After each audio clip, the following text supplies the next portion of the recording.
Good afternoon, everyone. The first match of the day, we've got Jonas Suto versus Quinton Pongers. We've got a few matches coming up today, so hopefully those guys watching can hang around for the rest of the shift. I've got some cracking matches coming up in Table 21 today.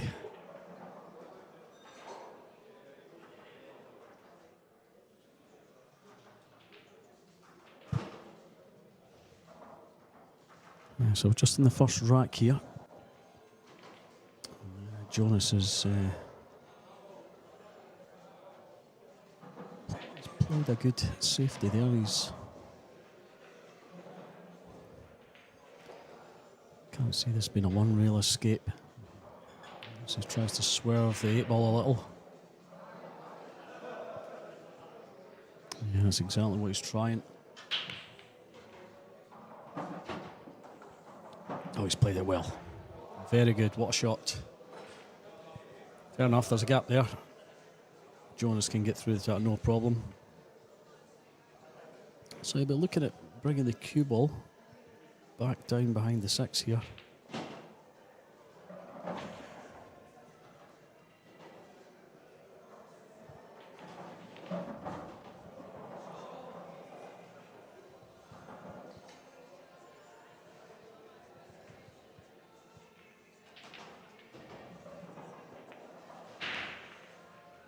Needs to keep travelling, it's not going to, so yeah, it's not much damage done there at all.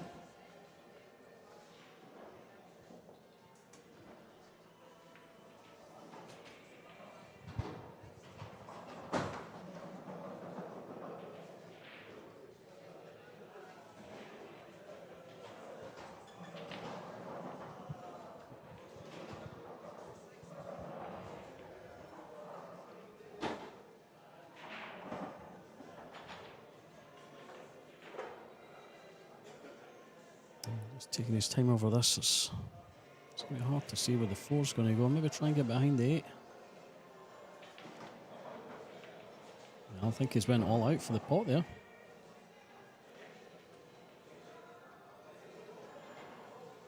So he's left Quinton a chance.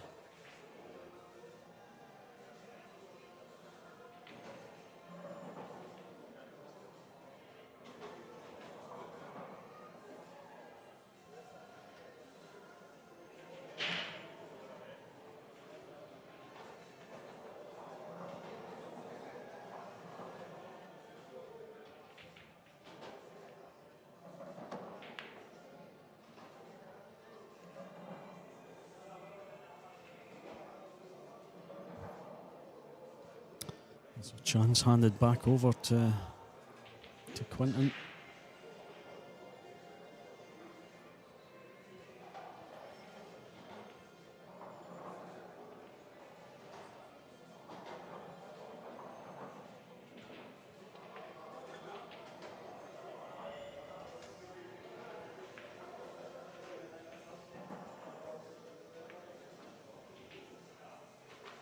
You'd want to be a wee bit tighter on that one. That's not ideal. I think you can see this. Can't do much with it. Yeah, it's frozen to the rail there.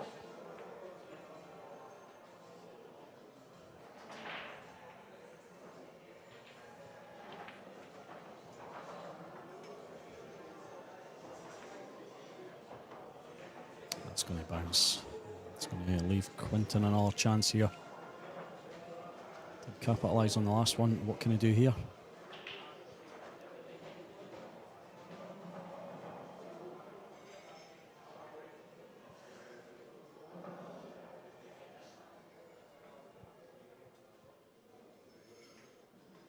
It's just overcut that one. So the two players not quite settled yet into this first rack.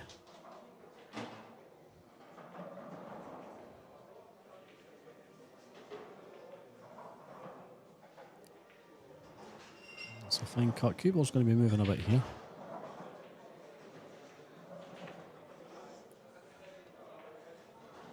It's not ideal. He's going to Well, just rolled past that 7. Might just be okay. Can roll this 5 in.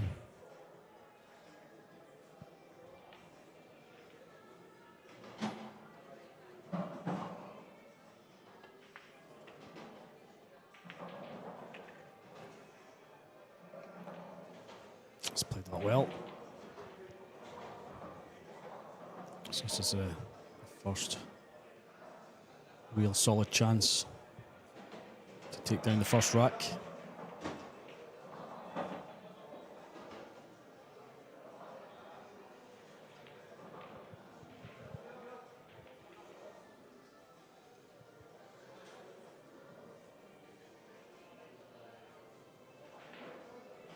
This is a winners round 1 match. 7 matches going on today. We'll update you with the scores in a second. Just as soon as Jonas takes these ones down.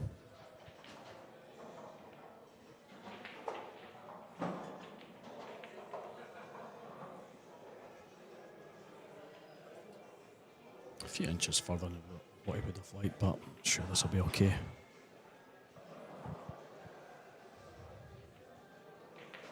Julian Roper there, the referee, watching over proceedings. And that is 1-0 to Jonas Suto. Takes the first rack down in the winners round 1. Race to 10.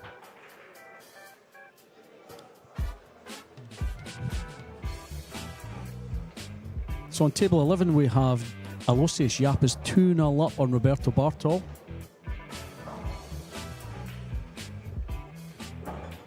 Elliot Sanderson 2-1 down to Salvador Garcia Fernandez. And Bashmik Sud, Claudio Kaci 0-0. Eklund Kaci and Pier Francesco Garcia is also 0-0. Robbie Capito 1-0 up on Andre Milioli. And Eero Rompinen is 1-0 down to So Shaw. Oh, there's a great view of the tables there. Table 11 at the bottom of your screen there, right up to table 16, where you can see So Shaw winning his second rack there to go 2-0 up over Eero Rompinen.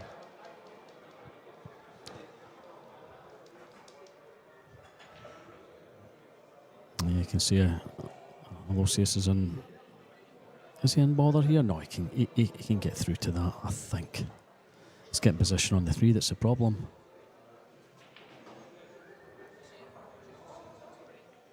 So here we go.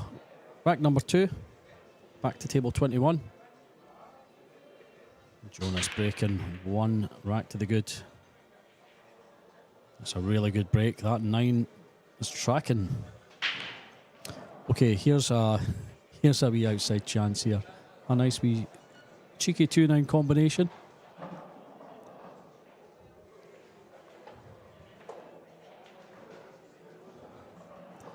I mean, if you're, I don't know if you'll take this on.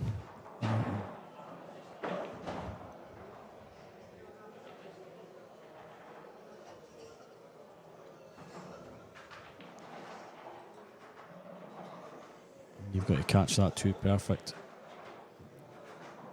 He's just looking at where he wants to put the 2, I think. He's not doing anything crazy at this early stage.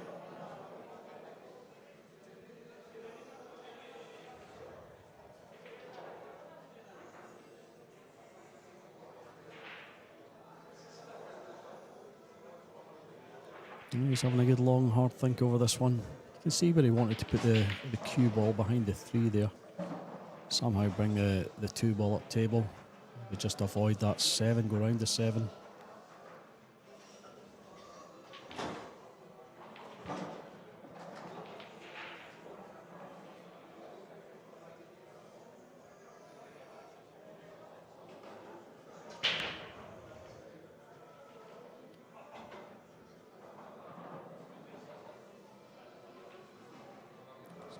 Left-hand side on this.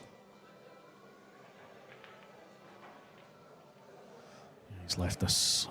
Oh, is he? Well, it's tight. We could, of course, carry him into the 7. But if that 2 passes the 8, we'll take this on. He's just checking out the carom. Carom might be the easier shot for him.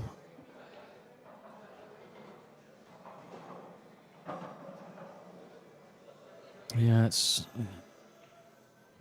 a little bit harder from that angle, of course, but sure he'll take it on. Yeah, there we go.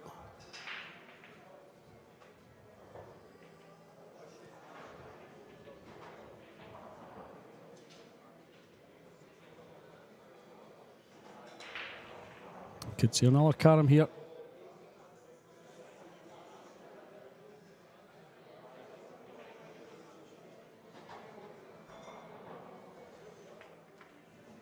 The 2 will go. It's not an easy shot.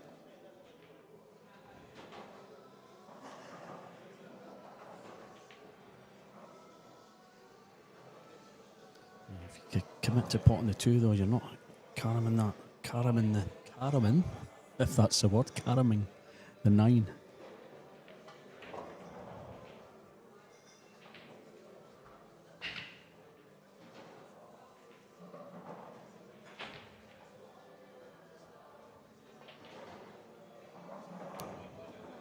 He's got that very, very thin. Oh, how's your luck? Look at this. He's glued to the 8 ball. Oh. Yeah, he caught that too bad, and yeah, he's certainly luck is on his side.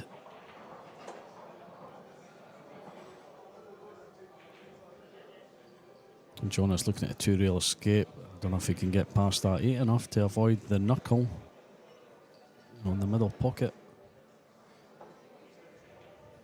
May have to go a different route. Is he looking at 3 rails here? No, he's changed his mind. So just the 2 rails.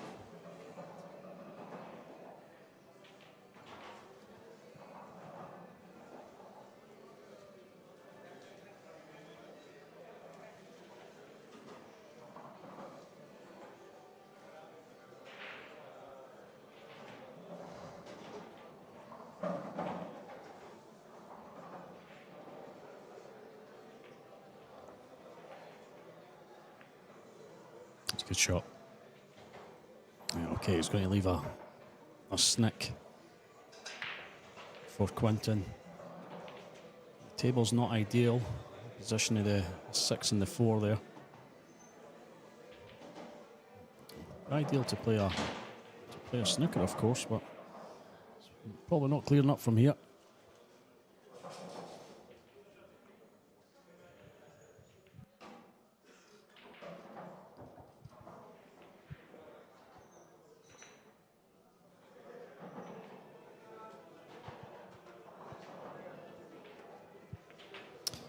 These slidey cloths, that's managed to find its way into the pocket there. Yeah, last week that wouldn't have been dropping.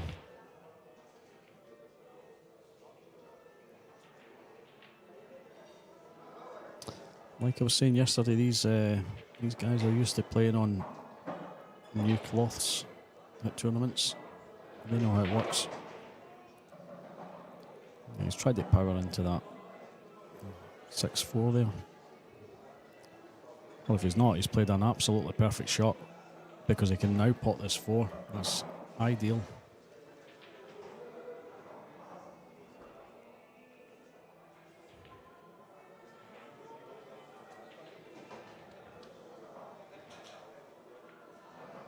Yeah, that was a really good shot, that, from the 3. Well done.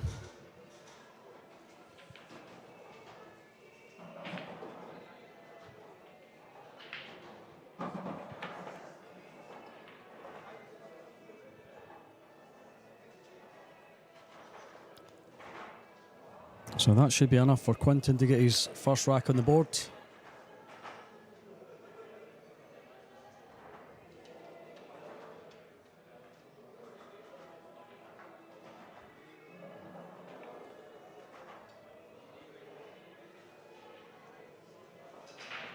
And so thanks to that lucky cue ball behind the 8.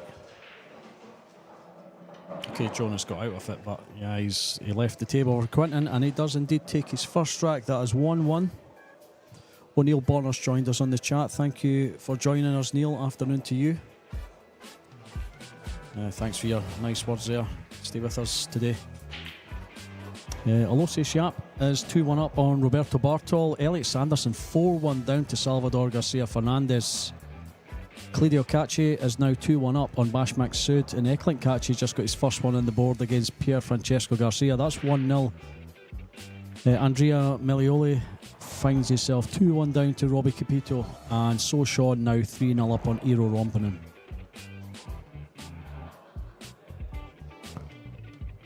There's a lovely view, table 11 there. Roberto Bartol at the table just now. We'll just watch this while Julian's setting up.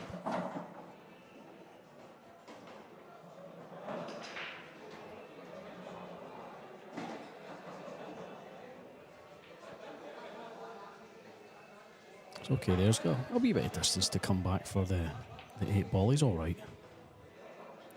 Doesn't need to do much with this, just roll it in, roll forward a little. Well, he's coming back. Yeah, that'll do. It looks as though he's hampered a little by the 9 here. I think he'll be fine. But yeah, we're going to be back to table 21. Let me just see this last shot.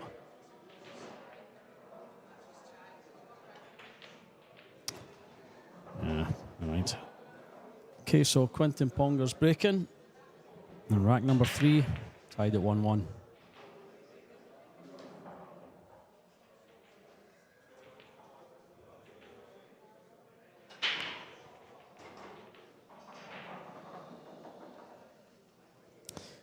He's got a nice split there, but he's he'll have to put out something special on the 2 here. I mean, it goes, but cue ball's going to be travelling.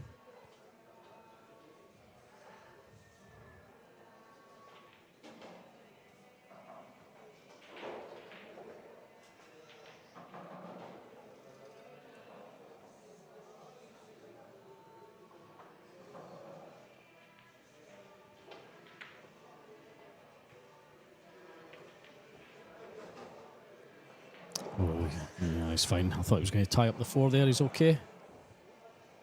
So, another key shot here.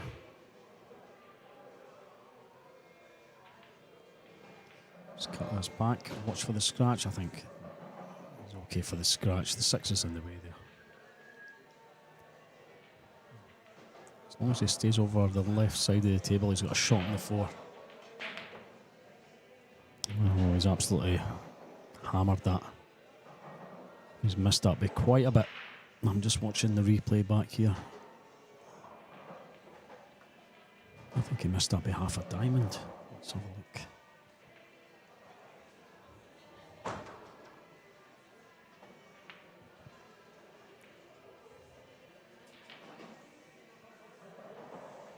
Yeah, not quite half a diamond. I'll give him that. Missed it all the same. So Jonas at the table.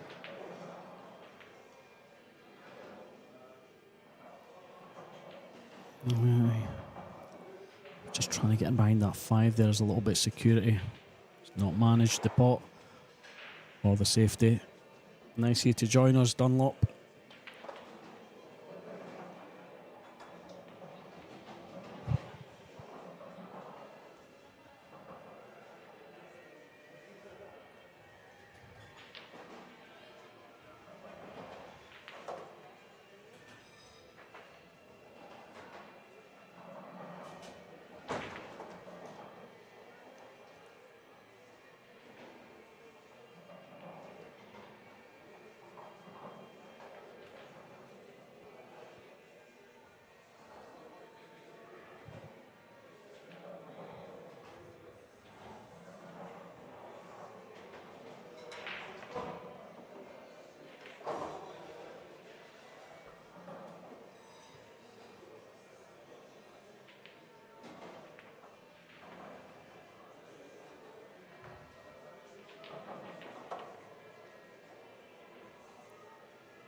Not much to do with this, and he's going to be 2-1 up over Jonas Suto.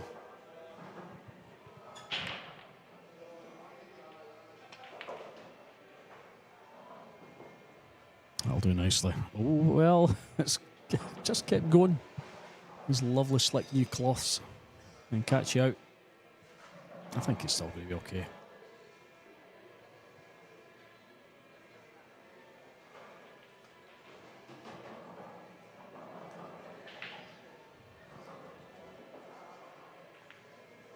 And he is indeed heart of the pocket, straight in the middle.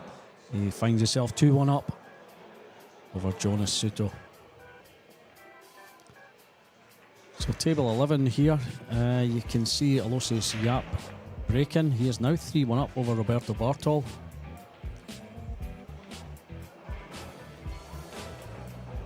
He's made the ball in the break, but he doesn't have a shot in the one. This is just going to be the push out. Table 12, Salvador Garcia Fernandez is, we're zooming in to Salvador breaking. He's 5-1 up over Elliot Sanderson. Well, he's missed that one. He's and he's been very lucky. So yeah, Elliot, is he going to have to kick out of this one? I think he is. Can he get past that 9? Claudio Kaci breaking there on table 13. He is 3-1 up on Bash McSud. And you can see his brother Eklund on table 14. 1-1 with Pier Francesco Garcia. And Robbie Capito on table 15. He's 3-1 to the good over Andrea Melioli. And away up there on table 16, Eero Rompinen has got his first one on the board, but he trails 4-1 to So Shaw. I think they've just taken a little time out.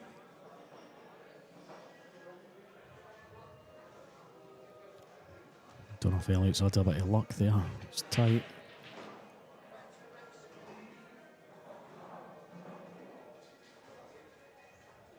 So back to table 21. Quinton Pongers breaking, 2-1 up. And that is a good layout.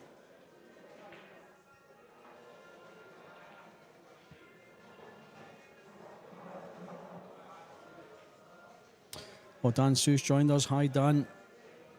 Lovely to join us. We are very well here up in Glasgow at McGoldrick's Pool and Sports Bar. We are at the 3rd WNT Jacoby Scottish Open. Get yourselves along, folks, if you're in the area. If you're not in the area, come along anyway. Still got today and another 3 days of action. Won't even cost you a penny to get in.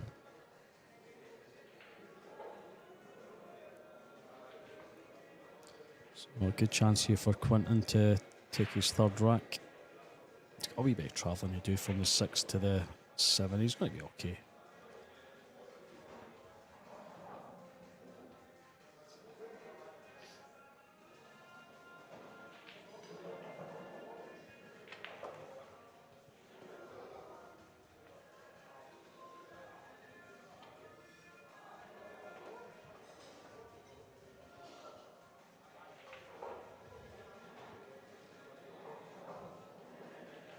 So Dan reckons that Jonas has a tougher opening match in the UK.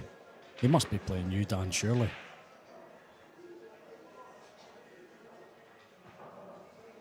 He's played this well. Well, I thought he was going to come on the rail there. He's okay. That's where he wants to be. 3 simple shots and he's going to be 3-1 up.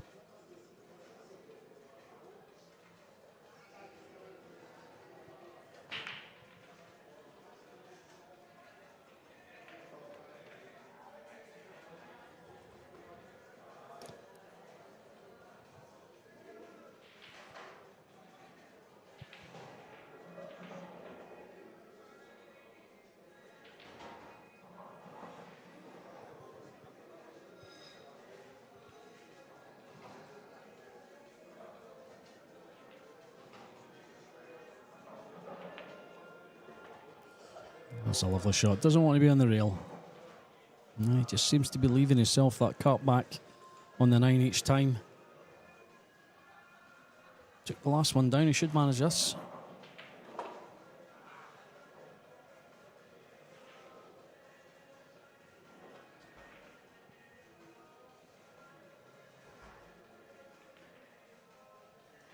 No problems at all. He goes 3-1 up over Jonas Suto. Also 3-1 up is Aloysius Yap over Roberto Bartol. See Aloysius at the table just now looking for his 4th rack. Elliot Sanderson struggling a wee bit here. He's 5-1 down to Salvador Garcia Fernandez. Elliot, of course, the club pro up in Glasgow here. Yeah, it'd be good to see you on Saturday, Sunday, Andy. Promises to be plenty of action then. There's a great view of the tables again. Pier Francesco Garcia, you can see him at the table just now, table 14. He's 2-1 up on Eklund Kaci. And Robbie Capito 5-1 up on Andrea Melioli. Eero Rompinen still 4-1 down to So Shaw. They've got things back up and running now. So just coming to the table.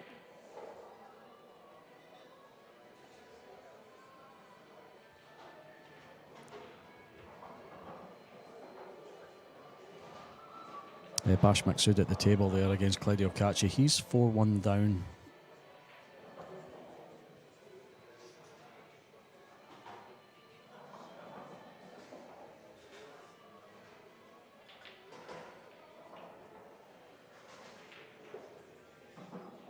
Oh.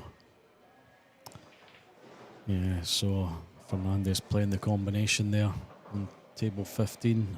Sorry, table 12 against Elliot. He snickered himself. So for a 4-1 lead. Oh, here we go, we're back to 21. Yeah, I'm sure Aloysius was going to make that one. So he's made the 1, the 2 needs to keep rolling. You can see it.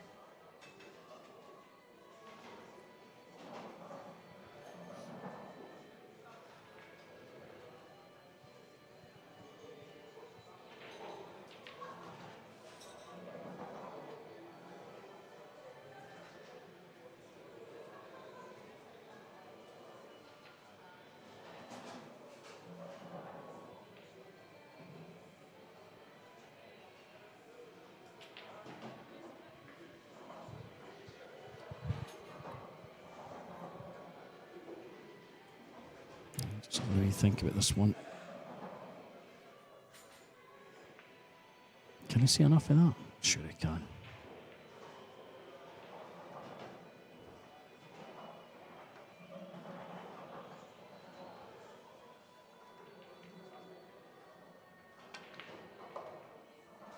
Oh, scratch. So really good chance here for Jonas.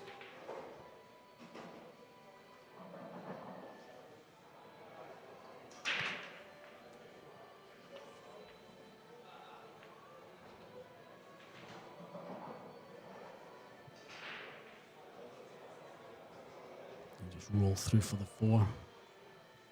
It's nothing difficult here.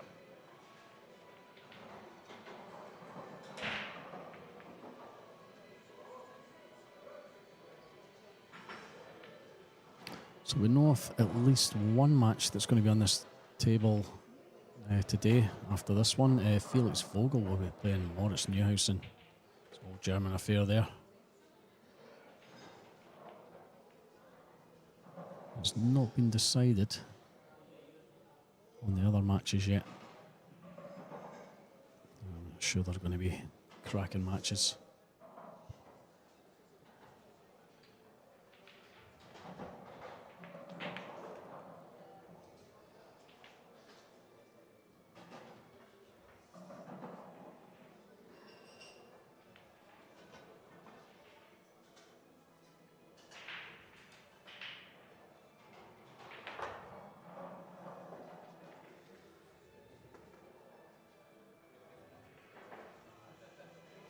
This is Jonas's first match of the week.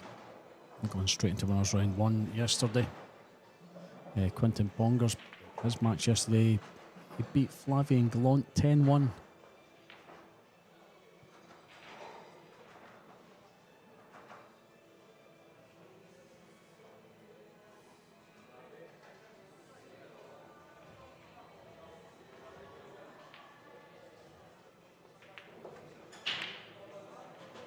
Needs a little bounce.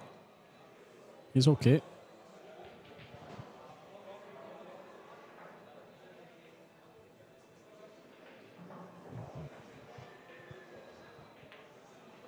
Oh, that wiggled its way in. It just caught the knuckle there on its way in, but he's clawed one back. That's now 3-2 to Quinton Pongers over Jonas Suto. There's Elliot at the table 12 there. He's on the 6 ball, or the 7 ball. He's looking at getting his second one on the board here. He's currently 6-1 down to Salvador Garcia Fernandez.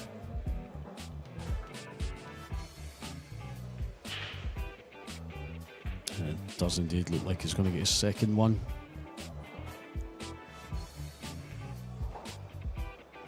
You can see Roberto Bartol on table 11, just at the foot of your screen there. 4-1 down to Aloysius Yap. Bashmak Sud on table 13. He's at the table just now. 4-2 down to Claudio Kaci. Eklint Kaci on the next table up. 2-1 down to Pier Francesco Garcia. And Robbie Capito still 5-1 up against Andrea Melioli. So things not moving on very quick in that one. And on the top table, So Shaw. 4-2 now to Eero Rompinen. Eero pulling another one back.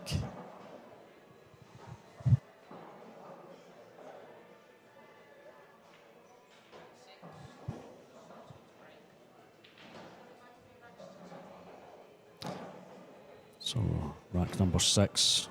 Jonas breaking. 3-2 racks down. So, I thought he scratched there. So he's made a ball. You can see the 2. Yeah, does he think about cutting this back here? Just looking at where he wants to leave the cue ball for the 3.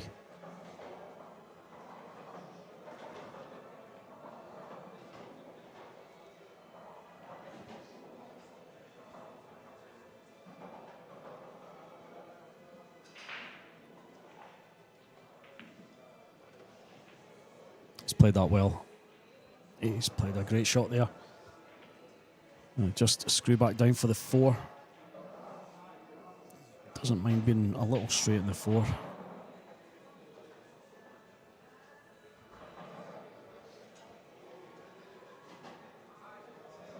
Here's the thinking about taking it down into the bottom right there. It'd be the easier positional shot, of course.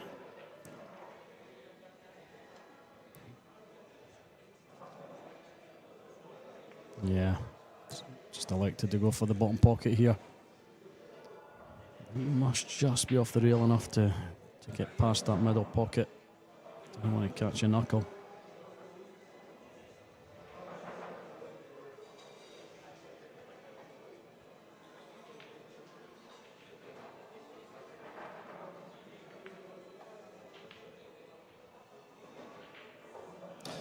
Yeah, I mean, just about to say, you know, if he plays this the right way, he can bring the cue ball out far enough where he could leave Quinton snookered if he should have missed the ball. I mean, he has missed it and he's not snookered him.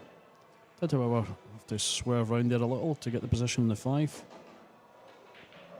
So a good chance here for Quinton to regain his 2 rack lead.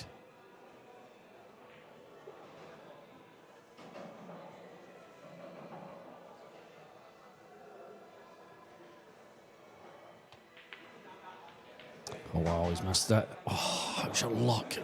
Not very good. Yeah, he's left this. A good chance here for Jonas. He's going to be moving this 7.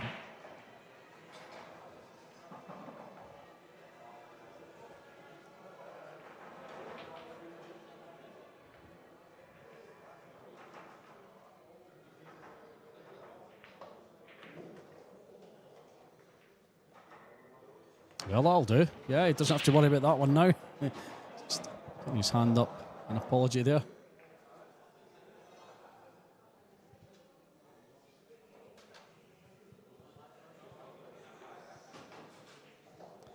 Pretty straight in the 6 here. Too much of an angle. Doesn't need it. It's absolutely fine. Same shot as the last 9.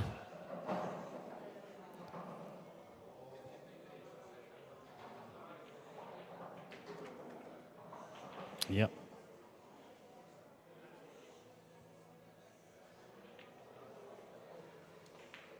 Perfect. There we go. Pulls another one back, and it is now tied at 3-3.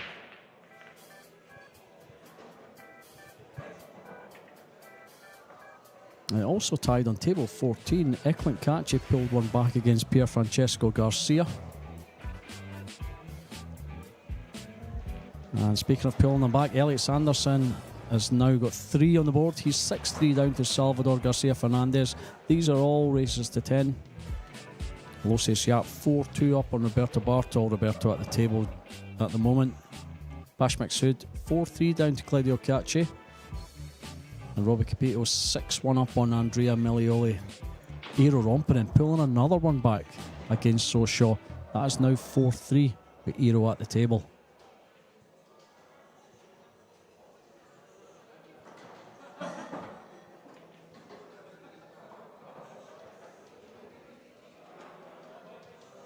Eero's, of course, Riku's dad. He's got a mean pool player himself. Not as good as his lad, though. Riku winning his match fairly comfortably yesterday.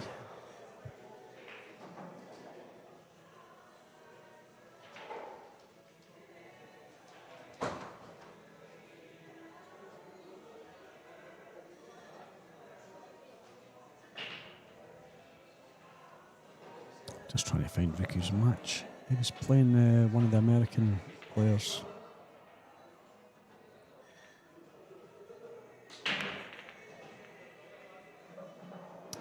Yeah, Chad Simone beat Chad Simone 10-1. So yeah, won that convincingly. But we're back to 21. Jonas with the break off there. And that is a very good break. He's made the 1. He has a shot in the 2. 3's looking pretty good. That's a nice table.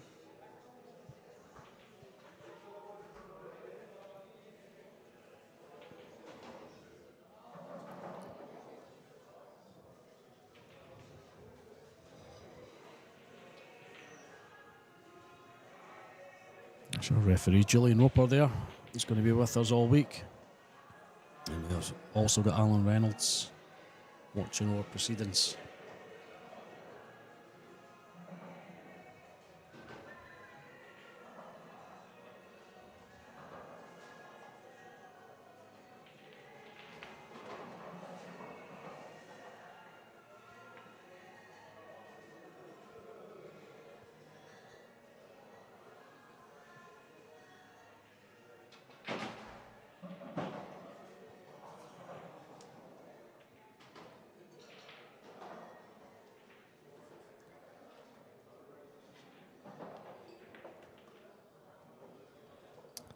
It's okay there.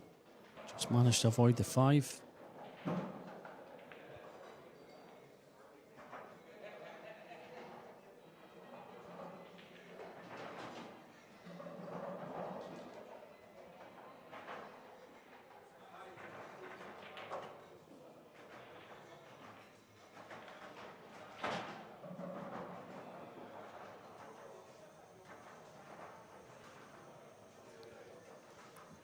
Just in the centre of the table there.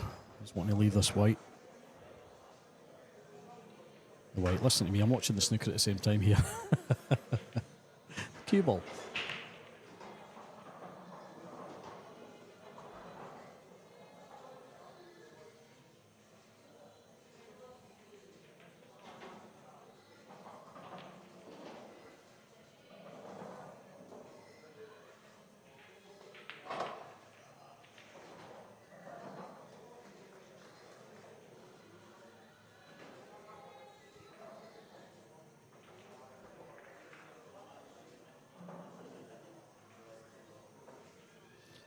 Just overrun that just a little, I think. I think he wanted to leave that for the middle.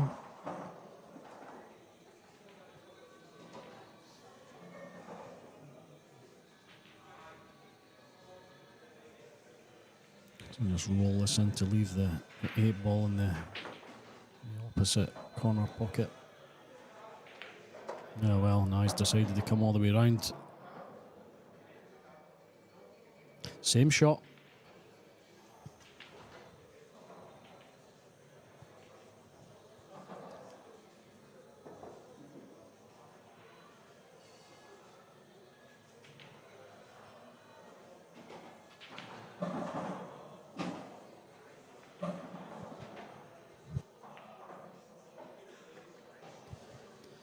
That's pretty good. It's going to be 4-3. Jonas is going to be taking the lead for the first time in this match. And he is indeed 4-3 up. Just looking at some of the chat here. Michael Chandronnet mentioned yesterday Pongers could be an upset. It is still early days, yeah. And Neil Bonner, Elliot's score. Elliot is 6-4 down to Salvador Garcia Fernandez. So he is pulling a few racks back. And you can see Elliot at the table there, table 12. And table 11 there, Alossi Sharp, 4-2 up on Roberto Bartol. Bashmak Sud on table 13, 4-3 down to Claudio Kaci. And there's Eklund Kaci on table 14. He's still 2-2 there with Pier Francesco Garcia. That's sat at 2-2 for a while there, so there's maybe a bit of a tactical battle going on here. He's maybe just overrun a bit for that 8. Should be okay. Table 15, Robbie Capito now 7-1 up on Andrea Melioli. And Eero Rompinen 5-3 down to So Shaw up on table 16. So at the table just now.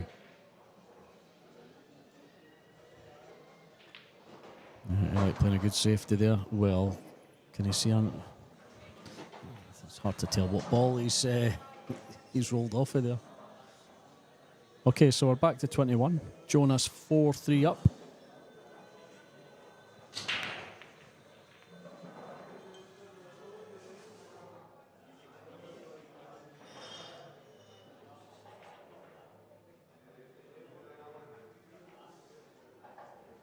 Taking care to take out that template. He had to cut a template off yesterday. I think it was on table 13. The match with JJ Fall. I can't remember who JJ was playing. They had to cut the template off. And they couldn't put a marker down to lift one of the balls. There was 2 of the balls in the middle of it. They had to get a pair of scissors and cut it. Absolutely bizarre.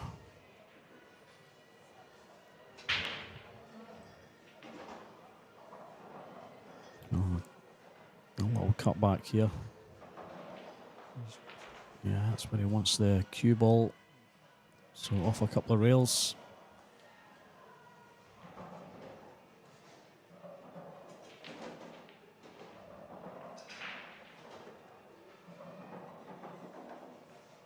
Just taking off a third rail there. He's okay.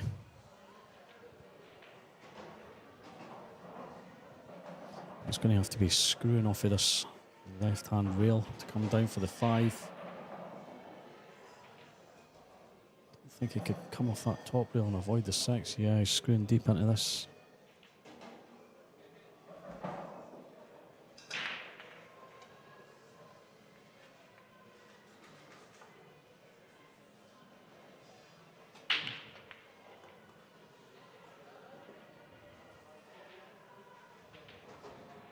Not bad.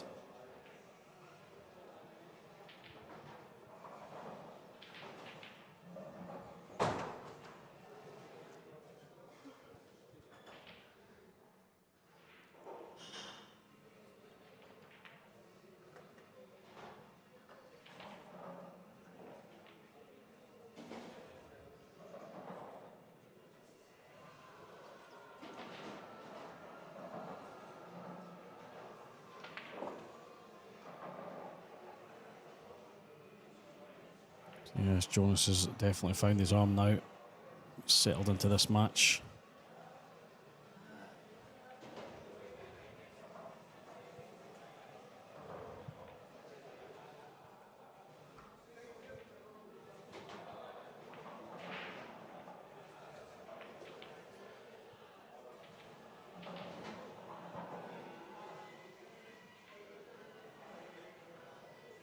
He's not necessarily happy with his position here.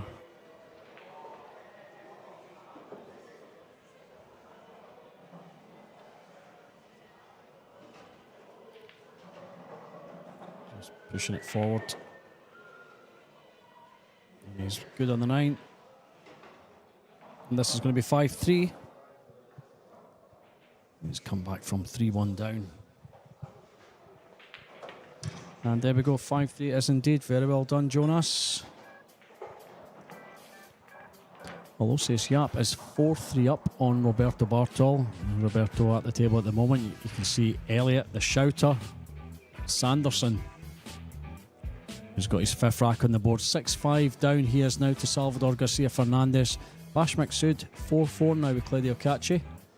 And Eklund Kaci has went 3-2 up on Pier Francesco Garcia. Robbie Capito running away with things. 8-1 up on Andrea Melioli. And So Shaw 6-3 up on Eero Rompinen.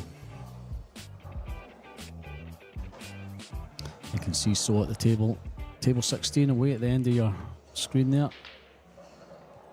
Let's have a look at what Roberto's got here. Just a little swerve. I think he had to swerve that. Yeah, he's left a cut into the middle.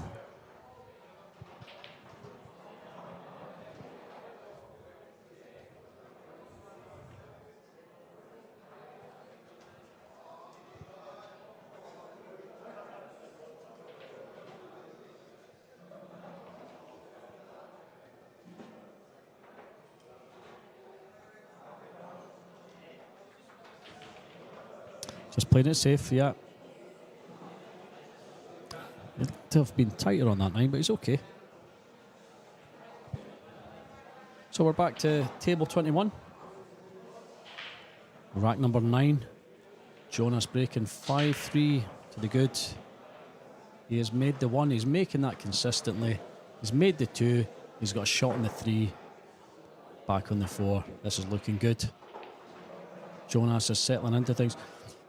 The funny thing is, I always think that Jonas doesn't look settled. You know, he is fairly animated. Yeah, and you can see him muttering away to his cell there. Maybe he can't see quite as much of this as what he would like.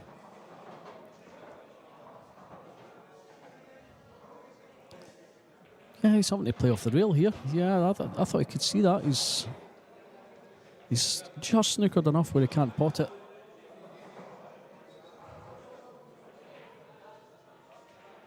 How's your luck? Pretty good. It's an easy one to get out of here.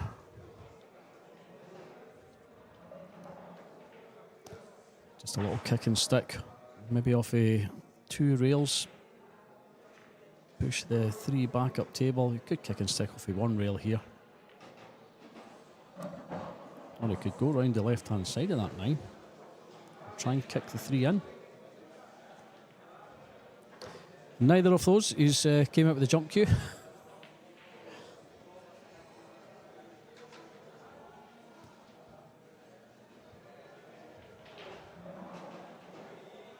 So let's see how he jumps here. This is one of them because the 3 is close to the rail. You've got that chance of jumping off. You've got to be perfect here. He's missed the pot and he's left a chance here for Jonas.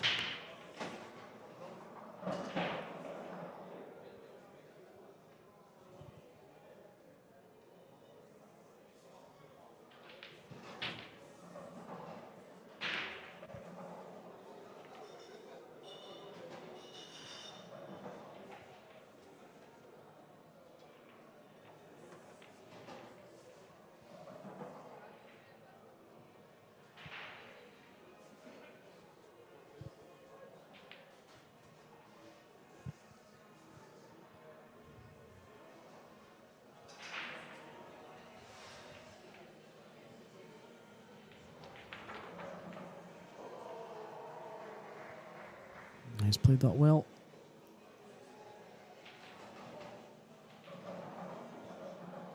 So just looking at the 6 in the middle here. This one's a nice angle to come back across for the 7.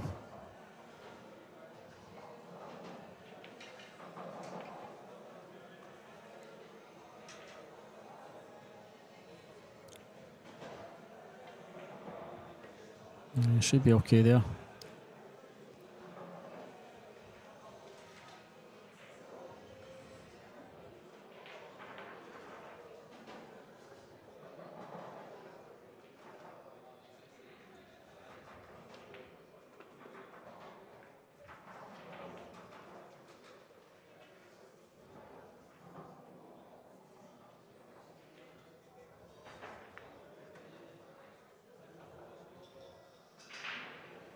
That's pretty good. That's almost exactly where he wanted it. He's maybe just want to be 2 or 3 inches higher than that. But he's in the general vicinity. Just punch this 8 in and you're on the 9. And you will be 6-3 up. Well, he's going to be travelling with the cue ball.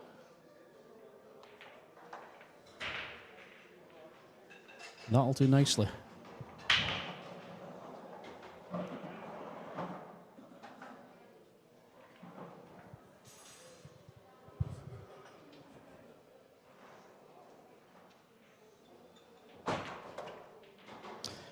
And there we go. Excellent. Well done. Jonas is running away with it now. I say he's running away. He's 6-3 up. He was 3-1 down though. So 5 on the bounce. It's looking good for him. He's settled in well. Huyang Yang asking when the Martian will play. Let's have a look. Oh, he's back on again tomorrow at 8 o'clock. So 8 p.m. UK time tomorrow. We don't know who his opponent is going to be yet. Let's have a look. Winner in match 35. He will be playing either Soshaw or Eero Rompinen. Soshaw is 8-3 up at the moment. Aloysius Yap is 5-3 up on Roberto Bartol. You can see Aloysius on table 11 there, just removing the template. Salvador Garcia Fernandez 7-5 up now to Elliot Sanderson. Salvador at the table. And Bash Maksud's at the table 5-4 up now on Claudio Kaci. Eklund Kaci is 5-2 up on Pierre Francesco Garcia. So he got off to a little bit of a slow start there, but starting to come away with it now. We're back at table 21.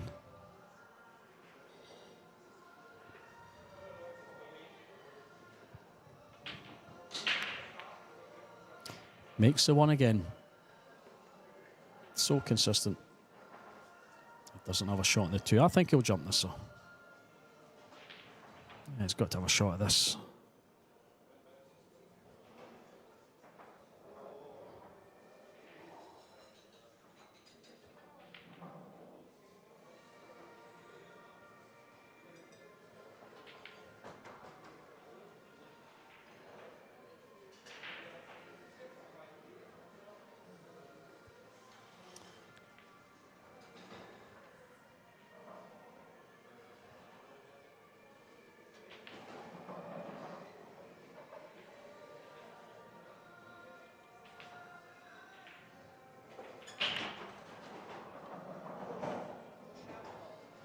Just going to be pushing out.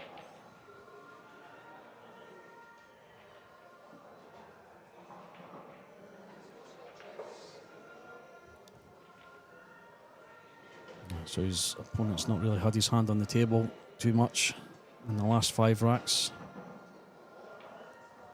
It's a little tester for him.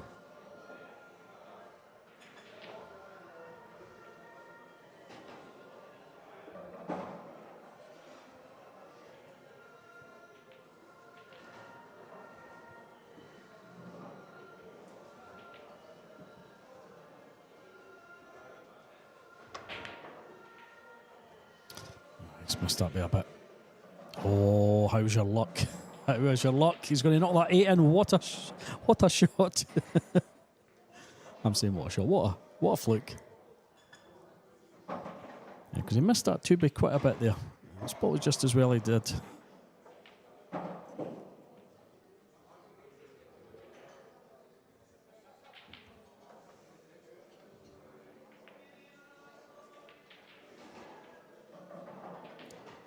Yeah, he's played that well enough in such a way where he knows he was going to be snookering Jonas. So it's a 1 rail escape, or 2 rail. Down the bottom here, back up. Could do it in 1. Probably going to use the 2nd rail. Doesn't want to hit it too hard though. It's pretty good. That's all right. Yeah, maybe just a little bit harder than what he would have liked there. He's got a harder 3 now.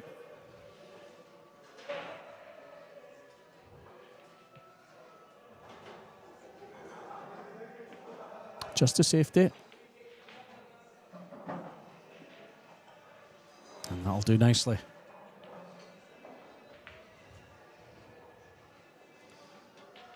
Is he looking at coming off this bottom rail and kicking the 3 up? Don't know if he can do that. If he can get round that 5 enough.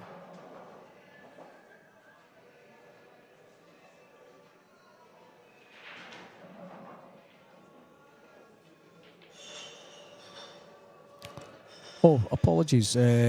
Huang Yang asking if the Martian was playing. I'm thinking this is Wednesday. This is Thursday. He's playing today. Thanks for that, Craig. Craig of Scottish Cuesports live streaming. I'm glad he's on the ball. So he is playing today. He'll be on at 8 o'clock. I don't know if he'll be on this table though.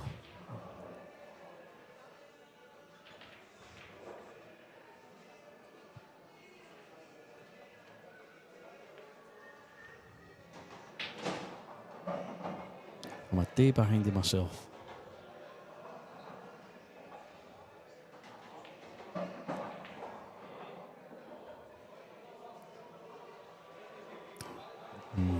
Can he cut this in? Yeah, certainly going for it. Oh, just makes it.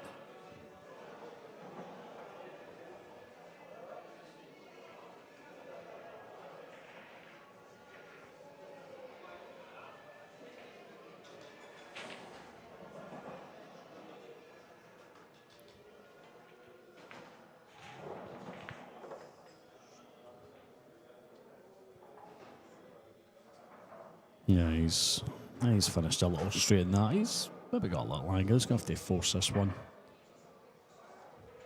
Could finish just on the edge of the break box here. Have a shot on the 9. Yeah. Well, he's looking at screwing off and finishing on the right hand side. A bit of deep screw in this.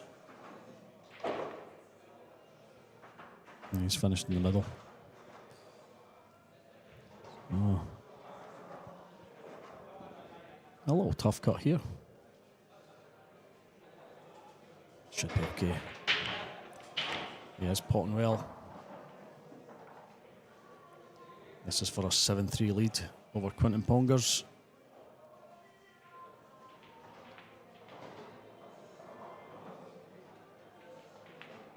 And that is 6 racks on the bounce for Jonas Suto. It's coming away from Quinton now. Yeah, just to confirm Huang Yang there on the chat. Apologies, me getting my days mixed up. It's Thursday today. So Duan Kwok Hang is playing today. He's playing tonight at 8 PM UK time. A little shorty table 11 here. Aloysius Shiap. 5-3 up on Roberto Bartol. Elliot Sanderson's just got another one on the board. He's now 8-6 down to Salvador Garcia Fernandez. Bashmak Sud 6-4 up over Claudio Kaci. Claudio looked like he was going to run away with things there, but Bash coming back. Eklint Kaci is 6-2 up on Pier Francesco Garcia. And Robbie Capito has just finished his match. He has defeated Andrea Melioli 10-1 on table 15. Eero Rompinen 9-3 down to So Shaw. So on the hill, looking to tie things up. And he will be playing the Martian at 8 PM tonight.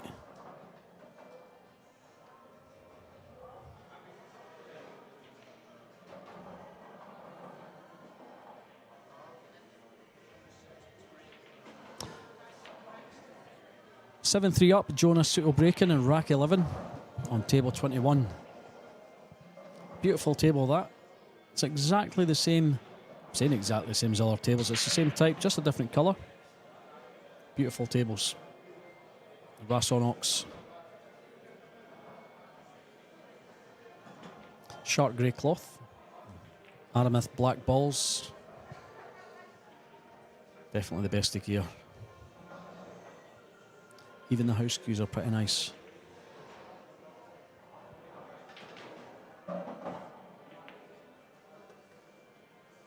Sliding in nicely there. Good chance here for Jonas. He's got to grips with this match.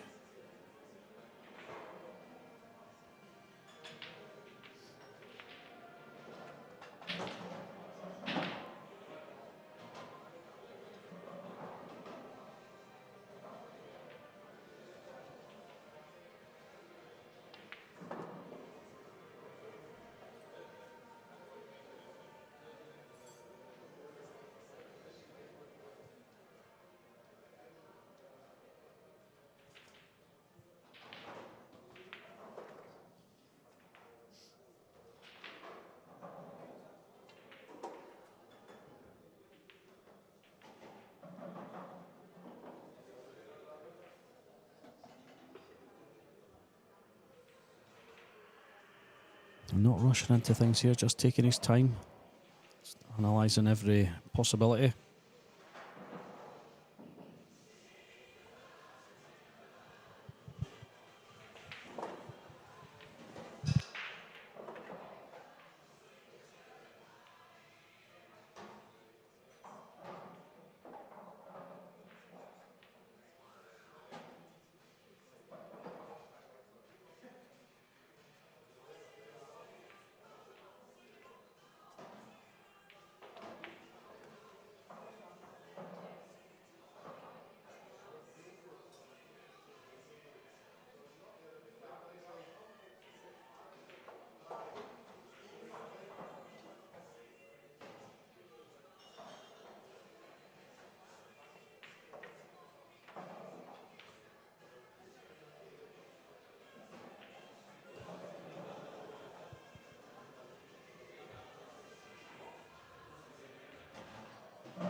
Just under hitting it a little.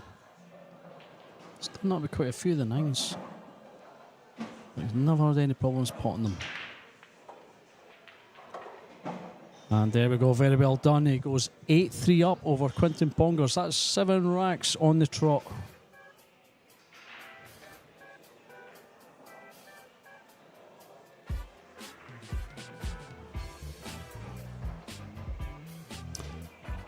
Oh, nice shot of all the tables there.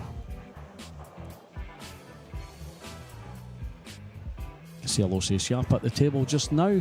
He is 6-3 up on Roberto Bartol. And Salvador Garcia Fernandez, as you can see him at table 12, he has just went on the hill. He's 9-6 up on Elliot Sanderson. Claudio Kaci at the table 13, 6-5 down to Bash McSud. And Eklund Kaci on table 14, 6-2 up on Pier Francesco Garcia. And away at the very end there, you can see Eero Rompinen at the table. He's 9-4 down to Soshaw.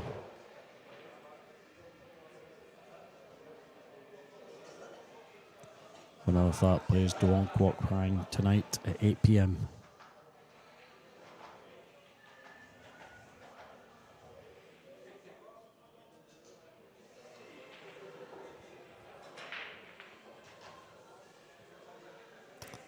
So Salvador breaking there on table 12. It's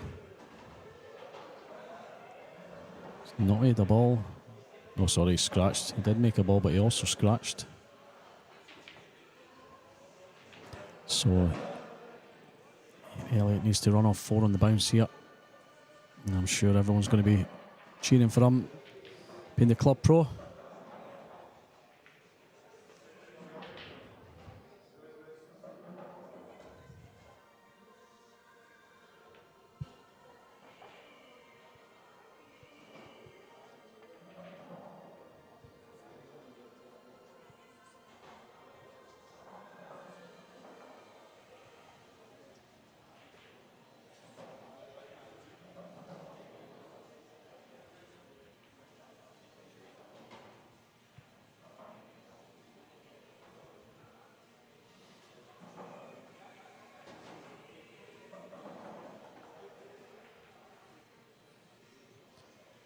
I think Jonas has just went for a little break.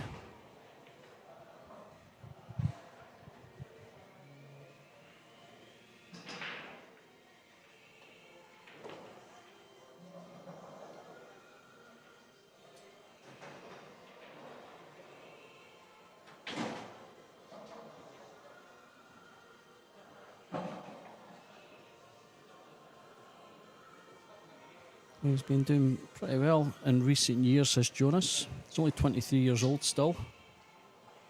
From Ibiza. Call him the island boy.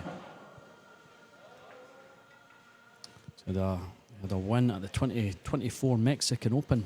So that was his first win in a match and ranking event. And also went on to win the 2025 Seattle 9-Ball Open. Came third at the FSR 9-Ball Open in 2024. And back to 2022, reached the last 16 of the European Open. And I'm pretty sure he won the Helsinki Open just last week, where our very own Elliot Sanderson beat FSR 10-9. See Elliot just watching on there, nothing he can do about this now. Salvador's only got 3 balls to take down for the victory. In this case, we're back to table 21.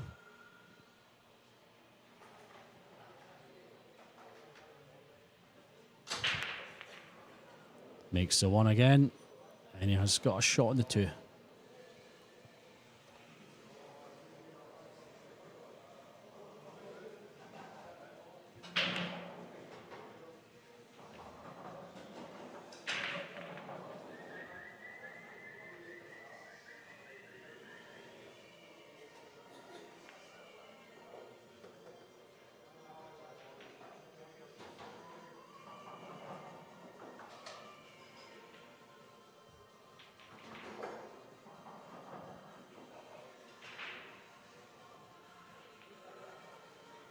Just a couple of times across the table for the 4 here. Stretching a bit. Has he put the extension on? I don't know if he has. Yeah, he's all right. Just popped that one in. Didn't need to do too much with the cue ball.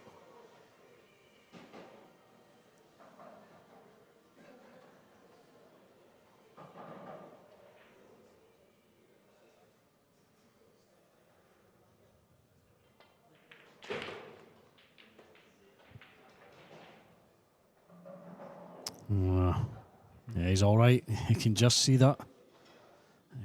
Quinton holding his breath there. Thought he was going to be back at the table.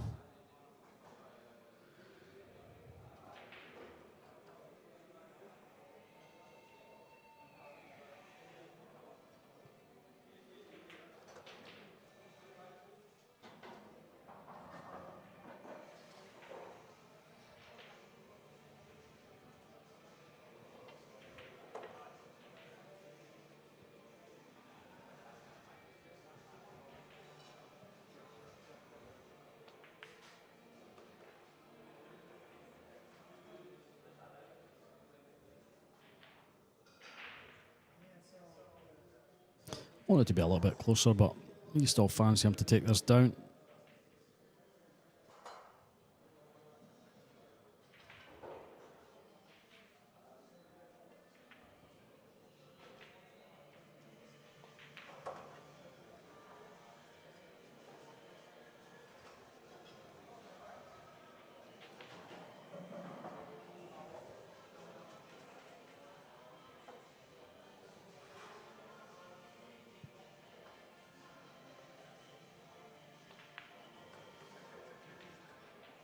Yeah, he's overrun this one.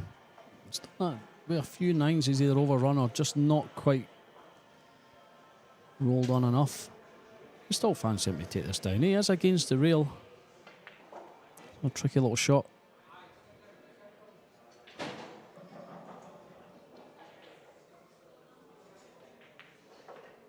Makes it no problem though, and he goes on the hill. 9-3 against Quinten Pongers of the Netherlands. Aloysius Yap, 6-4 up on Roberto Bartol.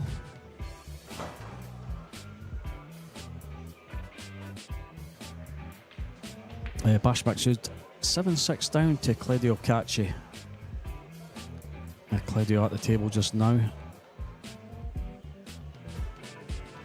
He's just setting them up. Oh, he's setting up his own. I thought it was opponent set up. Never mind. Eklint Kaci, 6-3 up on Pier Francesco Garcia.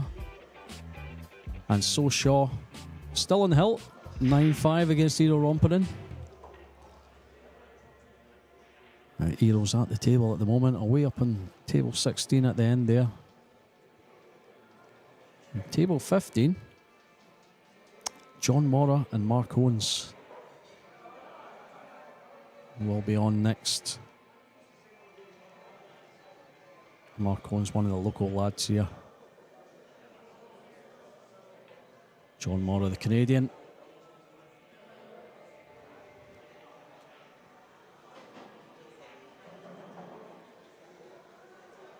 And here's a chance to go 7-4 up.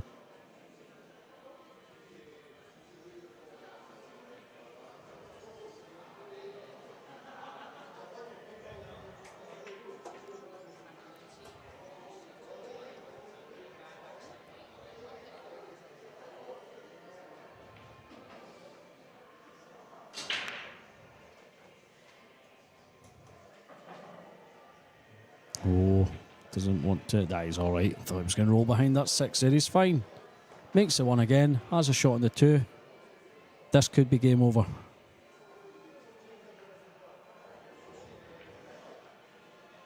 And after going 3-1 down, he got his act together. Quinton's hardly had a look at the table.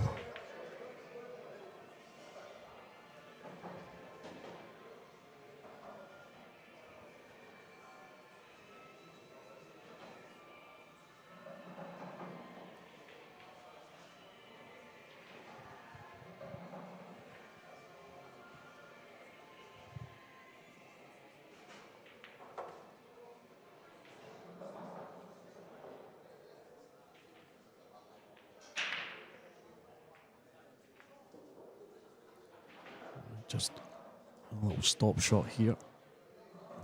5 for the middle.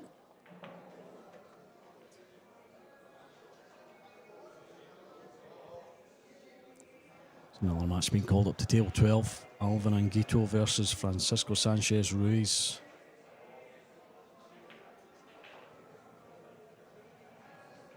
Alvin won his first round match yesterday. 10-3 over local lad Richie McDonald.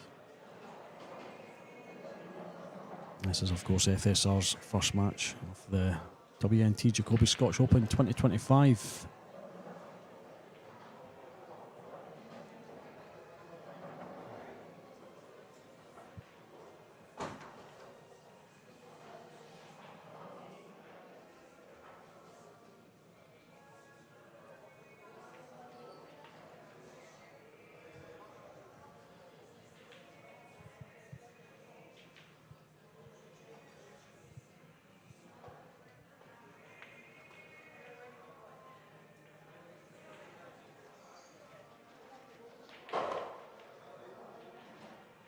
Is it going to be perfect on the 9 this time? Perfect enough. And that will be it, folks. Jonas Suto Camino taking down Quinton Pongers by 10 racks to 3. Absolutely brilliant. Well done, young man. So the next match that will be coming up on this table will be Felix Vogle versus Moritz Neuhausen, the all-German affair there.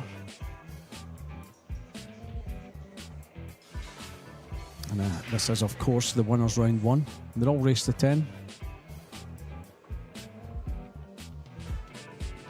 There's Aloysius Yap at the table. He's 7-4 up on Roberto Bartol. And Claudio Kaci, I think, has just got another one on the board. Yeah, he's went 8-6 up on Bash McSud on table 13. Pier Francesco Garcia at the table on 14, 7-3 down to Eklund Kaci. John Mora, Mark Owens, just ready to kick things off. I think that's, is that John at the table just now? No, that's So Shaw clearing up. Yeah, So Shaw's won that match. No. Let me see what the score was with that one. I think it was 10-4.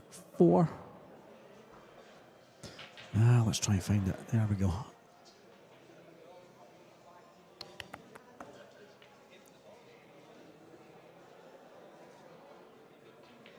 10-5, yeah. So Shaw defeating Eero Rompinen by 10 racks to 5 there, and he will go on to play the Rasson.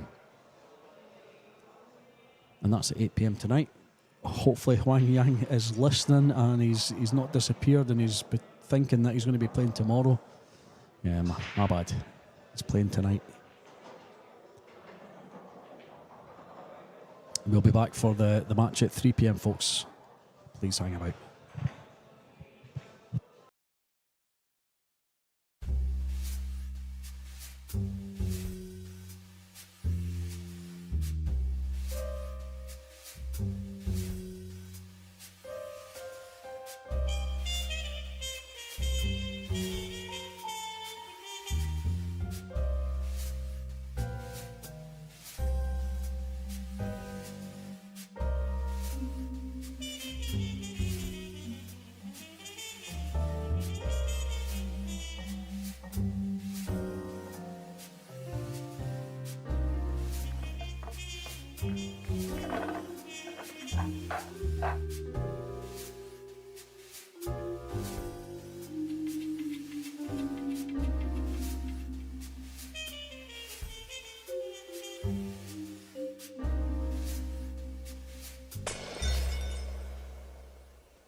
This championship is being played with the new Aramith tournament set.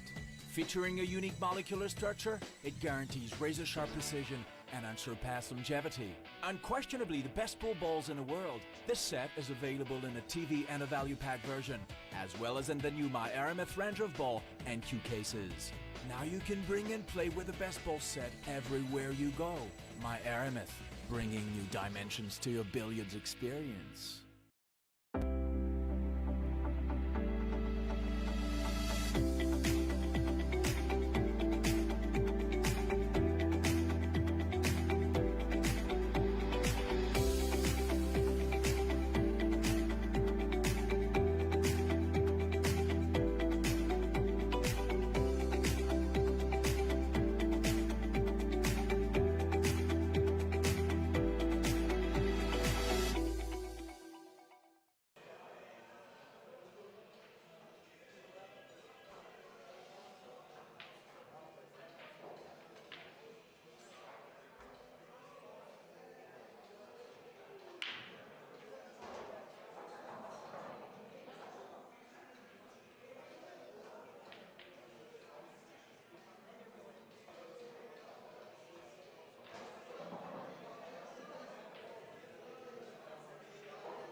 So our second match today on the stream table, Felix Vogle v Moritz Neuhausen. Currently sitting at 0-0. These guys have already started.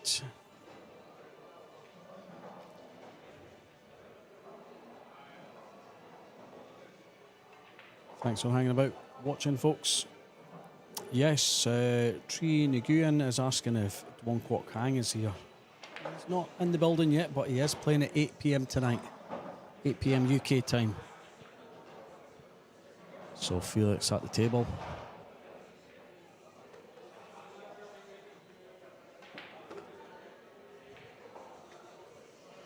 Yeah, he's kind of tied that 5 up a little there, just been nudging the 6 up table.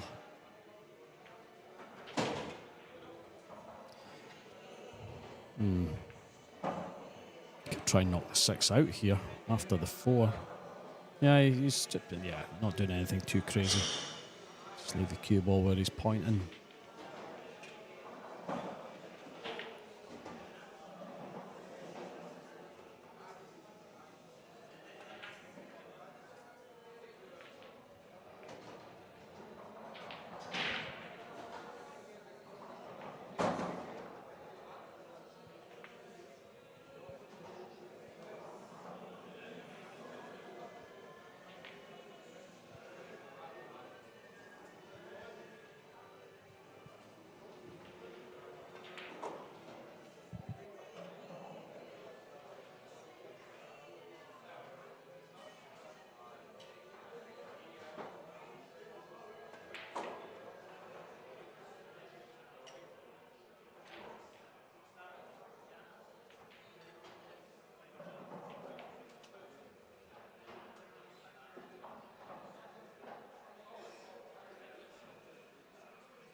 Well, that was a lovely shot. Felix has played there.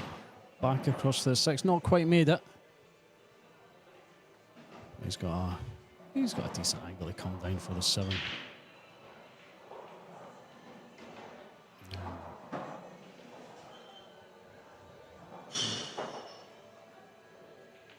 You got to watch that scratch, of course. He's just going to play across the table. Yeah, just roughly where he's in line with just now.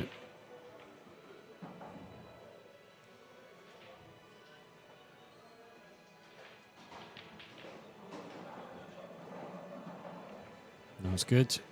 Good shot.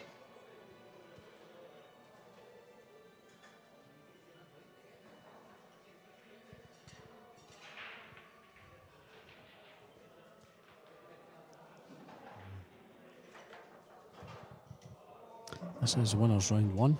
Race to 10.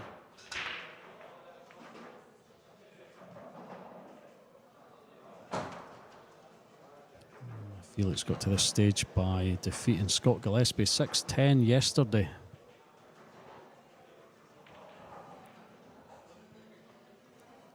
Just having a look at some of Felix's past results. He had a busy March. All wins over Ivan Galick, Mika van Berkel, Cliff Kasselin, and Tim de Ruyter. He beat all the guys 8-6. Salvador Garcia Fernandez, he beat 8-3, and Ugur Turku beat 8-7. Not seen too many defeats on his side here.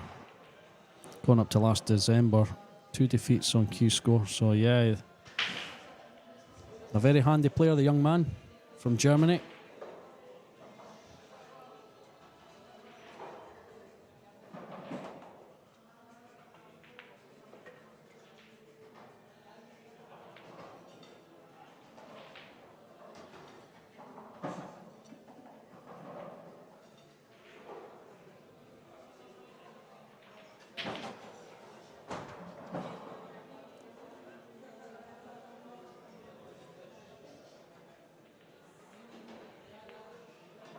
And there we go, takes the first rack off of Moritz Neuhausen.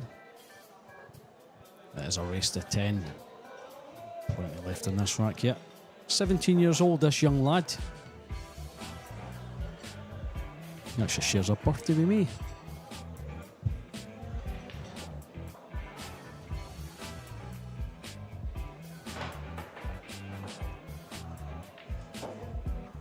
Still one of the earlier matches, the 1 o'clock match is still going on just now. Kaci versus Pier Francesco Garcia. Eklund just setting up just now. That's 8-6 to Eklund. So that's the only 1 o'clock match that is still running. You can see down on table 11 here. 2-9 combo.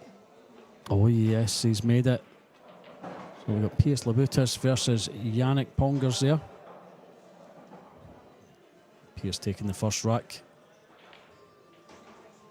Alvin Anguito versus Francisco Sanchez Ruiz on table 12. That's 2-0 to FSR. And Mark Beisterbosch is 1-0 up on Andy Finnegan on table 13. There's Andy just approaching the table now. Andy, the club manager here at McGoldrick's Pool and Sports Bar in Glasgow. John Mora versus Mark Owens. Mark, one of the local guys. He is 0-0 currently. And Niels Fine versus Chris Papagiorgio up on table 16. That is 0-0. So back to this match on table 21.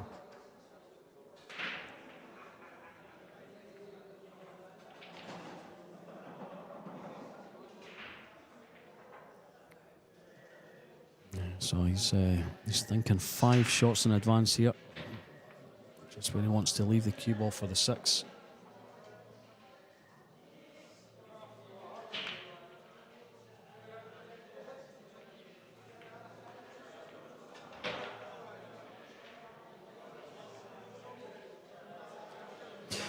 Yeah, James Rockwell on the chat there.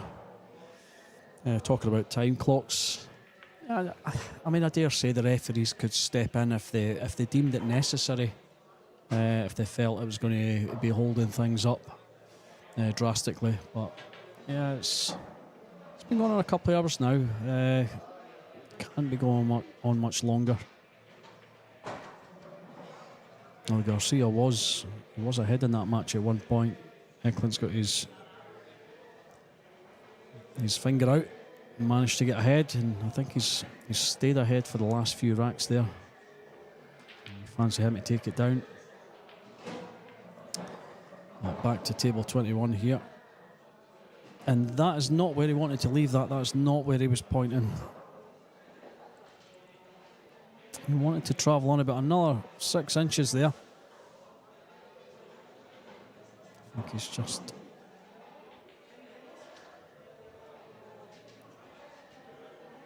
going around to have a look at his options there at the other side of the table. Can he even see it? I don't think he can see this.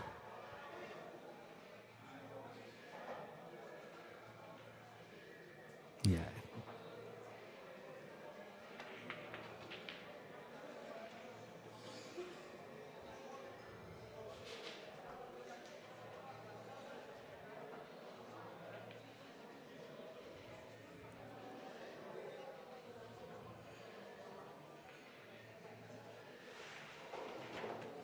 Oh, you could see it, no problem. Look at that.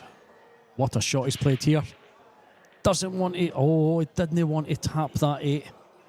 Yes, snookered. Now should be easy enough to get away. I think he can slip round the back of that 8 ball there and still make the 7. He could be okay here. Could jump it, of course.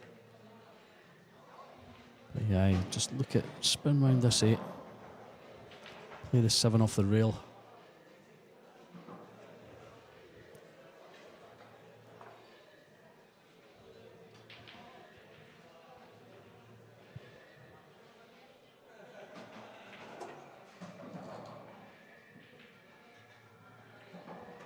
Very nicely done.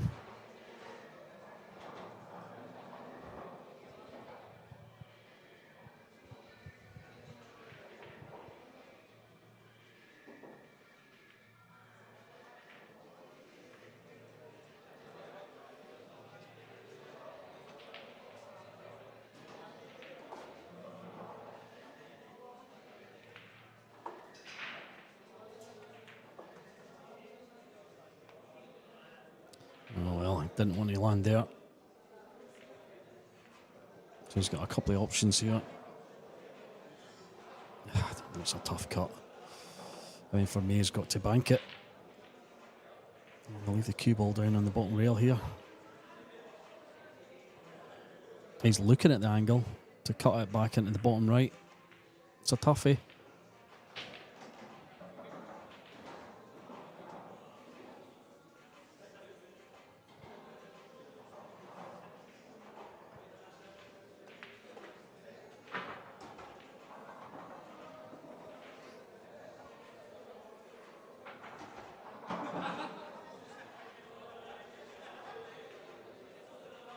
Oh, perfect. Heart of the pocket. Very well done. 2-0. Felix goes up on Moritz Neuhausen. Eklund Kaci is on the hill. 9-6 against Pier Francesco Garcia. Eklund at the table. Just breaking off. Did he just break off? Yeah, he broke off a second ago. He just missed that 2 ball there. And you can see at the bottom of your screen here, Yannick Pongers. He's managed to get one on the board. He's 1-1 now with Piers Labutus. And he is breaking. FSR is 3-0 up on Alvin and Gito. Alvin at the table. And Andy Finnegan 1-1 now with Mark Baxter-Bush. John Mora is 1-0 up on Mark Owens. And Niels Fine also 1-0 up on Chris Papagiorgio. That is 1-1 now. Chris winning that last rack there. You can see Neil setting them up. Away up on table 16. So back to 21. It's going to be Felix Vogle breaking in rack 3. 2 racks to 0 up.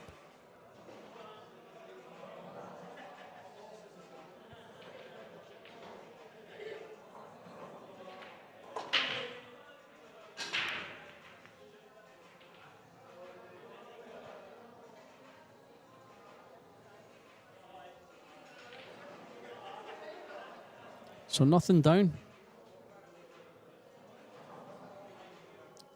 Now, can Moritz see enough of this one to sink it in the middle? I think he can.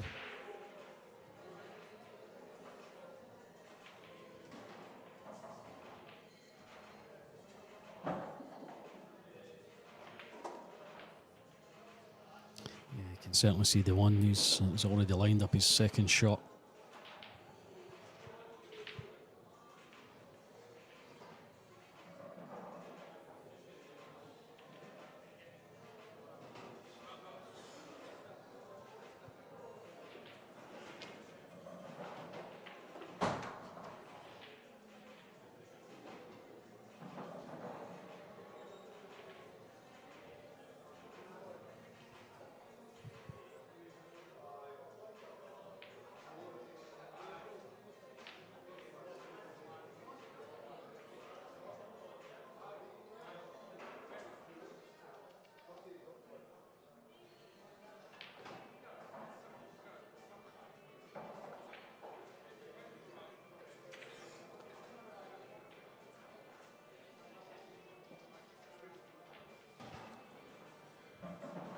Yeah, still having a lot to think about this one.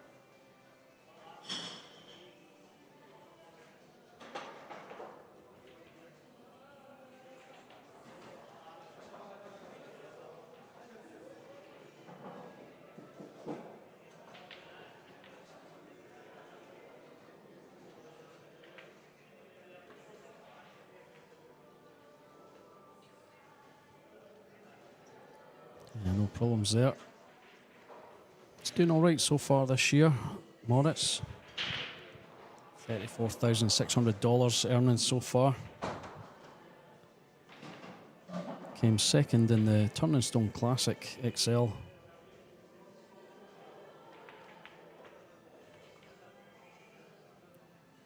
And first in the Premier League of Pool.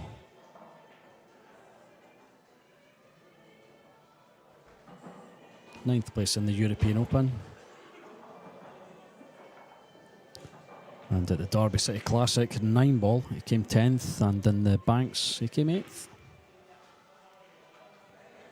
So not a bad year so far.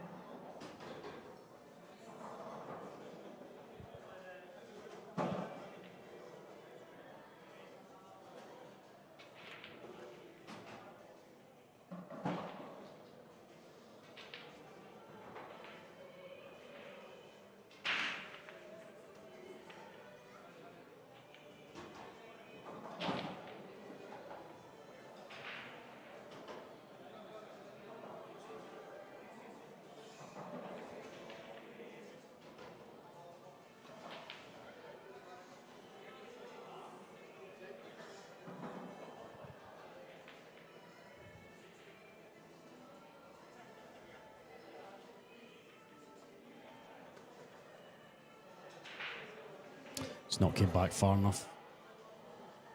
Should be able to still cut this one in. Might just catch a 9 on the way. Maybe just be able to avoid it. He's not happy.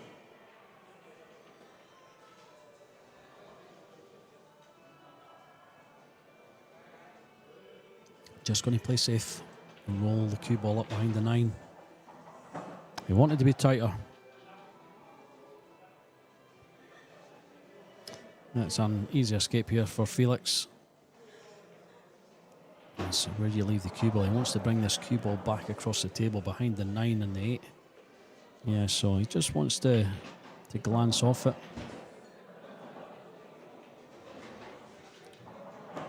We'll just catch his second rail. Jacobe, if he does that, he's going to be pushing the 7-ball up towards the top left pocket. Is he going to come off the top instead? Yeah. Oh, no, he's not.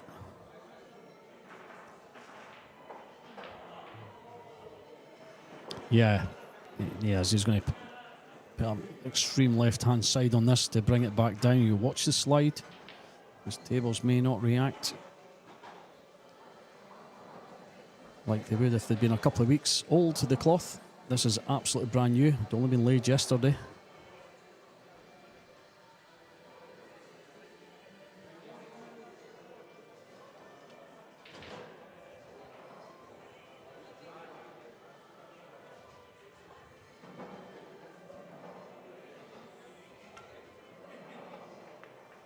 Oh, it's a good effort. He's got away with it.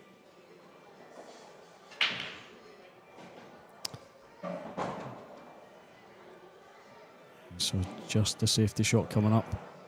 Not taking on any banks at this stage.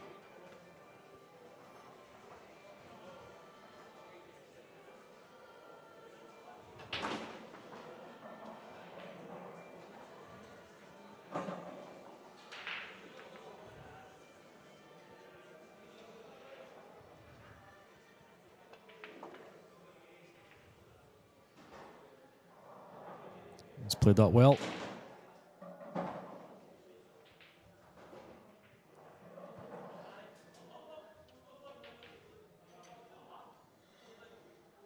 So the two-rail kicking stick. Doesn't really want to stick, actually. He wants to be rolling the cue ball back up table. Up towards the 9. So this is where he wants to connect with the rails. Kick the 7 up past the 8.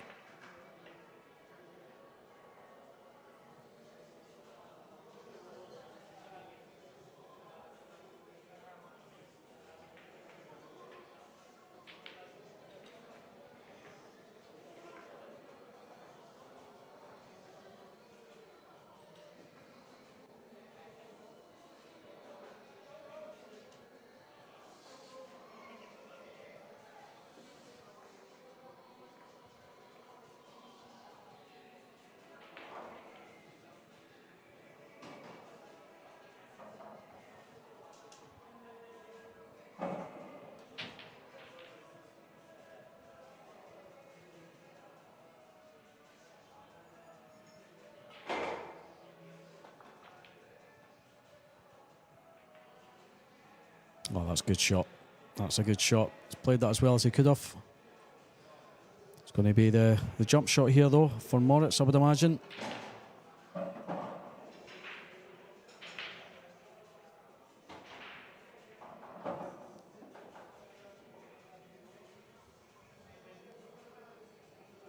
It's an easy enough jump. It's easy to connect with that 7 ball.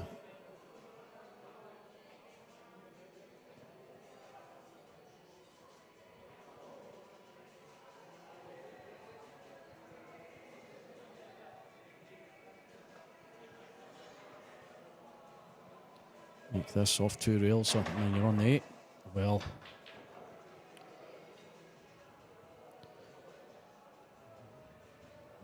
So, yeah, he's let that one go. This is going to be 3-0 to Felix.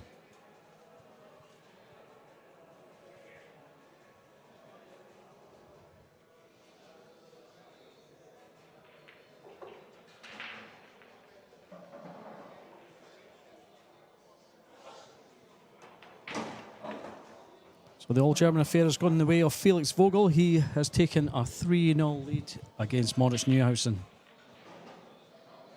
There we go, that seals the deal there. Very well done. Pace Labutus is 2-2 with Yannick Pongers on table 11. You can see Pierce at the table at the moment. Francisco Sanchez Ruiz is 5-0 up on Alvin Anguito. Andy Finnegan's taken a 2-1 lead against Mark Bijsterbosch on table 13.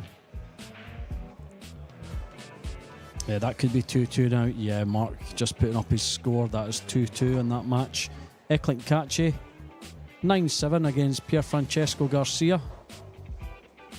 And John Morris taking a 3-0 lead against our very own Mark Owens. Chris Papagiorgio now 2-1 up on Niels Fine.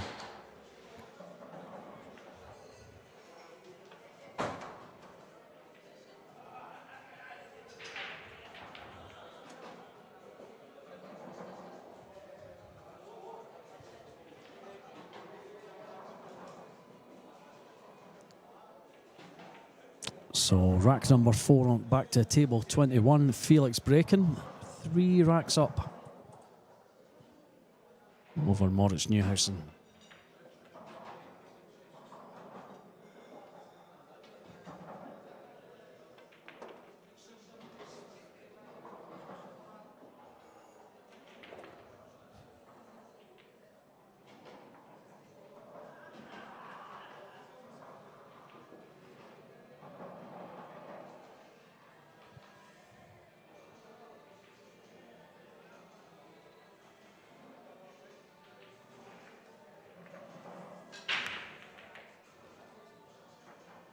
Yes, he's made a ball this time.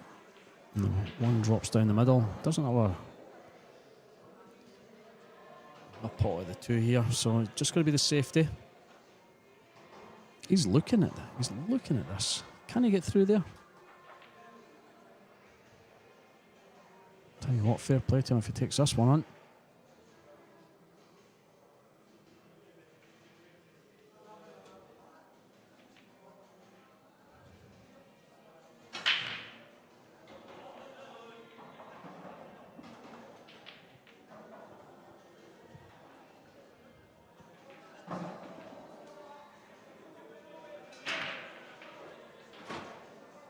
He's thinking about it, he's shaking his head a little. He's trying to convince himself not to do it.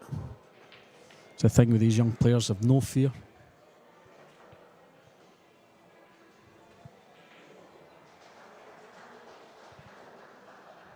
That doesn't look like it goes.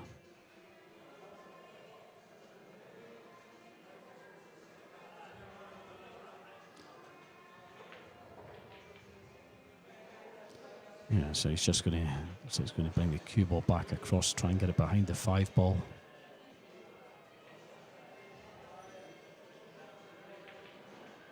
No. Oh, I got that one wrong. he's played a completely different shot. If you want a picture there, so still got a bit of work to do here. Tiny Nguyen, Dwok Kwong Hang will play at 8 PM UK time tonight. Thanks for joining us.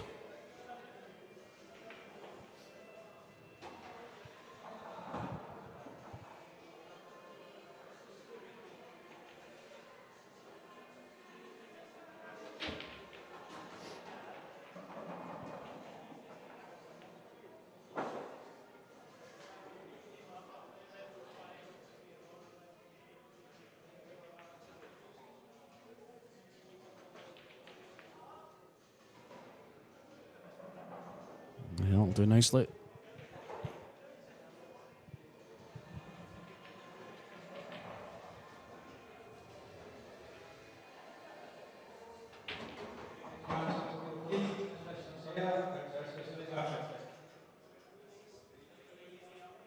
It's table 14 just being called, so that means Kaci has indeed defeated Pier Francesco Garcia. And that was 10-7 to Kaci in that match. The longest match so far of the tournament. We're only on day 2. Still plenty of time yet.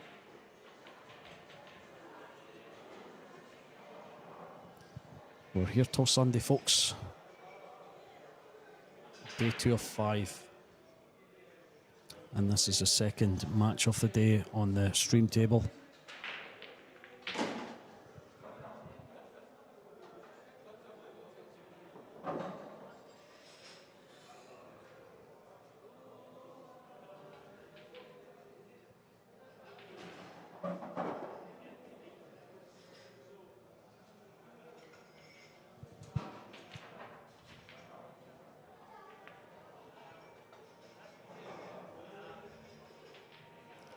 It's not. Has he snookered them? Is he just behind that 4 enough? Alan just checking if the ball's frozen to the rail. Come on, Alan, how's your eyes? It's frozen.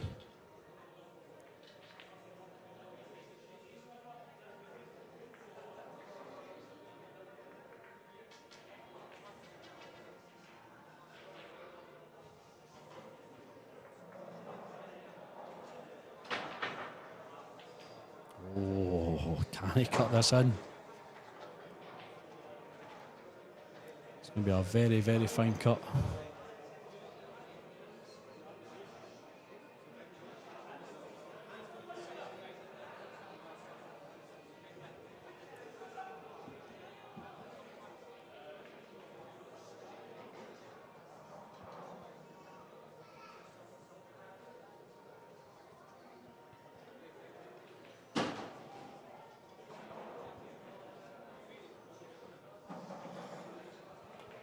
It did indeed go.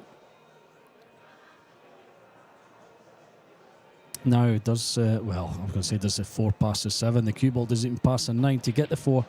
So he's going to be kicking off the side rail. I won one rail escape here. Should be able to move the 4 back up table off a couple of rails.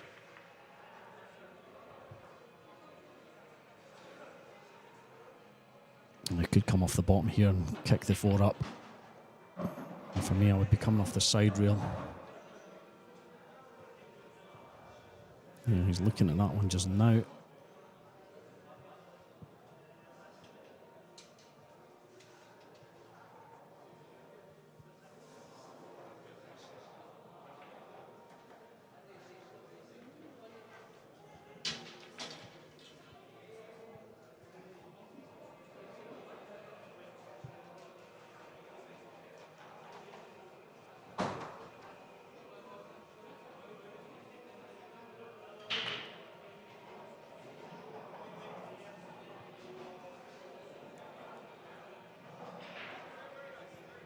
Yeah, that's what he's worried about. He's worried about carrying off the 7 and scratching.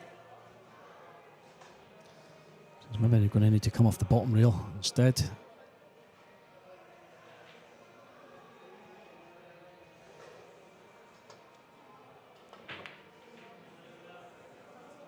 He's made the 4. It's an incredible fluke there. And he's absolutely perfect on the 5.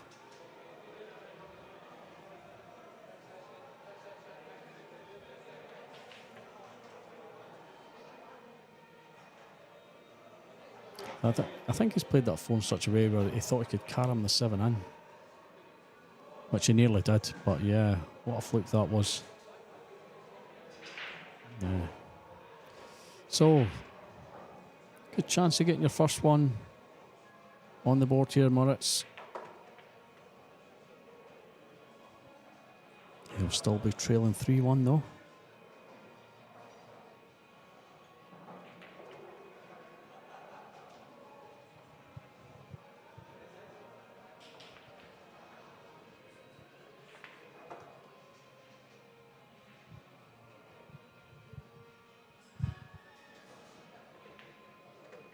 And 3-1 it is. Felix Vogle still with the lead over his fellow German, Moritz Neuhausen. There's Piers Labutis on table 11.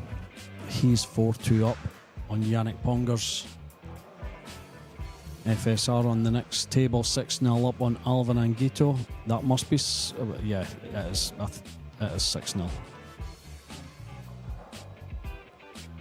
Mark Beisterbosch 4-2 up on Andy Finnegan.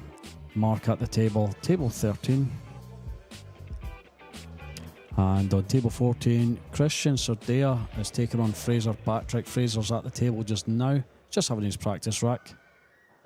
John Mora 4-0 lead on Mark Owens on table 15. John at the table. And Chris Papagiorgio is 2-2 when he was fine. So that match is moving on slowly but surely.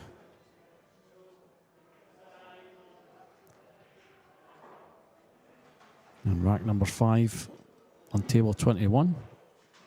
Moritz Neuhausen to break 3 racks to 1 down over Felix Vogel.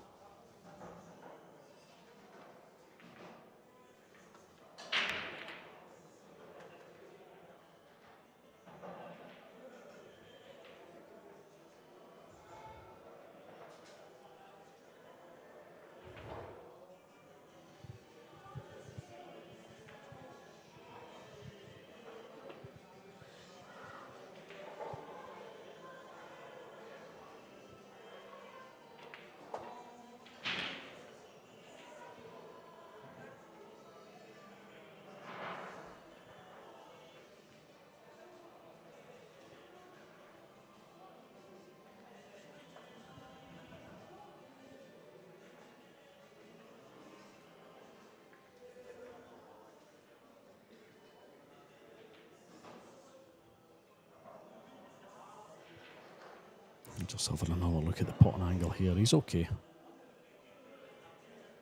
And leave the 4 for the bottom left pocket. This is a pretty good layout.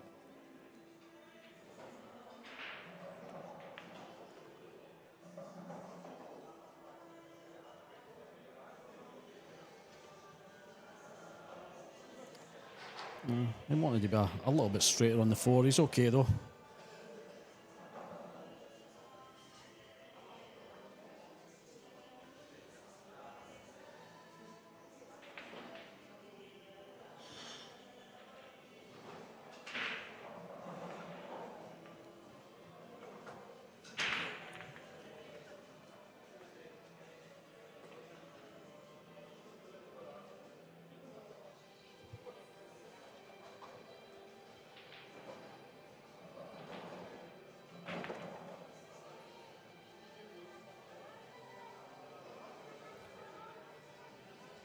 Nice little angle.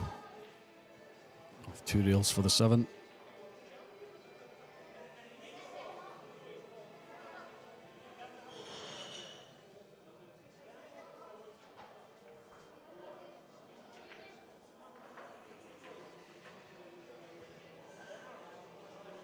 And he's going to pull another one back against Felix Vogle.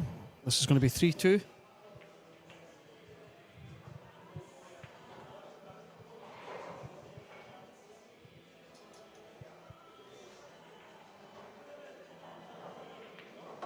And there we go, Moritz Neuhausen taking another one. He now trails 3 racks to 2 against Felix Vogle. Yannick Pongers at the table there, 5-2 down to Pius Labutis. And on the next table up, FSR 6-1 up on Alvin Anguito. Alvin finally getting one on the board. Mark Beisterbosch has got another one against Andy Finnegan. He's now 5-2 up. Christian Sardia, Fraser Patrick still to score. The Christian and Fraser match, that is a race to 8. So we are in losers round 1 with that one. And John Morrow 5-0 up on Mark Owens on table 15. Chris Papagiorgio, Neil's fine, still 2-2 there on table 16. Oh, Neil's is on the 9 ball. Is he on the 9? He is on the 9. Yeah, there we go. That's 3-2 to Neil's. A very tactical match, that one. We're back at table 21. Rack number 6. Moritz breaking, trailing by 3 racks to 2.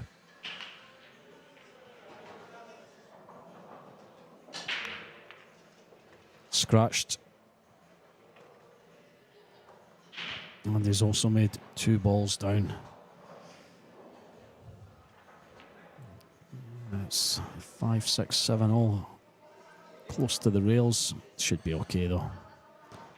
Fancy him to take this down. He's going for the combination.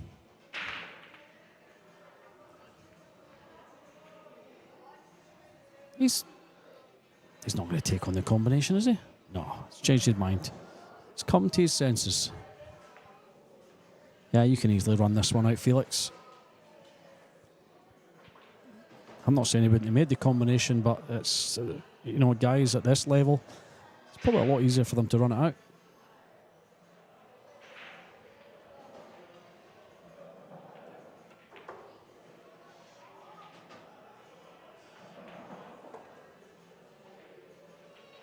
And that's where he would like the cue ball for the 6, roughly about there.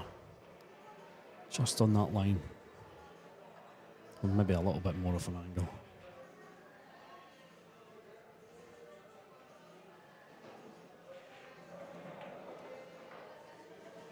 Yeah, he's got quite an angle in this one.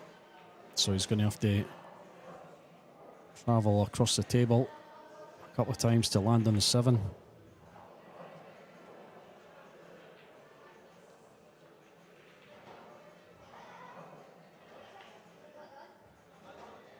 Can he just hold for the 7, roughly the same angle he's at now? Nah, across the table, there we go. Looking for a better angle, he's all right there. That's pretty good. So the scratch off the break by Moritz is going to cost him. And he's going to find himself 4 racks to 2 down. If young Felix can sink this 8 and 9.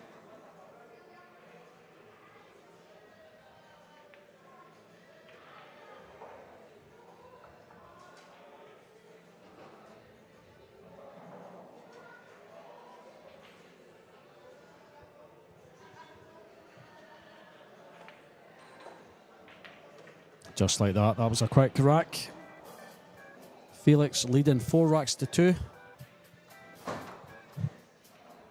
Piers Labutis, he's 5-3 up on Yannick Pongers. Pongers at the table just now. Table 11 there at the bottom of your screen. FSR is now 7-1 up on Alvin and Gato. There's FSR just breaking off. Let's see what his break's like. Oh, you can see Yannick's just missed that 6 ball there.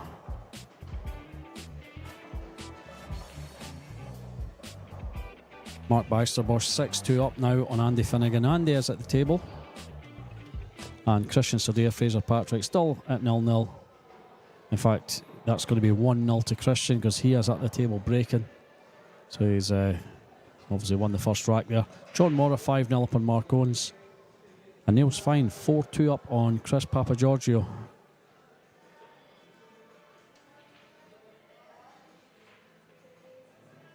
So also 4-2 up is this young man, Felix Vogle versus Moritz Neuhausen. All German affair here on table 21.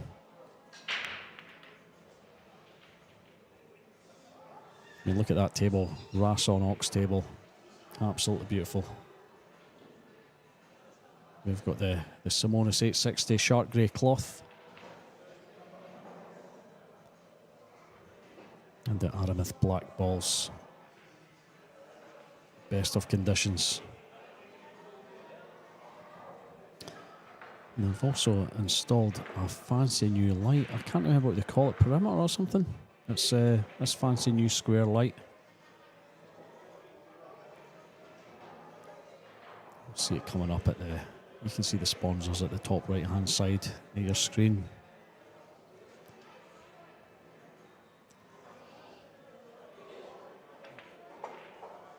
I think it's called perimeter. Very fancy light. You can see the reflection of the balls there. It's rectangular shaped light.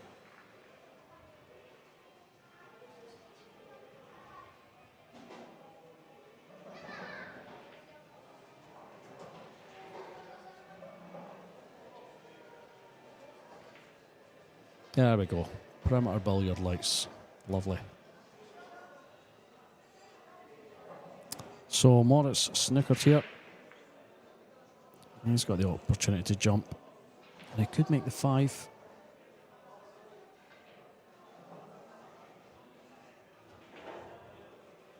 It's a lovely angle, that. Oh, what a shot he's played there. The 2 also goes down. And he's got a shot on the 3. Multi-camera angle here set up. Scottish Cuesports live streaming. Best in the business in Scotland. Craig Anderson does a cracking job.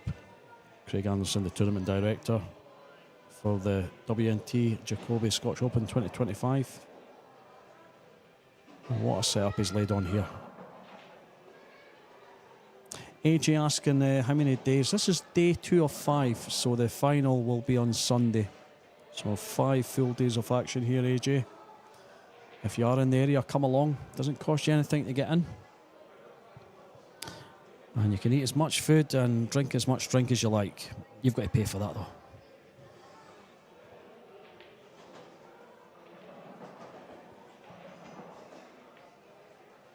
Nice to join us, Jack McGee.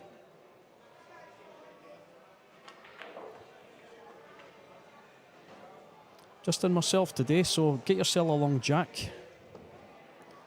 Just a wee trip up the M8 from Edinburgh. Join me in the box here.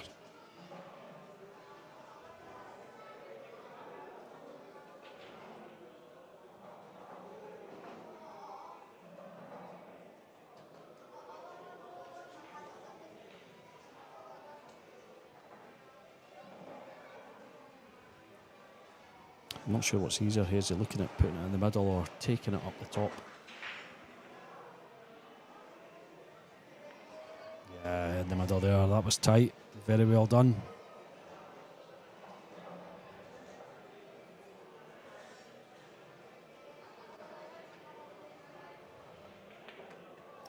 So he let that last one slip.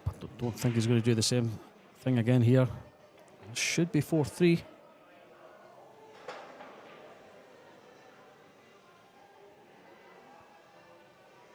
Good idea, AJ. Get yourself along on Saturday.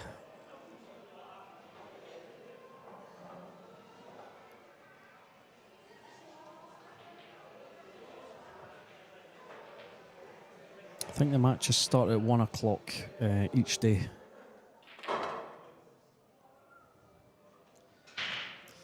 Oh, he's okay here. Yeah, he's absolutely fine. Thought he hadn't rolled far enough. He's okay. He's probably got more of an angle than what he would have liked, but yeah, he'll settle for that. Still got to get on the 9 though.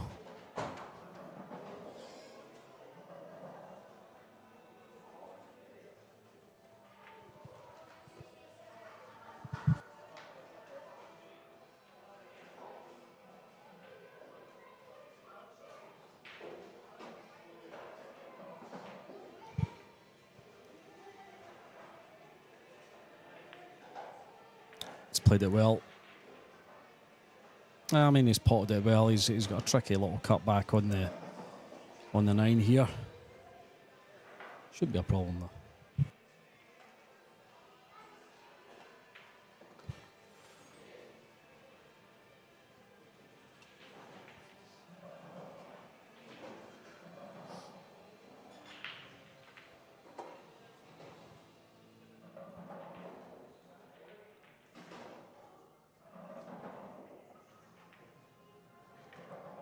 And there we go, 4-3. Moritz finds himself down against fellow German Felix Vogle. Pace Labutis has just went 7-3 up on Yannick Pongers. You can see Yannick setting the balls up there. Alvin Anguito at the table, 7-2 down to Francisco Sanchez Ruiz. And the next table up, Mark Beisterbosch has just went 7-3 up on Andy Finnegan. Table 14, Christian Sardea, Fraser Patrick still to kick things off. That one is a race to 8, that's in losers round 1. All the rest of the matches are race to 10. John Mora 5-1 up on Mark Owens. Mark finally getting one back there. And Neil's fine, moving things on 5-2 on Chris Papagiorgio. Oh, there's the break from Pierce. He almost made the 9, he wasn't far away. He's made the 1, he's got a shot in the 2.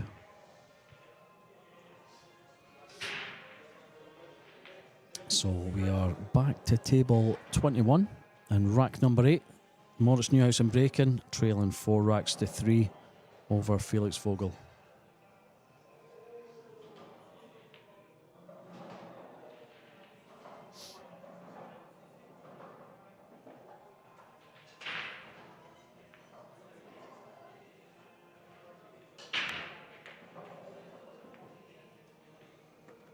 Six drops at the last second there.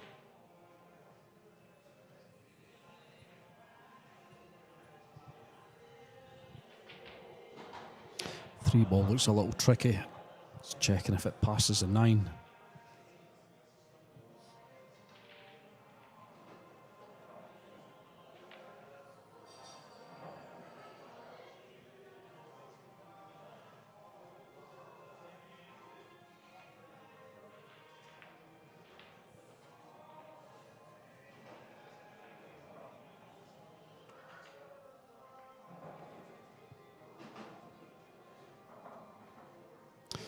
So how's he going to deal with this 3? He's having another look.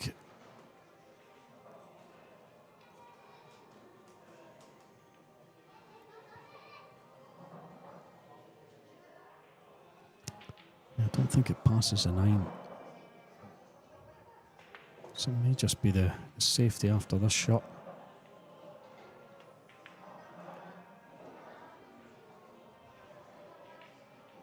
He's still looking at the bottom angle. I think he thinks he can squeeze this one in. Slidey cloths right enough. Brand new covered tables. They might be able to cheat this pocket a little.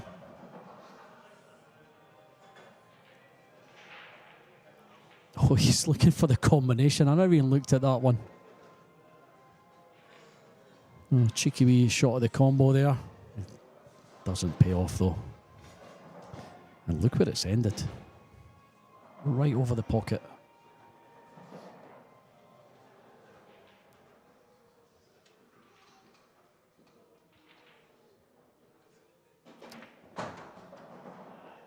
I think he'll take the 9 out now. Come back cross table. That's what he's went for. Well, I mean, it was a shot to nothing really. Now here's a chance for Moritz. Do you think he's done well in the bank? I think he came 9th or 10th in the US recently. So he's not a bad bank shot player. He is hampered a little by the 9. And you've got to be hitting this one pretty hard. You don't want to be setting it up if you miss. I think this is on.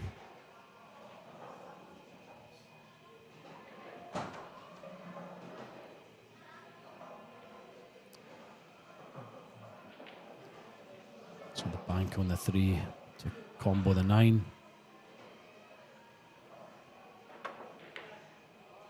He's missed it by a long way.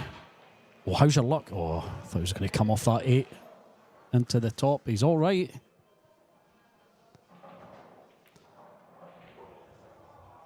Now, there's Felix eyeing up this 9 ball off of 2 rails.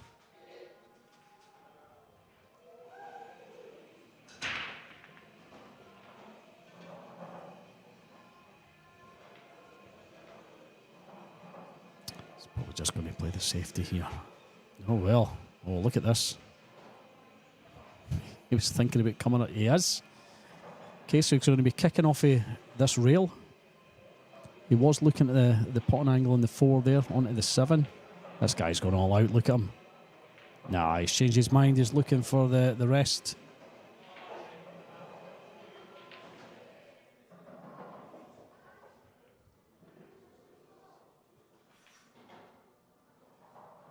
So can he come off 2 rails here? Land on that 9 ball. With a cue ball. I'm not having one of my crazy shot moments.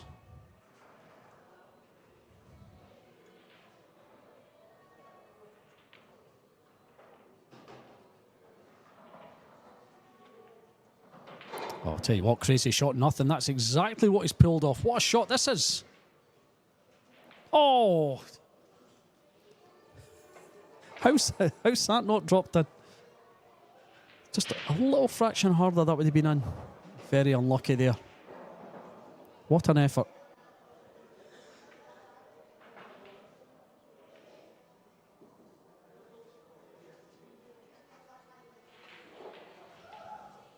So it's all about this 9 hanging over the pocket. These guys are going to try and take this out at every opportunity. So cut the 3 in. The natural angle is going to bring the cue ball back down. It's so deep in the pocket now, though, that you've got to watch you don't scratch.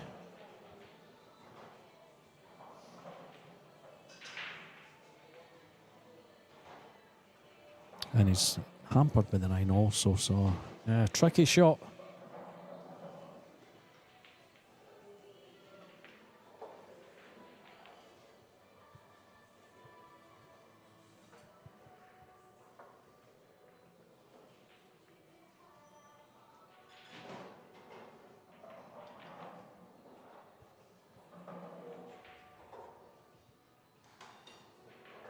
I think I'm just being hampered by that 9. Just that didn't help his case there. And here's a similar shot for Felix, and it's a bit easier. Okay, he's up on the rail, but still fancy him to pot this.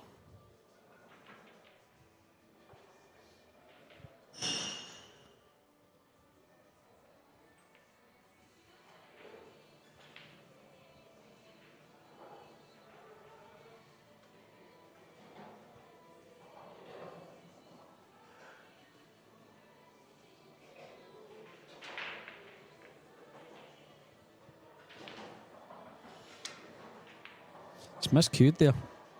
Yeah, you could hear that. You could hear him miscue. Just having a look at his tip. And he's left us. So, Morris Neuhausen's been very fortunate to get a shot at that so easy, and he levels the match up at 4-4. Also level is Christian Sorday and Fraser Patrick. That's 1-1 on table 14. Fraser setting them up there. John Morris 5-2 up on Mark Owens. So yeah, Mark pulling another one back. And Neil's fine Chris Papagiorgio. That's still 5-2 there. Chris at the table at the moment. Mark Beisterbosch 8-3 up on Andy Finnegan. Andy's only got the 8 and 9 to take down here to make it 8-4. And Francisco Sanchez Ruiz also 8-3 up on Alvin Anguito. You can see FSR on the right hand side of your screen at table 12. Piers Labutis is also 8-3 up on Yannick Pongers. So back to table 21, rack number 9. Moritz breaking 4 racks each.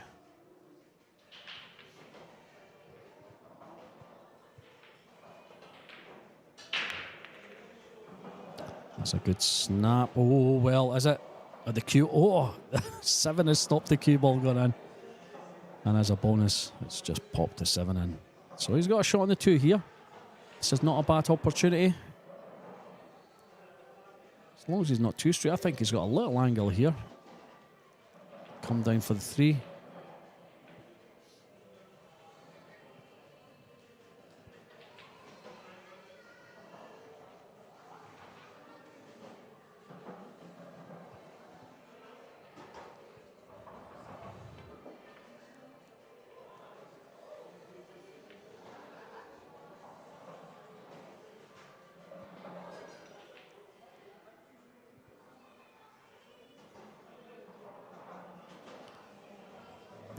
Must be pretty straight in this one.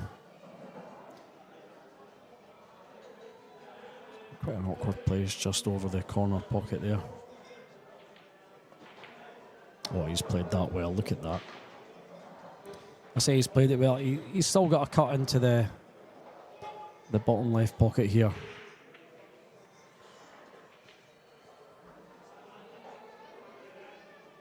Yeah, another 8 or 10 inches there would have been perfect.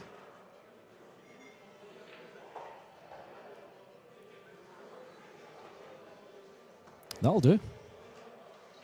Oh. No, he's okay.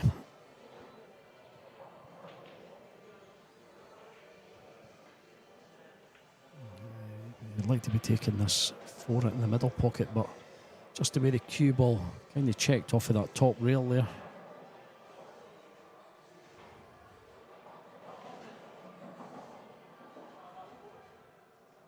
Yeah, just watching the replay, didn't really check off it, just in the natural angle.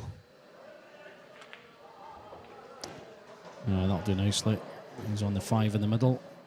These are set up pretty nice. So, one more decent pot in this tight middle pocket, and he will take the lead.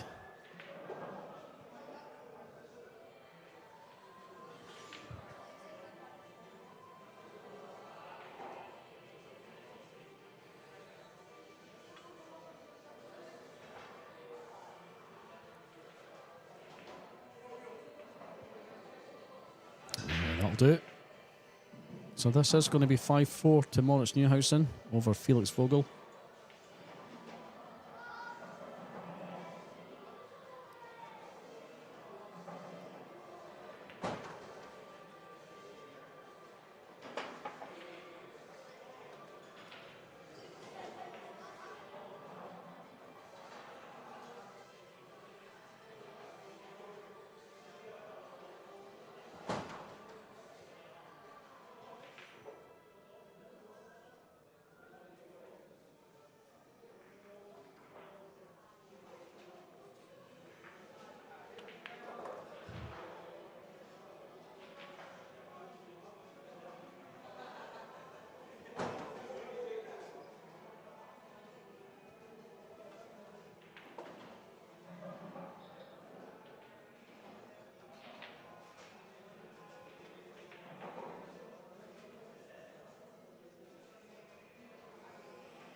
There we go. Takes the lead over Felix Vogle for the first time. 5 racks to 4 to Morris Neuhausen.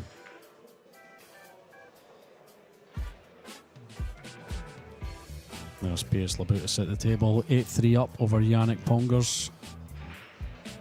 Just 5 more balls to pot to go on the hill. Francisco Sanchez Ruiz also looking to go on the hill. He's 8-4 up on Alvin Anguito. And Mark Bijsterbosch is on the hill against Andy Finnegan. 9-3 there. Andy is at the table at the moment. Christian Sardea, Fraser Patrick, that's 1-1. And John Morris 6-2 up on Mark Owens on table 15. Niels Fine 5-3 over Chris Papagiorgio. That match just slowed down a little bit again. Well, what a shot. What a shot there on table number 12 by Alvin Anguito. A lovely bank shot. It's got a shot on the 3 ball. Just passes the 9. Oh, we're back at table 21. Not going to see that one, folks.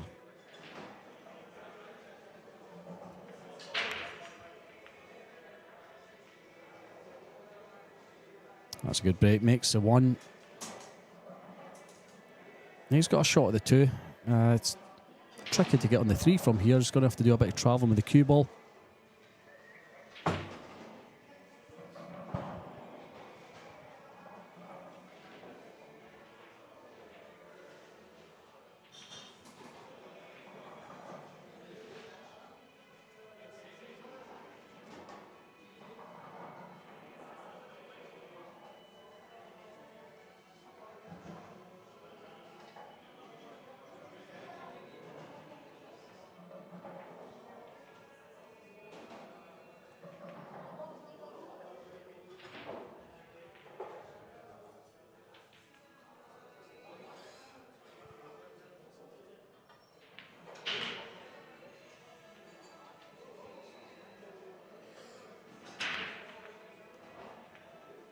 It's a nice angle to come back over for the 4 here.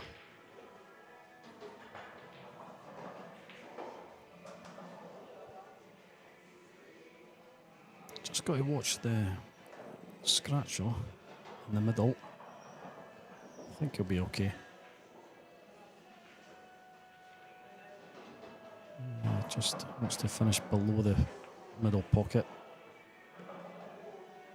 That's good. Yeah, he's absolutely perfect there. Well, I say he's perfect. He's straight. But he's got no problem getting on the 5 from here.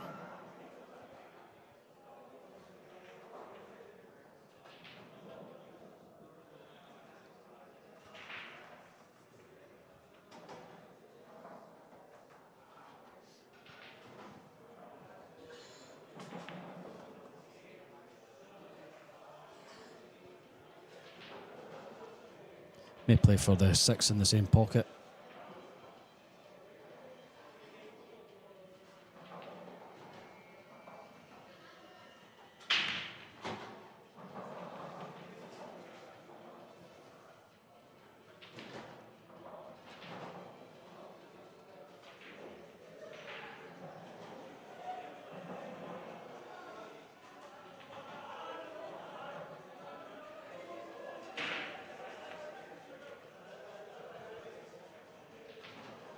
Watch that 8.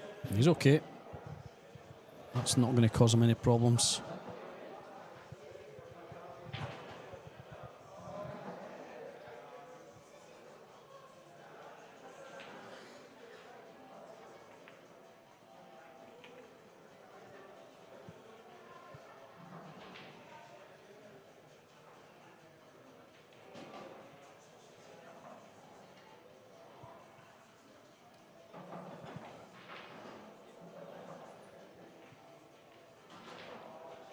I'm not sure who's in charge of the music today.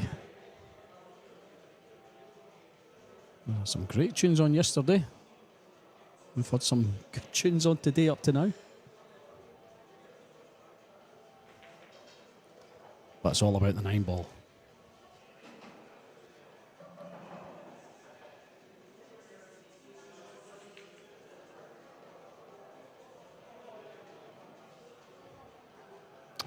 straight on this 8 here. He's okay. No problems making this 9 after the 8.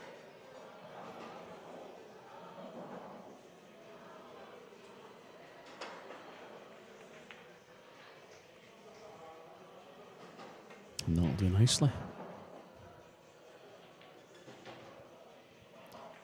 And just like that, it's 6 racks to 4 for Moritz Neuhausen over Felix Vogle. Piers Labutus is 9-3 up on Yannick's Pongers. Labutus at the table now on the hill. Francisco Sanchez Ruiz 8-5 over Alvin Anguito. You can see him there looking at the 3 ball he's on. Yeah, I think you can see it. Is he going to have to jump this? I don't know if he's snooker behind that 8 ball. He's maybe got a push out.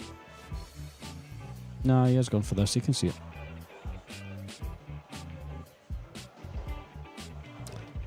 Andy Finnegan has been defeated in his match. That finished 10-3 to Mark Beisterbosch. Unlucky Andy. Very well done, Mark. Fraser Patrick 2-1 up now on Christian Sardea. And John Morris 7-2 up on Mark Owens. Neil's fine. Pulling away now 7-3 on Chris Papagiorgio.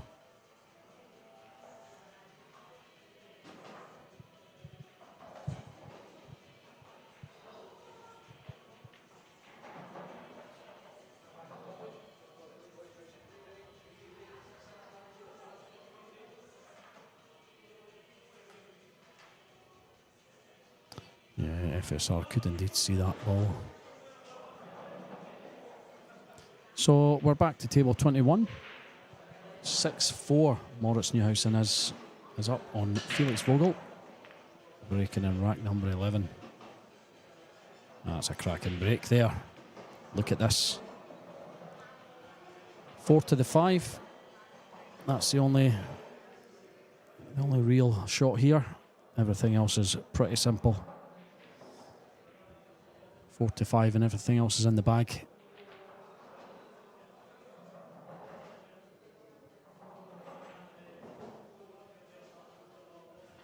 And Felix has been sitting in his seat for a little while now. Oh, he's missed it. Oh, he's played a terrible shot there. I mean, if that had went, he'd have been snookered. But he missed it by so much. I think that's the reason that he's went into that 9 there. I can only imagine he's maybe had a miscue or something. I'm just watching the replay here.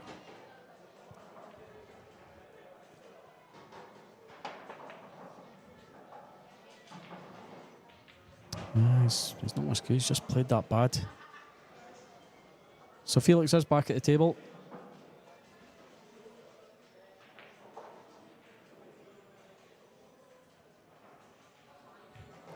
He's got a decent chance here. 2 does pass the 6.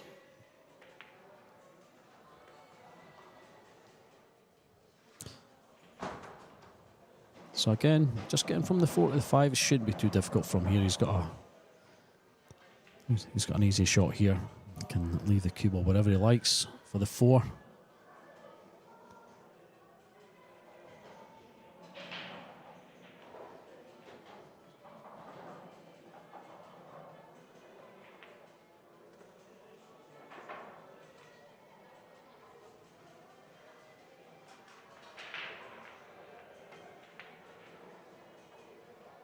So can he slide up past that 6?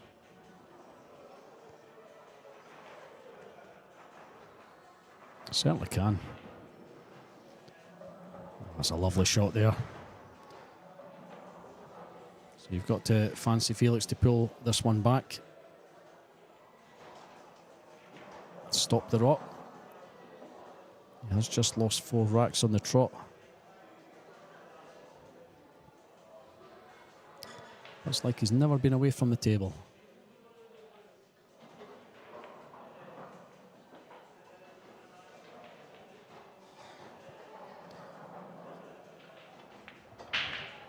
Just stop the cue ball where the 7 is.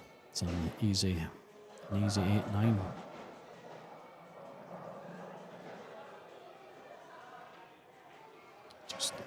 going for his extension. He's not the tallest of players.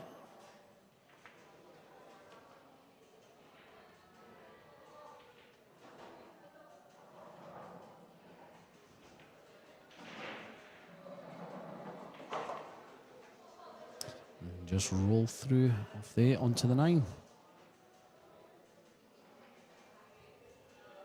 I mean, you could roll through to leave the 9 at the bottom right, or you could just take the 9 in the same pocket.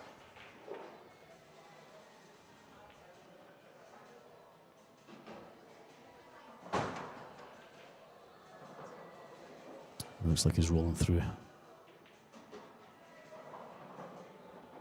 No. He's not convinced himself yet.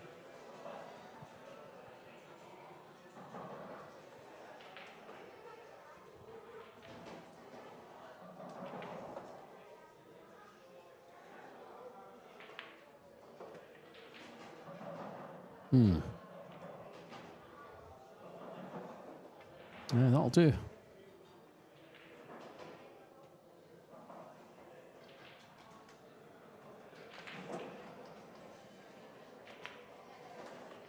And there we go, pulls one back, stops the rot. It's now 6-5 to Moritz Neuhausen over young Felix Vogle. So Yannick Pongers has pulled one back there. No, I say he's pulled one back. No, he's lost the match. I can see Piers Labutis packing away. He's won that match 10 racks to 3 over Yannick Pongers.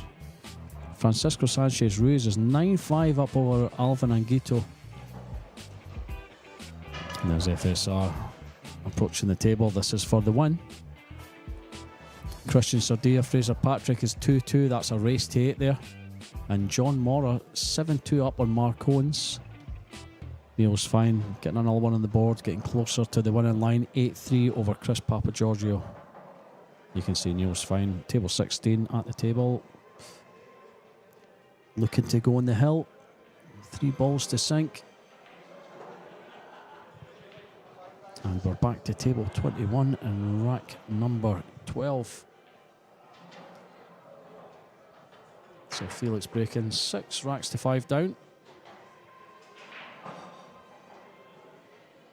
Yeah, just disturbed a flying cue ball from the 8-ball tables there.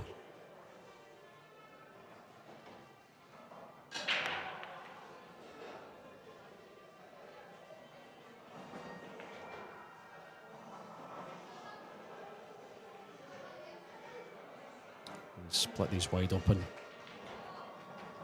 Tricky too. Maybe not tricky for these guys, but these are missable.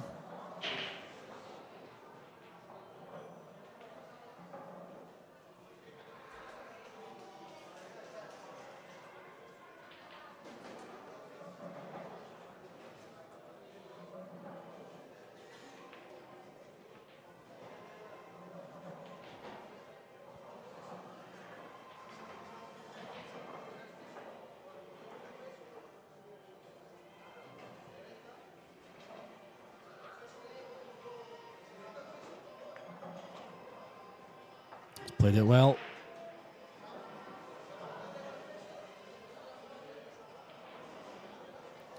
Hampered a little by the 6 ball here. That's why he was giving a little shake of the head there.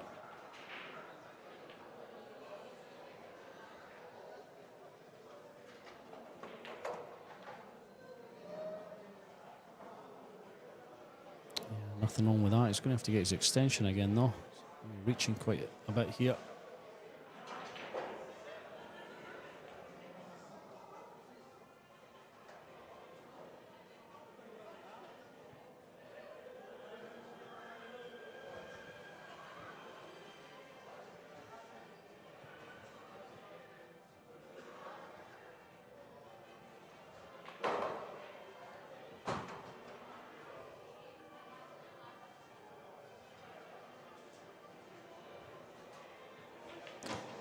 So one more good shot here.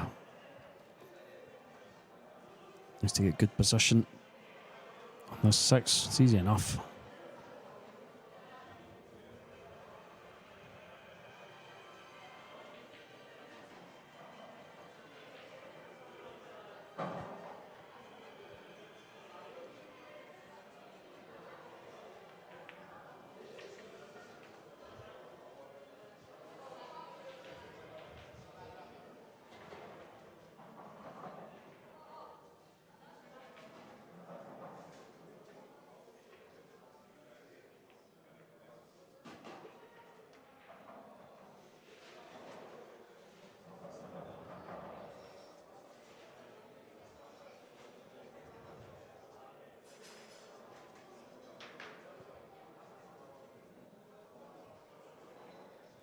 If he's screwing back at the table here, that 9 might come into play here. I think he's going to screw off 2 rails here. And I was able to avoid the 9. Didn't really want to catch it and move it out of position. Could have, of course, potted it, but yeah, he's a more sensible player than me.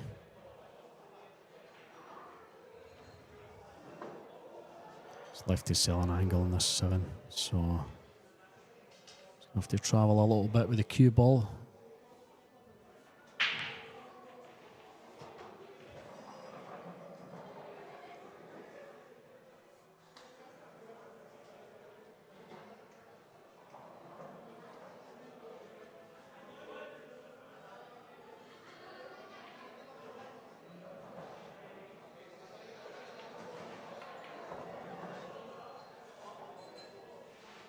That's not where he wanted it. He wanted to be a little bit further up.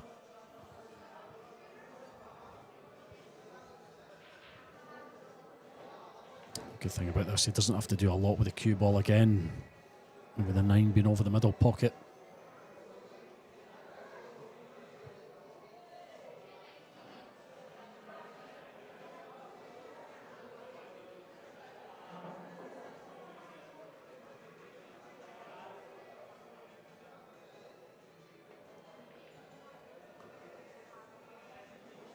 That'll do nicely. So this is going to be tied up, folks. 6 racks each on table 21 here at McGoldrick's Pool and Sports Bar in Glasgow. You're watching the WNT Jacoby Scottish 9-ball open. Table 11, David Alcady is just ready to take on Scott Gillespie. And that will be a race to 8 match, both on the loser's side, round 1. Table 12, Matthew Wrigley, local guy, ready to take on Flavien Glant. And that will be in winners round 1.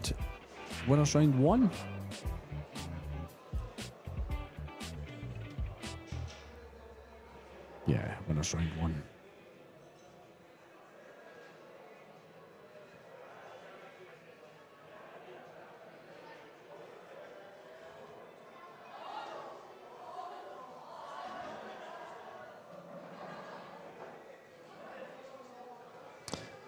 Yeah, I mean, it's saying 5 o'clock that match is. I mean,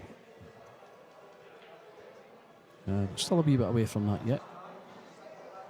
The Raynor Bierman will be taking on George Antonakis on table 13 at 5 o'clock. Niels Fines on the hill, 9-3 over Chris Papagiorgio. Back to table 21, breaking in rack 13. Felix Vogle has made the 1. He doesn't have a shot in the 2. So just going to be the safety here.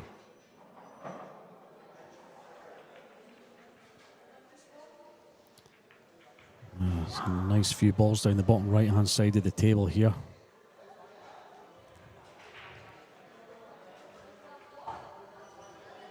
Love to get the cue ball down behind that 4 or 9 ball. Down there somewhere. Could play as a shot to nothing here, bring the 2 back across. And that has came to nothing for Felix. It's chance here for Moritz.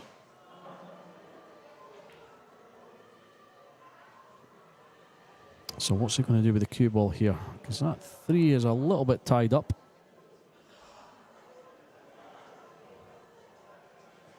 Could just roll this in, just drop it in.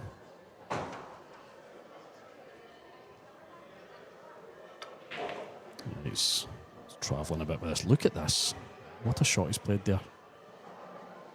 Yeah, it's a really good shot to get back across the table from there.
Just rechecking the potting angle a few times there. It's got to be very,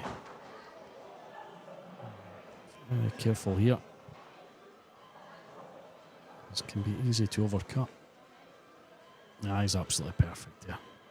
And he's got decent shape on the 6. Cubo's going to be coming back across the table.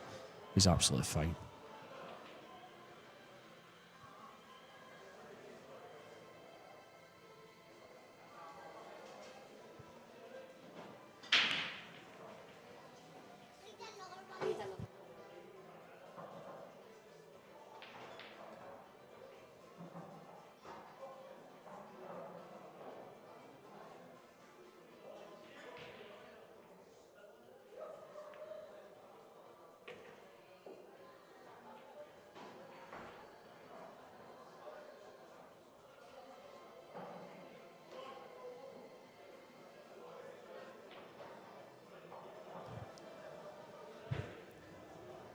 So it looks like Moritz is going to regain his lead. After Felix getting off to a good start. Moritz pulled a few back and Felix has not been able to get his nose in front again.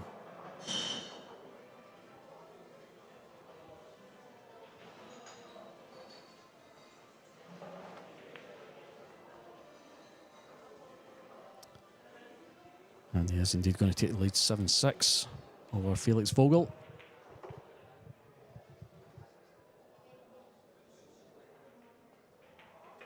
And there it is indeed.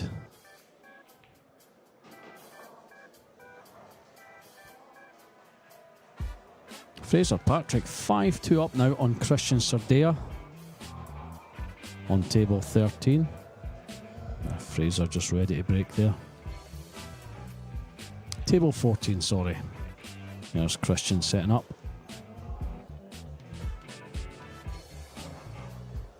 And John Mora 7-4 up on Mark Owens. John Mora is at the table at the moment. He is on the 8 ball. He's scratched. Is he scratched? He has scratched. So Mark's going to pull one back here. I can see Mora disgusted with that. Throwing the ball back on the table. So a chance here for Mark to get his 5th rack on the board.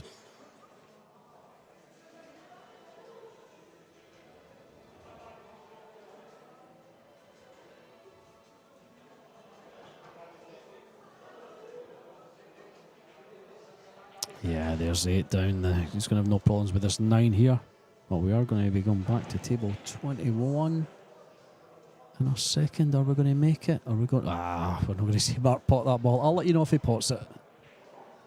Yeah, he has indeed potted it. So yeah, that will be 7-5 John Moore over Mark Owens. Mark, another local lad here. And that's a great break. Oh, well, the 3 just tied itself up a little bit, does it? Past the 8 into the middle. Morris having a good look. Check it from this side. I think he's all right.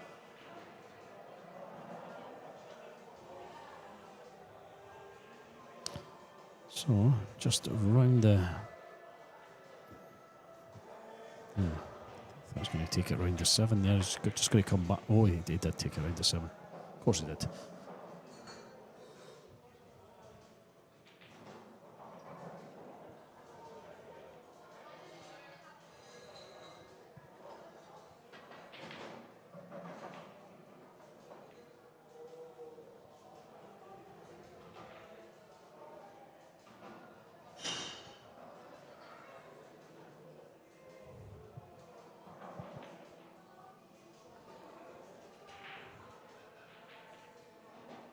Well, yeah, he's caught that 8 ball.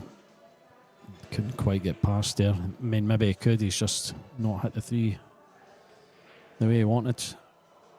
Thanks for joining us on the chat, folks. We've got Keizer Soze. When's Bugs game on stream?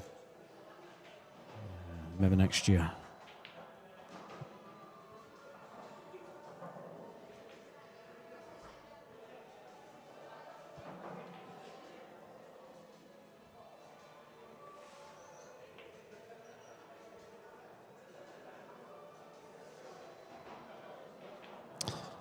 Yeah, just kicking that 7 away there, and now opens the pocket up for the 6.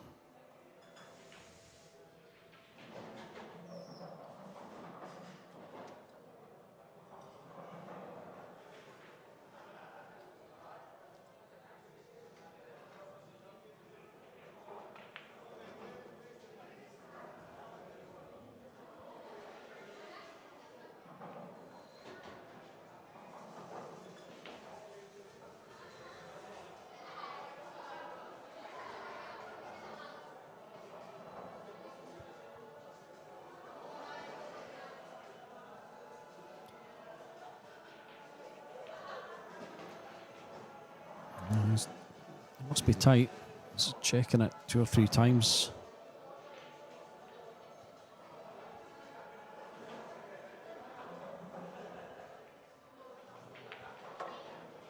That's a lovely shot there. That's exactly where he wanted the cue ball. Wasting no time getting down to take the 7. And the rest of it's a formality. And it looks as though Felix is going to tie things up again at 7-7.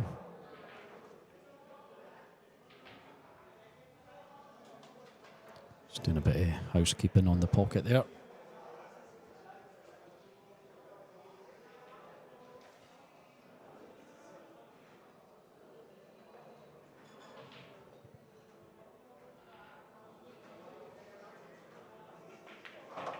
And Felix Vogle ties the match up at 7-7 here in a race to 10.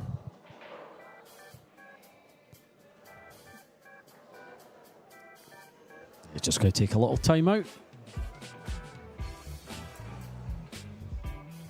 There's Fraser Patrick on the 8 ball on table 14. He is 5-2 up on Christian Sordea. This is going to be 6-2.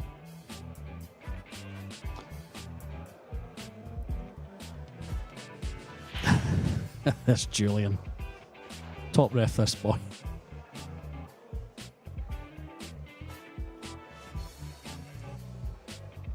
There we go. Fraser taking that one down 6-2.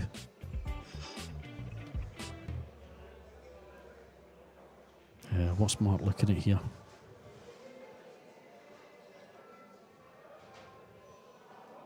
A little bit of debate going on here. Yeah, I think it's either they want to clean the ball or they want to lift away the template. I thought he was going to have to get the scissors out there again like he did yesterday. Had to cut the template away in JJ Fall's match.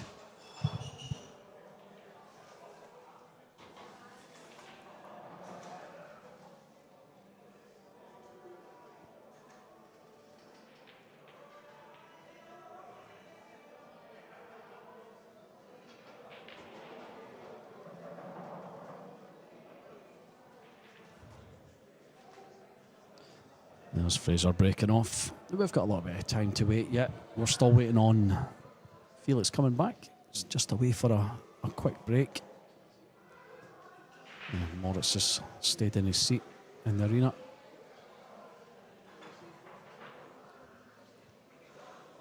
A few matches coming up. We've got David Alcade against Scott Gillespie. These are all 5 p.m. matches.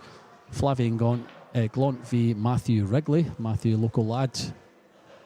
Rainer Bierman versus George Antonakis. That is also coming up at 5 p.m. Scott's also, I'm going to say a local lad. He's from Scotland. I'm not exactly sure what part he's from. I think he's fairly local. Very good player. Very good 8-ball player. Yeah, he's certainly turned his hand to 9-ball in the last few years. I think he used to play before, years ago. I'm not exactly sure on that one.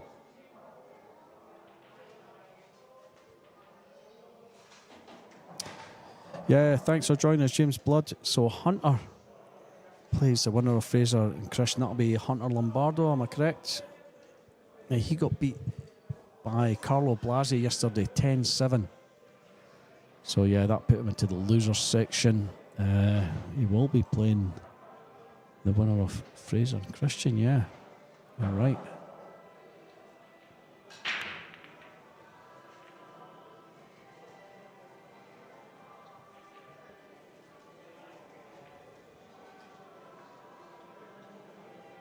That match will be tomorrow, James. Let me just double check that, because I got my days wrong already today. I thought it was Wednesday today. We're back to table 21.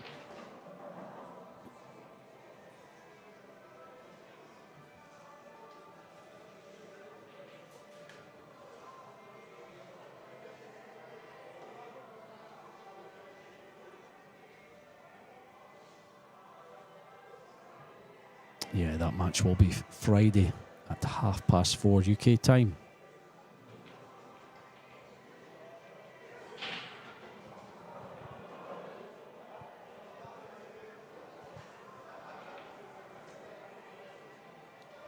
Just a little flick off the two here.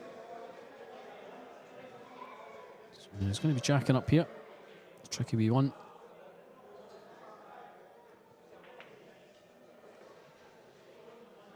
No problems with that. It's getting on the 4 now. Off a couple of rails. Leave the 4 for the bottom left pocket.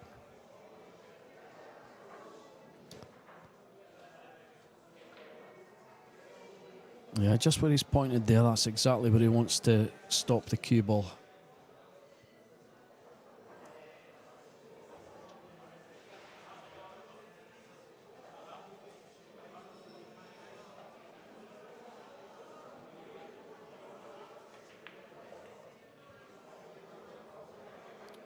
Not quite, but he does have a shot of sorts. He's probably just going to play safe here.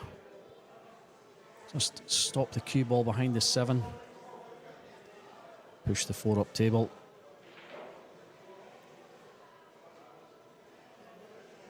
Just watch you don't bank it into the top pocket.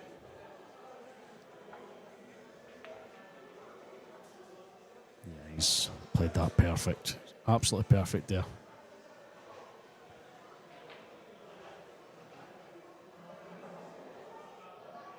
So he's got Morris in a little bit of trouble here. I mean, he can probably escape from easy enough. It's getting the cue ball or object ball safe. That's the problem.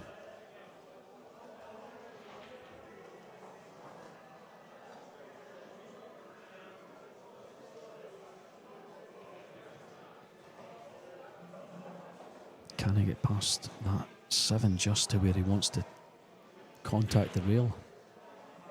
Pretty tight on it.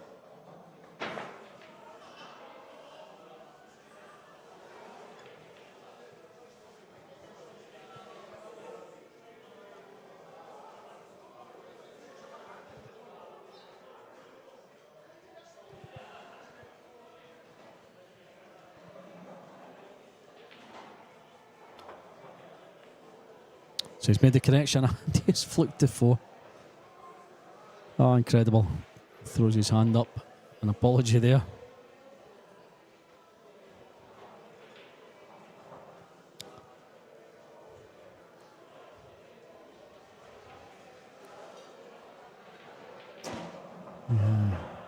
Not won the rack yet though, Moritz.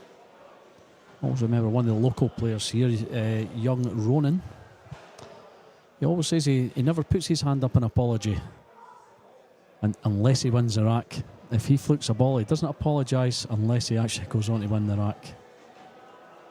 Which is fair enough. That's just Ronan's way. I think most people apologise there and then. I'm finally joined in the commentary box here. I've been sitting here myself all day, and Stephen Capaldi has just joined us. How are you, Stephen? I'm good. Is there anybody listening to us? 199 are watching. 202, it's gone up now. Yeah, it's because I've arrived. Stevie's arrived, and let's watch the viewers go up.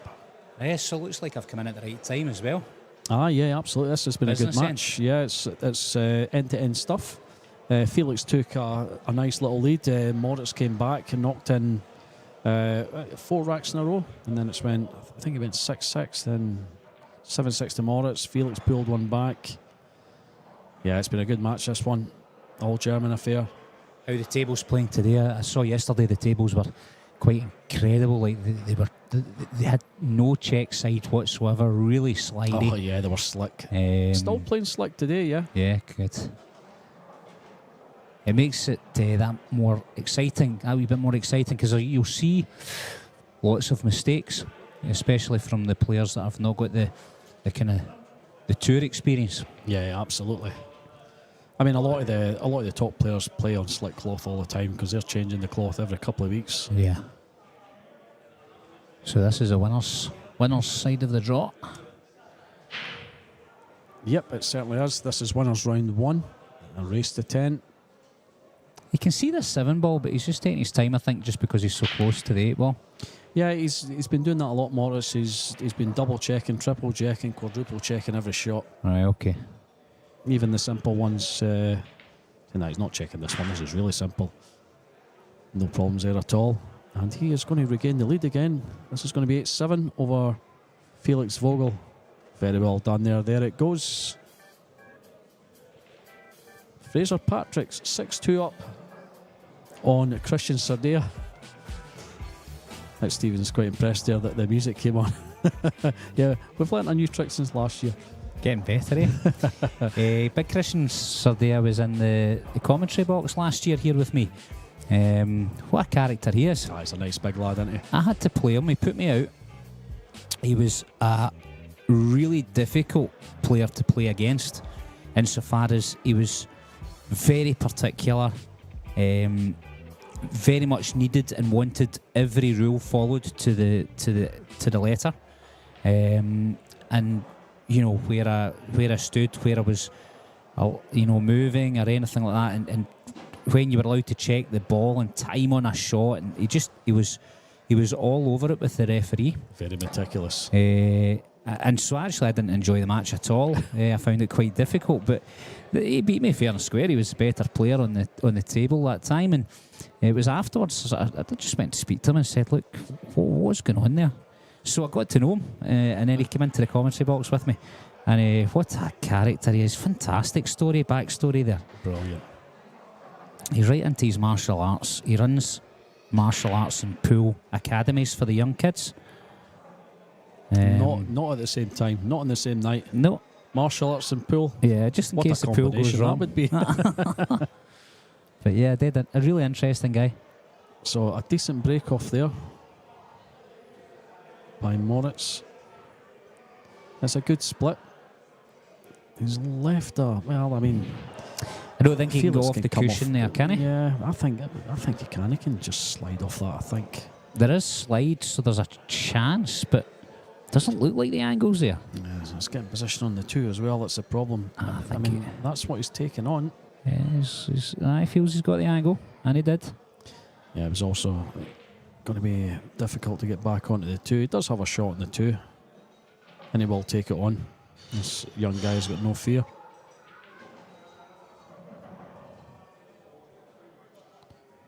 Yeah, we're spoiled for camera angles this year as well, aren't we? Look at that. Oh, what a shot he's played there. That's a great shot. Very good shot.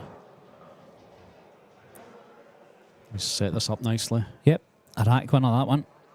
Trusting the table. Fairly slow roll. Tight angle. Cutting into a blind pocket. And then he's used the 4 ball for position. Yeah, it's checking everything. Absolutely incredible.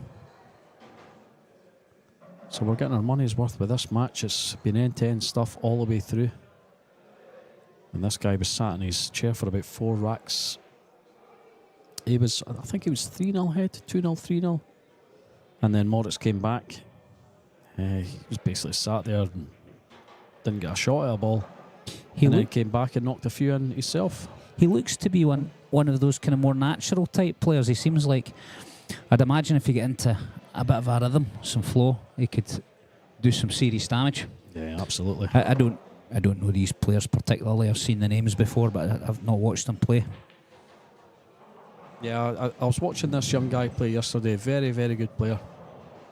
I've not heard of him before as well. He's only 17 years old, so imagine he's only just joined the Pro Tour. Coming onto the scene. Yeah, absolutely. But I'll tell you what, he's going to make a great impression.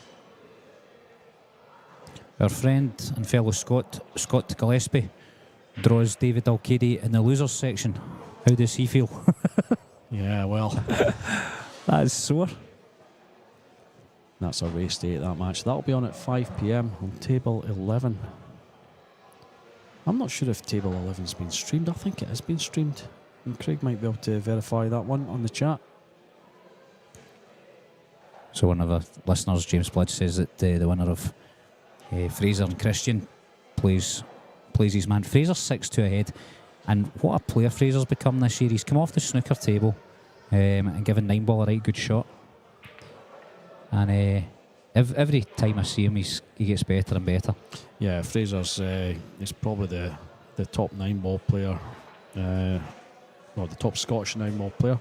Do of course have Elliot. He's one of our own nowadays. That's it.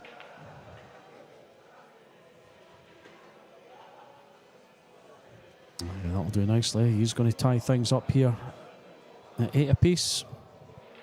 You say that, but do you know, with these tight pockets and with the slick tables and the cloth and the pressure of the situation on top of everything else, this is a bread and butter shot, of course it is, but it can be missed. Yeah. I've seen it missed. Especially when you're getting to the business end of things. And it makes no problem at all with that pot. And it goes, ties things up at 8-8. Very well done. Fraser Patrick. Oh, well, there's been a score there because Christian setting up. Fraser Patrick is on the hill. 7-2 over Christian Sardea. And John Mora, 8-6 over Mark Owens in a race to 10. Fraser's match, of course, a race to 8. It's on the losers round 1 side. Who have we got coming up here after this match? Table 21. Oh, that's not long been announced, actually. We've got Brandon Jacoby versus Quinton Pongers.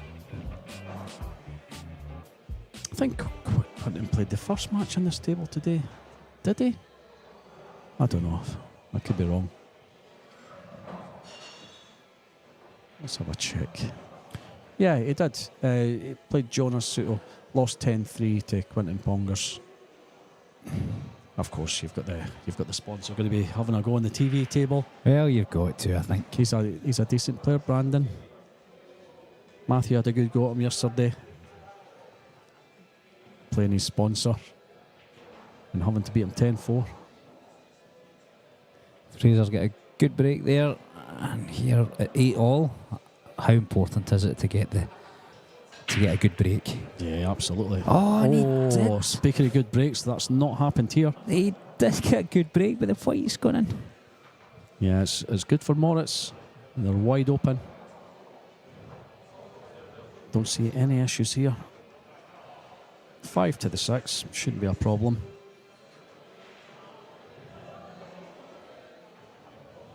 So here we go. Chance for Moritz to get his nose in front again.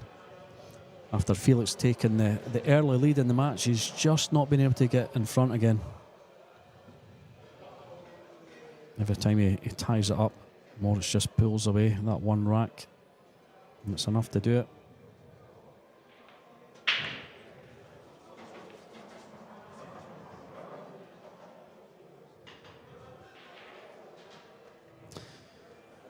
Yeah, Santiago Molina Arena on the chat there making a point. John Mora went back to playing right-handed. I thought that's what he switched to. Was he not left-handed before and switched to the right hand? I'm not sure. He is indeed playing right-handed today.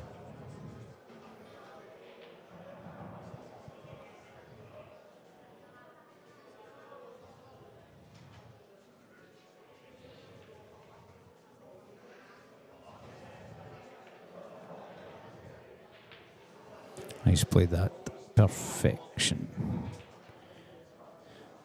The difficult one here is going to be to go on the 6. Now he's going to take the cue ball back, maybe halfway to where it is at the moment, I would imagine. And then when he takes the 5 ball to the corner, he's going to draw the white back across the table to the middle diamond to take the green 6 ball. Yeah, he's actually get a little bit too much into that. I think he wanted maybe an inch less. But I think he should be okay. The only thing here, Dave, is that check side sometimes doesn't take. He really has to get into this cue ball. I'm sure he will. You've got to play it right. Yeah, I see how that kind of checked up a little bit. And he's lost position on the 6. So he's going to have to either find a hook behind the 7 or take on something a wee bit more risky. He's down quite quickly. I'm guessing he's going to play the snooker here. Yeah, I think that's his only option. Yeah. Santiago, you're absolutely right. He has went back to playing right-handed with the looks at it. He did have to learn to play left-handed at one point in his career, but it does seem, I mean, he's certainly breaking right-handed. I'm watching him just now. He's just broke off right-handed. And, yeah, pretty sure he's playing right-handed all the time now. Up and down the table here. Oh, he's hit it firm. So he's got the 9 he's ball. made the 9. Oh my goodness. That's why he's hit it firm. He was looking for anything that would come his way. Yeah, I think he's got that in his mind. I mean, look at it. I mean, we're just watching the delay here on YouTube. There's John Moore on your screen there. He is indeed playing right-handed. He broke right-handed and he's playing right-handed.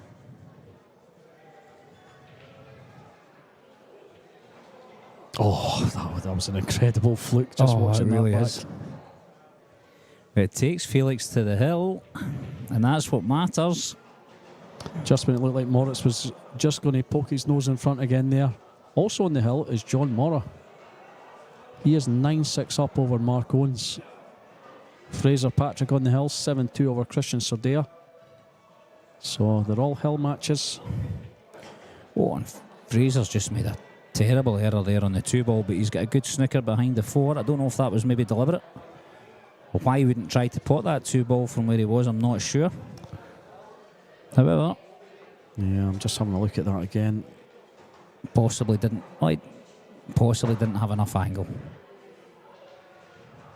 He's maybe going very close to that 8 ball. Who knows? Yeah, that was very close. Okay, here we go. He wants to run this one out and take the match, doesn't he? What a time for a golden break. We say that every time. He's got better control of the white this time. The 1 ball's gone down. He's on the 2. He's got shape. All the balls are open. It's down to him. He just needs to take the finish away. There's no excuses here. But they weren't in the last rack. Moritz didn't have any reason to make any mistake. He's overdrawn the cue ball, which is so easy to do here. And in doing so, he ran out of shape on the 6, and it's cost him the rack, albeit through a fluke. Now, Felix will just be going through his head, I've got to take this out, but you've got to go one at a time, Dave, don't you? Yeah, definitely. You can't be thinking about the 7 ball and the 8 ball just yet. So the 3 to the 4, that for me is a key shot. Everything else should be simple. And that's an easy enough shot itself. He's just got to finish perfect. That's exactly where he wants to leave the cue ball.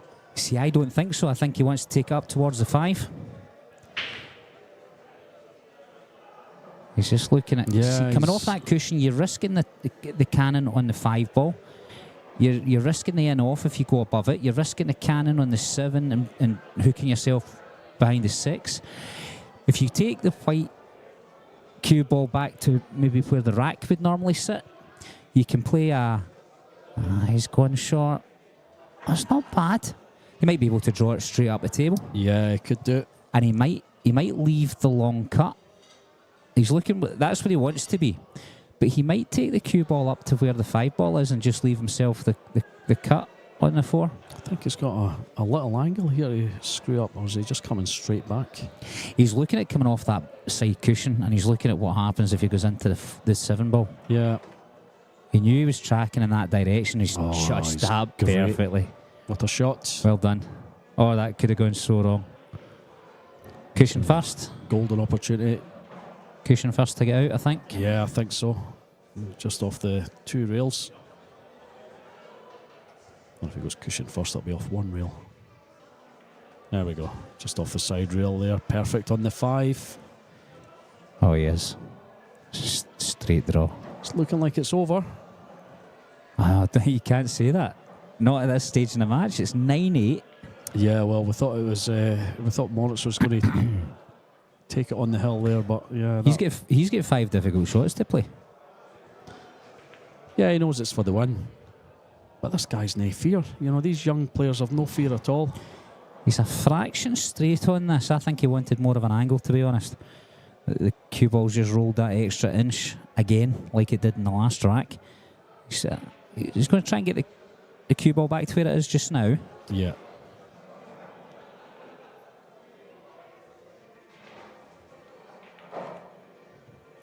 So he's gone a bit straight on it. He doesn't.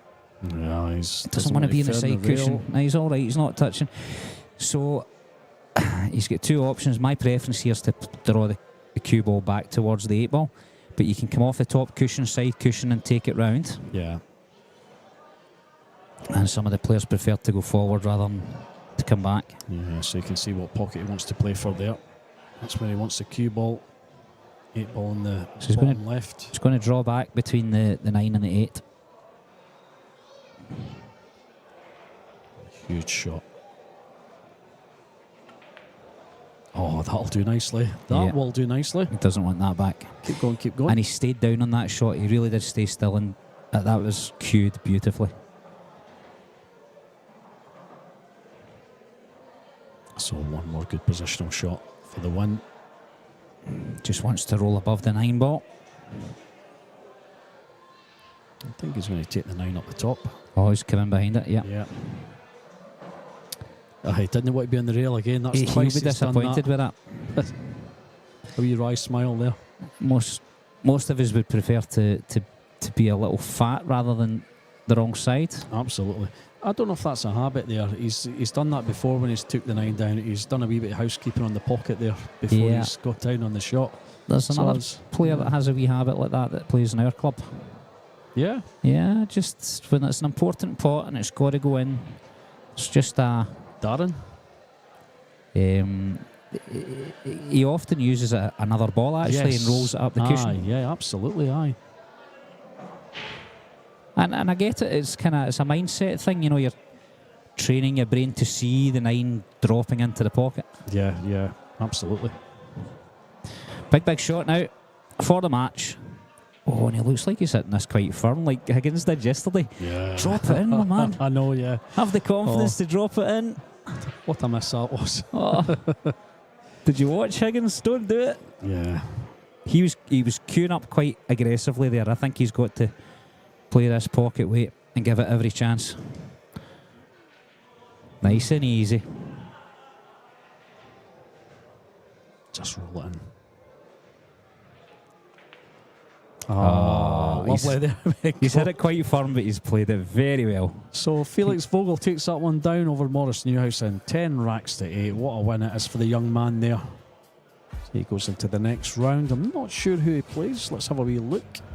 That is match 56.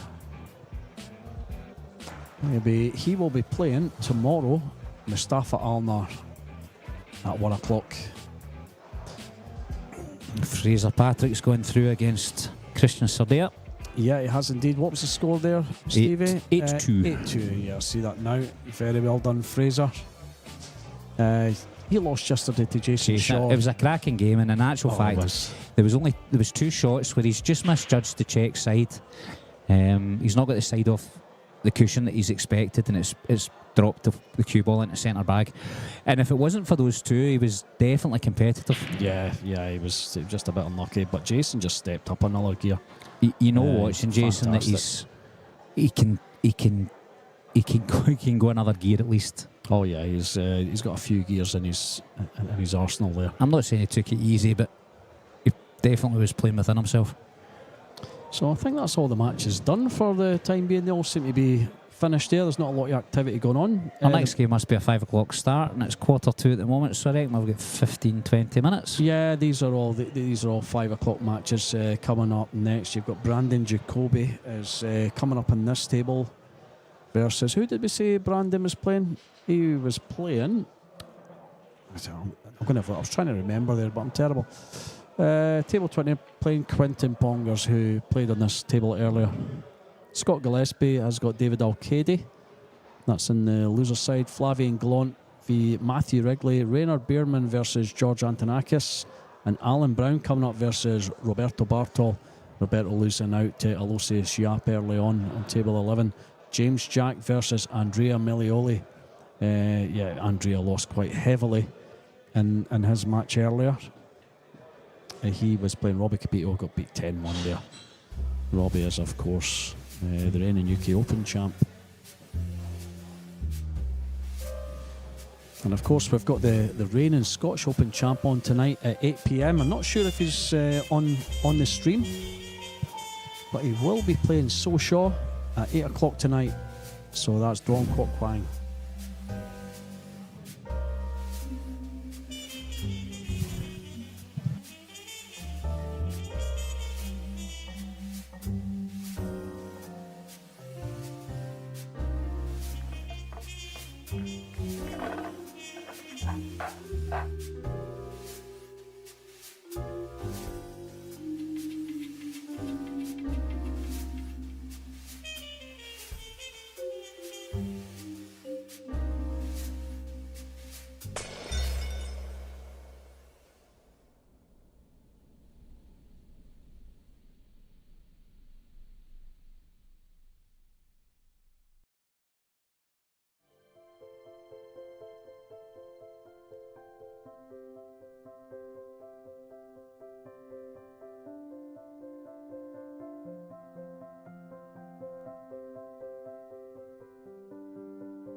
This championship is being played with the new Aramith tournament set.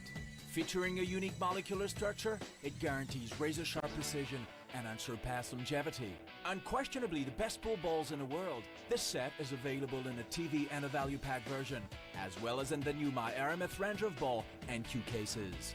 Now you can bring and play with the best ball set everywhere you go. My Aramith, bringing new dimensions to your billiards experience.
About to get underway with our next match here. Just lagging for a break there. They've had a rack each on the table. Getting a quick look there at David Alcady, who's playing against Scott Gillespie in the losers round, surprisingly. A really enjoyable game to watch. So they've started. This is the first rack. Scott Gillespie's an excellent cueist. Can turn his hand to absolutely anything. Not been seen in the 9-ball table much recently, but would never rule him out against anybody in any game that involves a cue.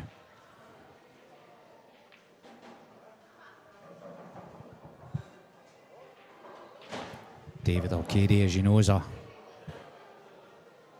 seasoned professional and has been for many years. I had the pleasure of playing him in the first round of the 2007 World Cup in the Philippines, where he annihilated me. So he's been around at least that long, and he was one of the favourites of the tournament back then, so he'd obviously been playing a number of years.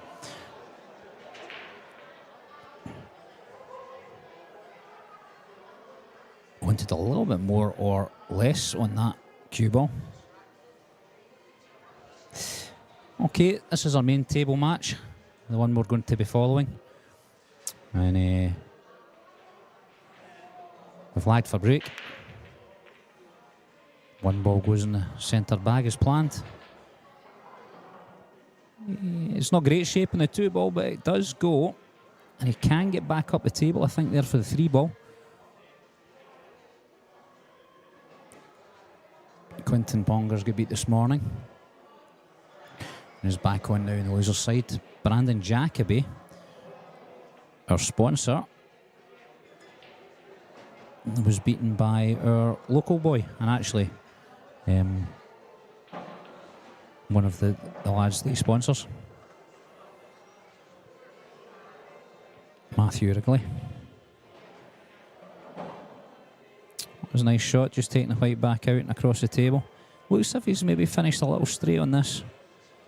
Maybe have to draw the white cue ball straight back and onto the side cushion for the long 4-ball. Oh, and he's getting into that just too much. As we're seeing for a lot of the players, it's incredible just how much a reaction they can get. And once that cue ball starts travelling, it doesn't stop.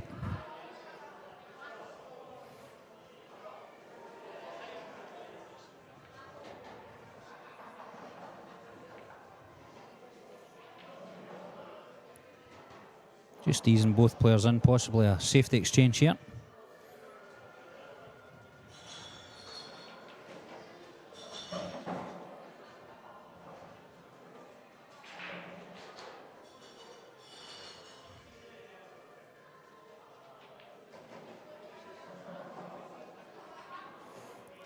So one cushion escape, you think?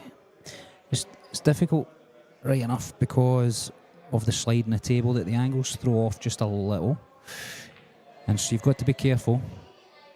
You can play it with a little bit more power, and if you do, you can straighten the cue ball up.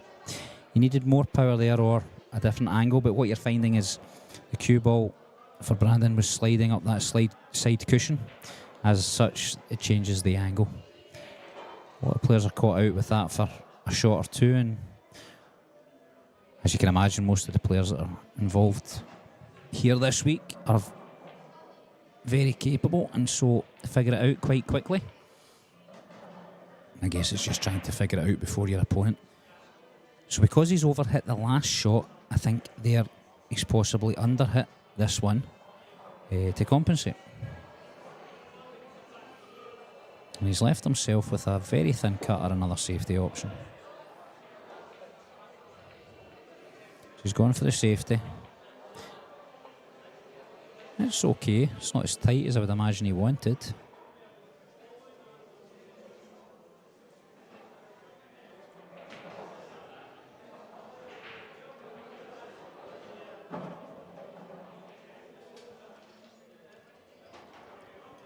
So Brandon's got the option here of the jump shot. I think he's going for his jump cue. Took around a couple of cushions, even one cushion. Probably doesn't give him too many sort of get outs in terms of safety, so he's possibly better playing the jump. He'll be playing to the right hand side of the 5 ball, taking the white back in. Yeah, that's a very good shot, and I don't know that he's going to get the cover. That was a very good shot, but I think Quinton can get past the 7 ball here. I want a bit of check side. Bring the cue ball back down the table.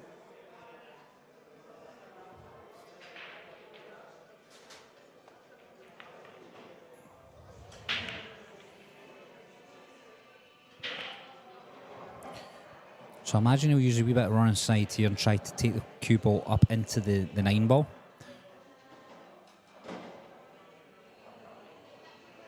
And he's missed it.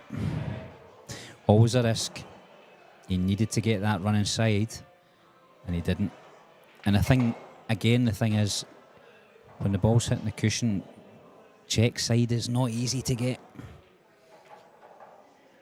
The side can take sometimes, other times it doesn't at all.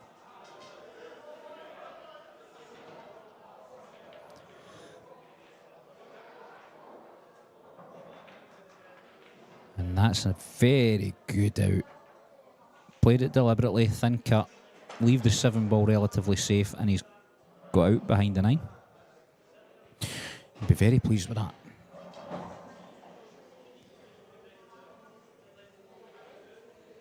So Brando would come off the side cushion, I would think, here. Don't think he'll come... Oh, he's going down underneath, so maybe trying to play a similar shot to what Quinton did. This is tougher though. Oh no, he's hit it hard. I think if I was going to play the ball hard and kind of hope, I would be, oh, he's maybe looked... Do you know, I would have come off the side cushion, played the kicking stick, try and take the 7 ball across to the corner pocket. But maybe what Brandon was thinking there was if he could get the 9 ball moving, you know, there's a chance the 9 ball goes in. We'll see what Quinton's mindset is here. Will he play for the double? He has played for the double. And he's gone for it full-blooded, and he's left Brandon a chance here to get out in the first rack.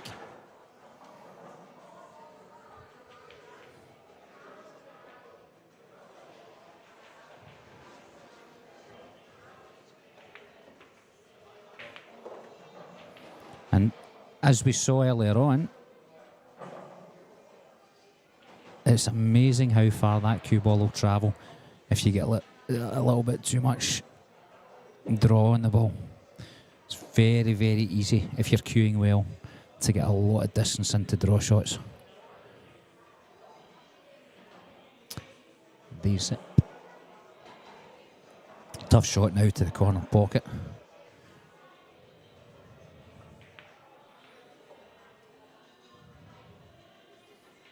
He's played it the right way because he's not really left the 8 ball.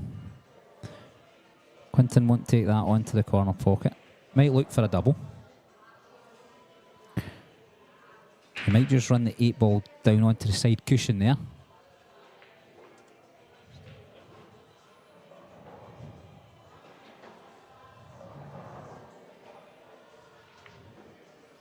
It's gone long to the middle of the bottom cushion, but I think he's hit that too hard. He has, and he's given Brandon another wee shot at this.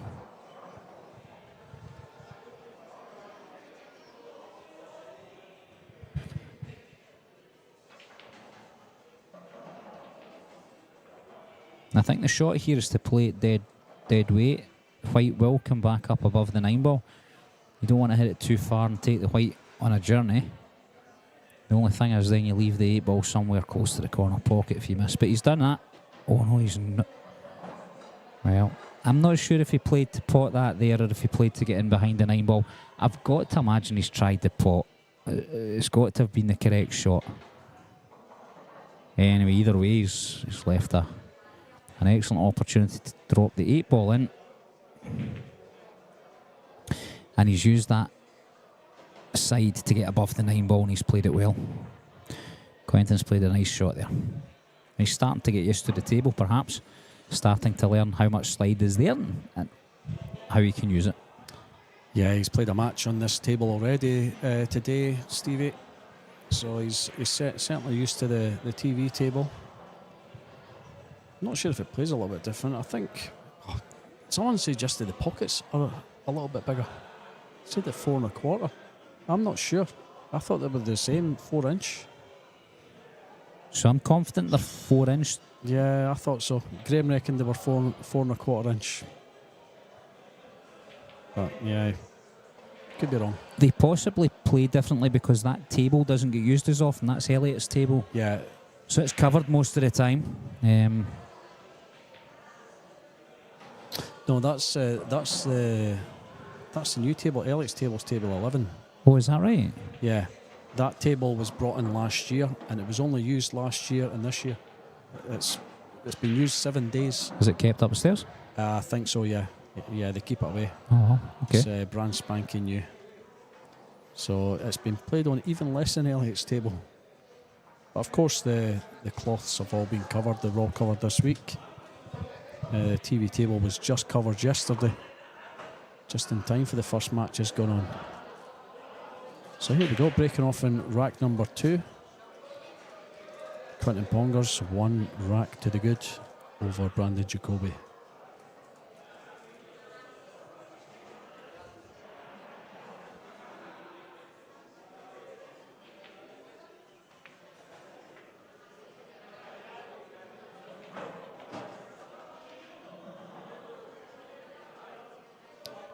So ball in hand here for Brandon.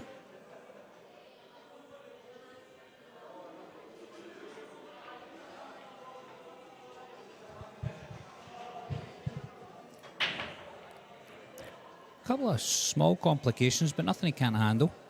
He's got to get from the 3 down to the 4, but there's space to do that. 5's partially blocked by the 8 ball, so a good positional shot there. Yeah, you're right. I think the 5 to the the 4 to the 5 is a key shot here. Well, I mean, this could be a key shot now. I think he's finished 2 straight in this. Yeah, a straight draw back down this side of the table to the left, and I think the 4 ball goes along there. If it was me, I'd be trying to get the cue ball onto the side cushion to play the 5. Gives you a natural angle round to the 6. So again, he's gone for a lot of zip. He's got a little He's been lucky there. He's been very lucky there by hitting the 9. That slowed it down. I think he can avoid this if 9 on the way up. If he can, I think what he has to do is run the white between the 8 ball and the 5 ball. If he can, I think that's the. Yeah, he's just got to try and avoid that 9. Though it could just be in the way, and that's the way he's going.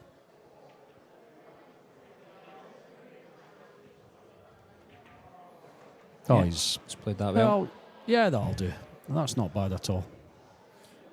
Of course, that's probably not the pocket he was playing for, but yeah, he's got to get from the 5 to the 6 now. I think he still plays it into this near pocket. Yeah, it's a fine cut. It is, but cue ball's going to be flying. If you go the other way, you're losing the cue ball. Yeah, absolutely. So, tough shot.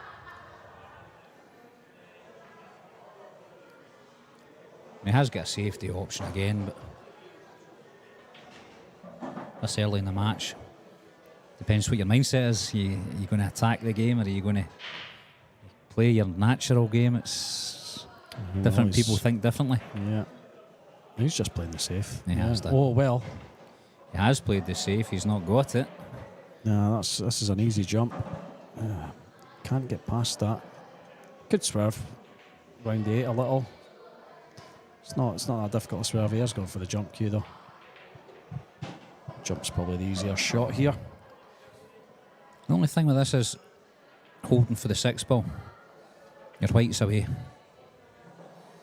It's tracking down to the 8 and 9 ball, which could leave you snookered.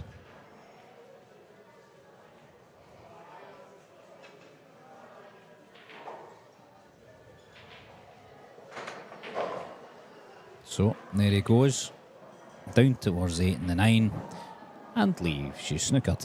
Yeah, I think he's got an edge. I think he's okay. You can just see it. Yeah, he's got to trust the table here though if he wants to hold for the 7. Good jump though. Jumped well. took the pot. This is a slow roller, so you've got to trust the table and your cueing.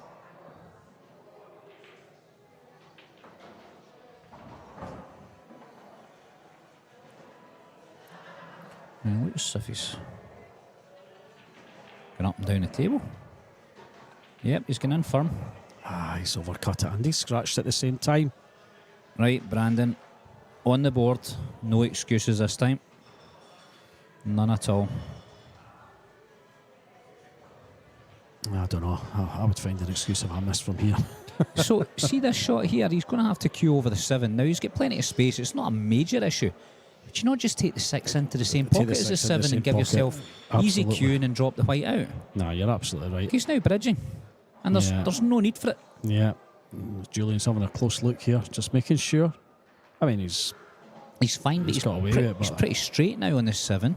Yeah. Which means he's leaving himself a longer 8. That was all avoidable if he took that 6 ball across to the corner pocket that the 7's going into now. Yeah, absolutely.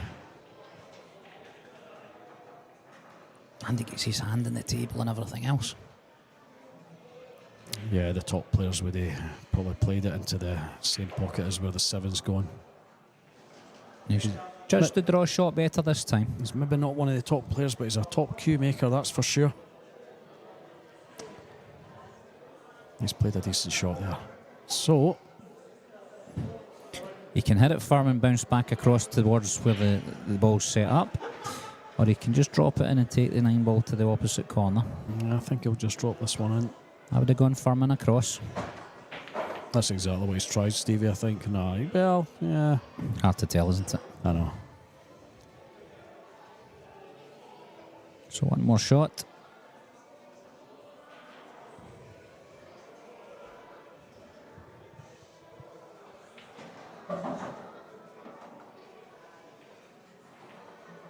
And it's in. It's 1-1. Brandon Jacoby and Quentin Pongers. Yeah, very well done. Let's see what matches we've got. We've got a race to 8 between Scott Gillespie and David Alcady on table 11. That is 2-1 to Scott. So, good start there. Flavian Glant 2-1 up on Matthew Wrigley. Another race to 8. These are all race to 8 matches actually. George Antonakis is 2-0 up on Rainer Bierman, and Roberto Bartol 3-1 up on Alan Brown. James Jack 2-1 up on Andrea Melioli. There's no match on table 16 just now.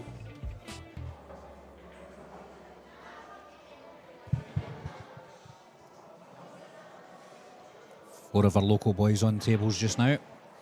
James Jack, Matthew, both going down to the UK Open next week, along with ourselves, David. Yes, we'll be heading down there. Who are you playing, Stevie? Who have you got? A Finnish lad by the name of Jerry. Jerry, okay. I have got Carlo Biado. So we'll see how we set up against him. I had the pleasure of playing him last year. I hope you get on the TV table as I did. It was a great experience. I think I might. I think I am on the TV table, but yeah, we'll see. We'll see what happens. It didn't go too well for me last time I was on a TV table, but yeah, we'll forget that one. Here's hoping he doesn't play as well against you as he did against me. My goodness. He took away some phenomenal shots. What was the score again? I think it was a 9-1. We were playing in a 9, I think. There you go, you got a rack of him, that's fine. I got the first rack and I got a photograph of myself being ahead. I think he ran 4 or 5 in that match. Yeah, he's a top player. Nothing off the break here, but the 1 ball's not lined up. It does give Quinton the opportunity though to draw first blood, because he's got the chance to play a good safety. Yeah, I'm just watching his break here again on the delay. Yeah, it's not really a professional break, that, you know, the way it's just bounced off the rack. It's very much how I break, you know, and I'm trying to stop doing it, but yeah, I'm finding myself the cue ball's just bouncing back up table. That was a really weak safety shot. I would have thin cut the 1 ball down towards the 4 there and taken the white across the side cushion up towards the 2 ball, using the 5 ball as cover for anything that didn't happen. He just played I don't know, maybe tried the double, but he missed it by a mile if he did. And this is a tough shot to screw back for the 2. It's fairly straight. Yes. Hugh's got to be in point to get that right. Yeah, he had to put a bit into that to get back for the 2 there.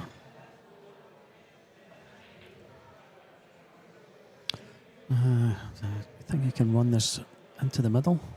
I don't know. He's not going to get position on the 2. I don't think there's Either the way. middle pockets are so tight here, Dave. You know that yourself. That's It's just probably going to have to play safe. I mean, is a cross bank on? I don't know. Could give that a try.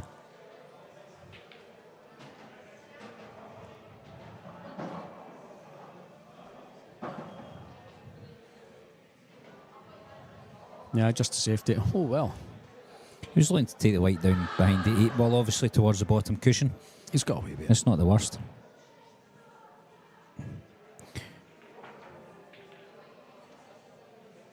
Don't think the 6 ball's touching that side cushion, so he'll be able to just slide off the 1 ball, I think. It's quite firm. Oh, that's... No, he didn't. He's hit that far too hard. Yeah.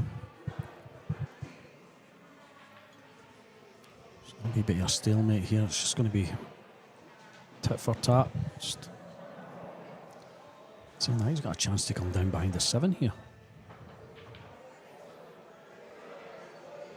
It's too hard. It's firm as well. Oh, he's left it. Just not getting the speed of the table just yet, Dave. Yeah, he's still trying to adjust it. Oh, a wee chance here for Brandon. Just screw back for the 2 in the top right.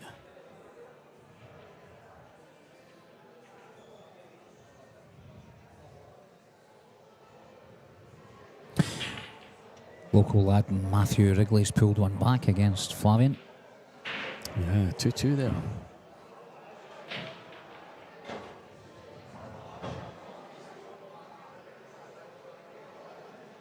He's played that well. Very well. I thought he was going to play it in the other top pocket, but yeah, that'll do nicely. He's going to have to play a really quite powerful shot to get out for that 3 ball. Yeah, it only goes in one pocket. It does. So he's going to have to go off top side, screw back across the table. I don't think he can follow through and get the travel on the cue ball, I don't think. So 2 cushions, I'd imagine, and played firm. So he's had to work really hard to get the cue ball out there, and he's missed the 2 ball. He's got away with that.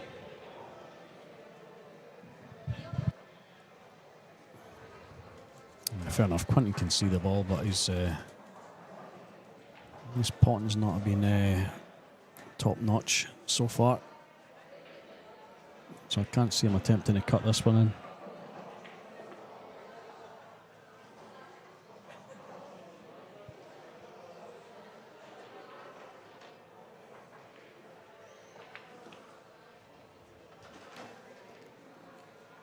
Ooh, what's he done here? Yeah, that's all right. Still tough to try and get on this 3 ball.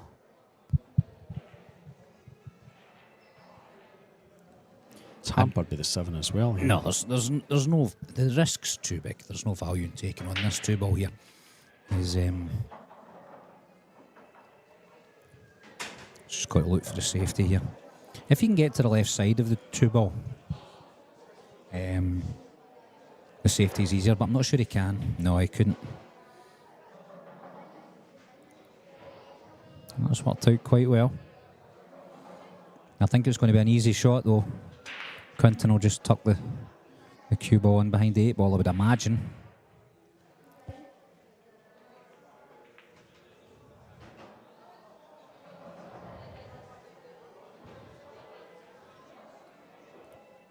It looks as if he's going to take the 2 ball down the table and take the cue ball. I mean, does he... This is the thing. I don't know Quentin's background. Does he play a lot of 9 ball? Are you aware? Because I'm looking at it and thinking to myself, you're playing the safety like a snooker player would, looking for distance rather than cover. Yeah, absolutely. You can't really do that in this game, Stevie. You know, it's, No, I mean, it's not the same as snooker. It's not a good shot. The shot there, you were so close to the 8 ball. The shot there was to use the 8 ball for cover, and okay, there'd be no distance, but at least you would have forced a jump or a kick or something. here he's not put him under any pressure at all. Nah, I mean, half chance at a combination here, but yeah, it's not guaranteed. Just trusting the table. Well, that's okay. safe enough. But Yeah, another now let's see if he gets it right this time. A slow roll here, pop the 2 through that little gap, jam the white behind the 4. It's not. There shouldn't be any other shot.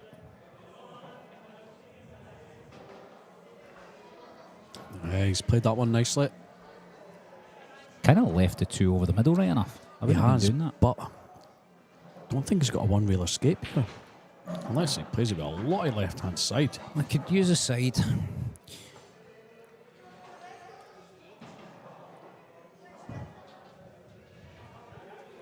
Oh, straight away he's looking at 2 rails. Difficult to get to around that 9 ball, but it is possible if he's nice and close to the corner pocket. He had to be so tight to that corner pocket there. Yeah. In order to get the angle he was looking for. There's still a wee bit in this rack to go yet. But decent chance for Quinton.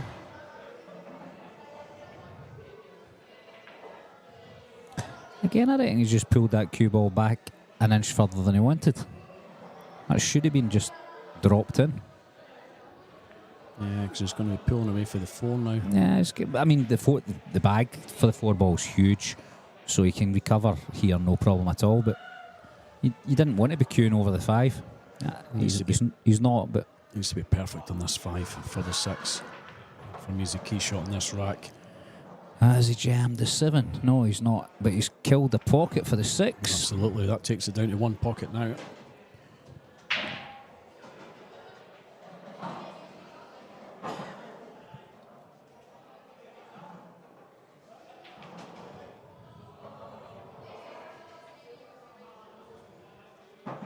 Where's he going? Yeah, This is a decent effort. that was. Couple more inches and that would have been celebrated. Not a bad effort there.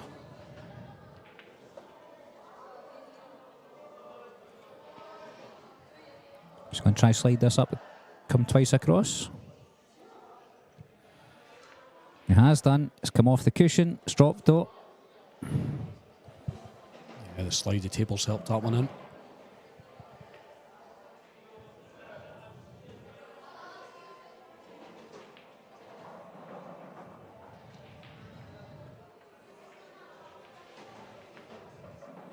He's played that well. It wasn't easy to hold for the 8 ball. Yeah, he's taking them down well. He's not getting great position every time, but he's managing to take them away. Oh my goodness, how is that going in? That by a mile. He's tapped the table in apology there. That must have hit the middle diamond. Yeah, let's see if we can see the... Wow. Well, we've got the benefit of watching 2-1 is the score. a delayed replay here. We are watching this. I'll tell you where it hits. We're watching the 8 ball go down that side cushion there to the corner pocket, and it's hit between the middle and the just bottom above the diamond. diamond. Yeah, absolutely. So he was a foot out. However, it's in, the 9's in, and he is 2-1 ahead. David Alcaide's 3-2 ahead against Scott Gillespie. Excuse me if it sounds like I'm eating pizza, because I am. Flavian Gallant is 3-2 up on Matthew Wrigley, and George Antonakis 3-1 up on Raynor Bierman. Alan Brown 4-2 down to Roberto Bartol, and James Jack has a 3-1 lead over Andrea Melioli.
Sorry guys, we're interrupted there in the commentary box. Some other business. This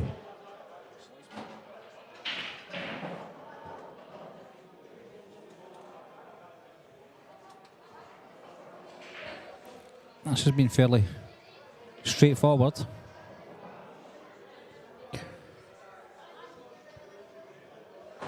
He'll be able to pull the cue ball off the cushion because he can play the 8 ball into the side cushion slightly.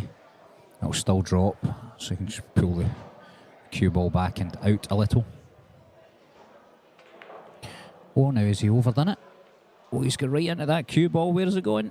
Oh, he's all right. Stopped just in time.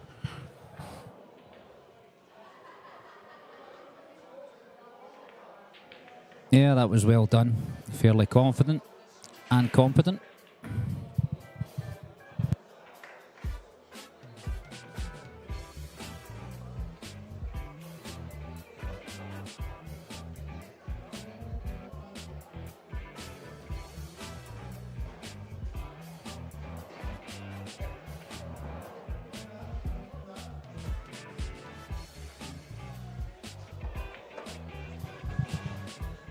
Having a look down the hall, on that first table you can see David O'Carey. He's 3-2 up in Scott Gillespie at the moment. This will take it to 4-2 if he can run out, which it looks like doing. Matthews, the lad at the table. Beyond that, in the black top, that's our local up-and-coming boy. Matthew Wrigley's 4-2 down to Flavian Glunt.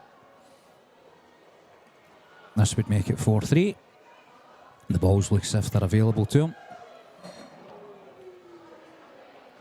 Table down again, you've got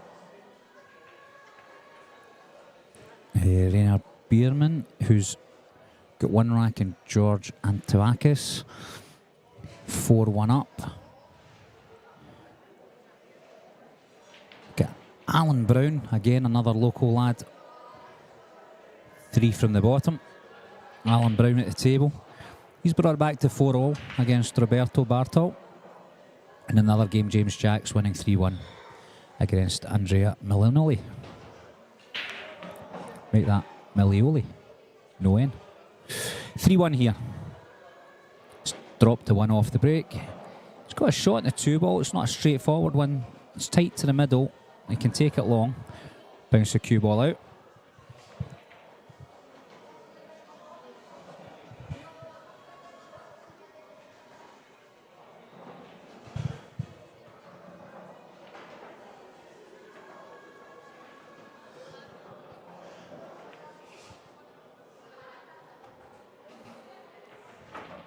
Just using that side rail to drop the 2 ball in. 9 ball was close to hitting the middle pocket in that break there. Just came off the top knuckle of the middle bag.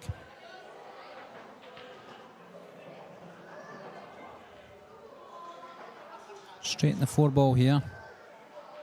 Doesn't want to draw too far back, wants to leave an angle to come down for the 6.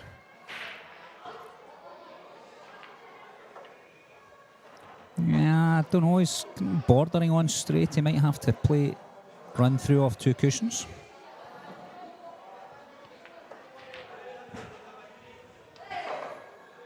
Which he's done with a bit of side just to bring him down the table. He cued that quite nicely. I liked how freely his cue flowed on that shot.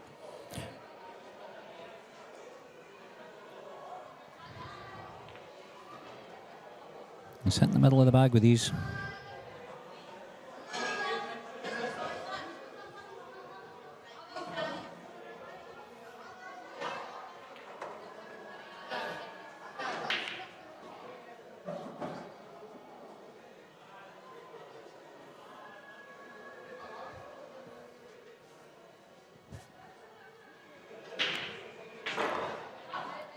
Now he's tried to pull out all the stops to get into mid-table for that. He could have followed through, and I thought he would have or could have.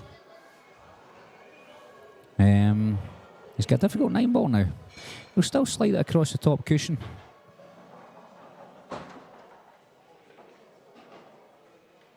And it's gone in again off the top cushion. He's used that slide to his advantage. But that's a couple of good runs now for Quinton. And he's taking a 4-1 lead.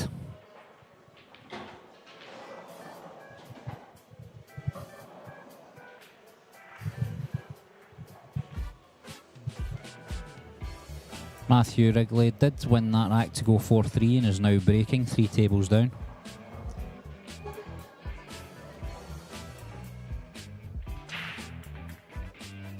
David Alcari's taking a 5-2 lead. He's at the table, he's dropped a couple of balls. Don't know that the 2 goes, looks kind of tight.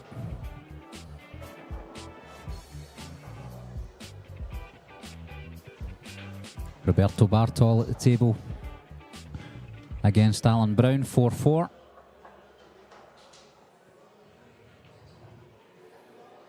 Table 16 not being used at the moment.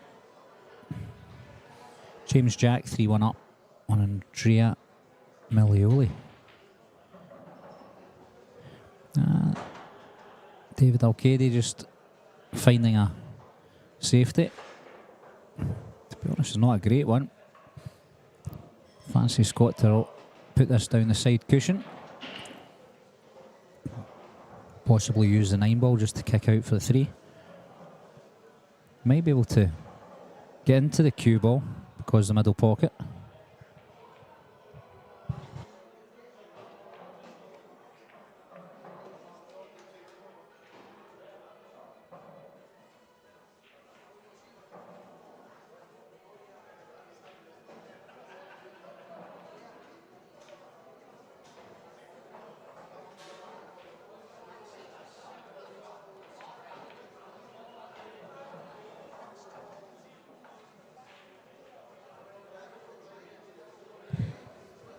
Back at the table, Quentin, and that's a good break.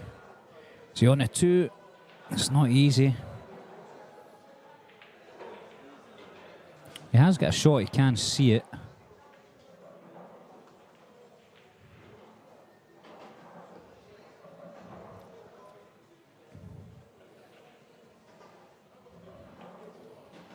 Just a safety though, containing safety I would imagine here. Possibly take the cue ball round behind the 6 and take the 2 ball across the table. Use the 3 balls in the middle of the table as cover.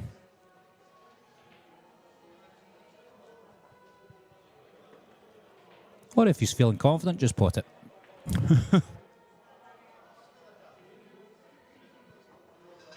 He has just taken away 2 racks without any real complications, and he's been able to find the pot when he's not quite got his position, so maybe he's just feeling good and wants to take it home. That was a cracking 2 ball.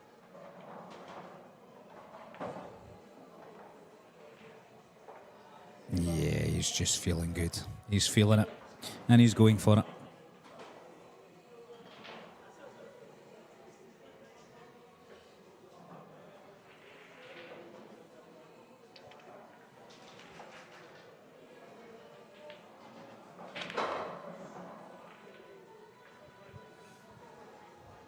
He's judged that perfectly. He knew he was going into the 9 ball. That's why he hit it firm. There was a risk that it stuck, but any angle at all, and the 5 ball's going to come out for him, and it did. Definitely worth a gamble. Got a bit fortunate there. I think he wanted to go above the 6 ball off the side cushion. He was looking for a bit of a reverse side. Didn't come, but he's finished okay. He's come off the cushion, he's knocked the 6 out. Plays to the middle. Probably take the 7 to the middle as well, but he's going to have to get good position if he's not going to come round the angles. Yeah, he's given him the chance to take it to the top corner as well, and that's now where he's going to play that ball. He'll not want to do too much with the cue ball here. My favourite shot here would just to play a stop shot and then take the 9 along as well. Yeah, it's almost what he's done.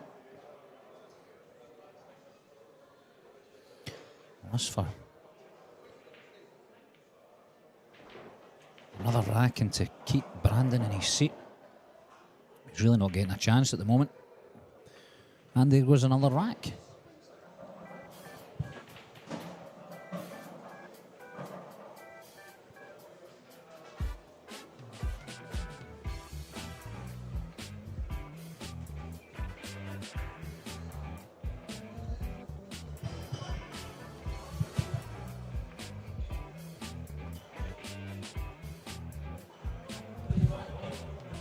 Carry at the table again. A little awkward, but he'll get him from that 2 to 3. But after that, looks like the table's open if he manages. He's 5-3 up against Scott Gillespie. And he's just ran right through that 5 ball. And he's good to go. Bridging, but should be fine. Flavian Glunt is 5-3 up on Matthew Wrigley in the next table. Glunt on the table just now.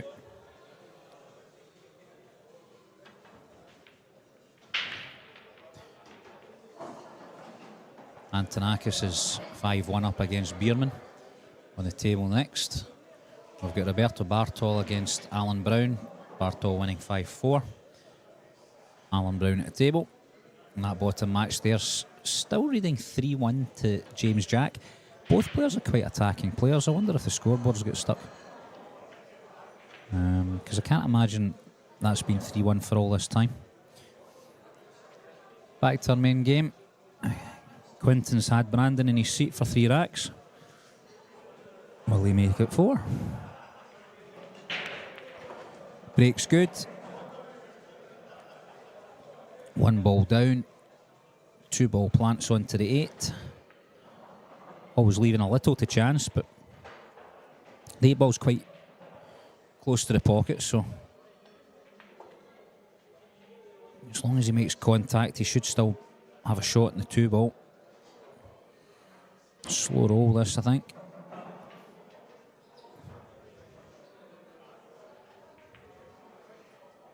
Oh, he didn't want the 2 ball to go in. Had I played it slower, I think he just wanted a touch there. Leave the cue ball sort of below the break line, and that way he can play the 2 no matter where it finishes. Now he's got a really difficult cut right down the cushion for the 3 if he's going to take that on, or he's got to let Brandon out his seat. He's tried that cross double again, but he's missed all of them by almost a diamond to the south, if you like. He's going to have to adjust that double, because it's not working out the way he's got planned in his head, and it's consistently the same side he's missing to. Anyway, a chance now for Brandon. He's back at the table, but he's cold. He's been sat in his chair a while. It's 1 pot down. Not ideal on the 4 ball, but it goes. Might have to take the 6 ball to the middle.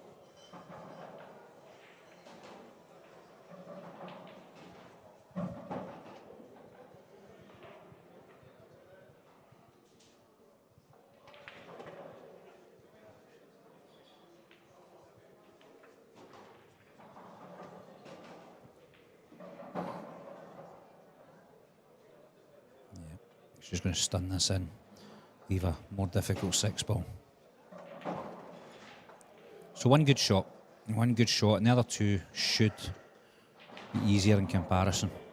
These middle pockets are so tight. I mean, if you're a club player watching just now, you've no idea just how tight these middle bags can get. And he's missed. Not an easy shot at all. So Brandon back at the table's got a chance to slide this up the cushion, which he'll definitely take. Just needs to hold for the 7 ball.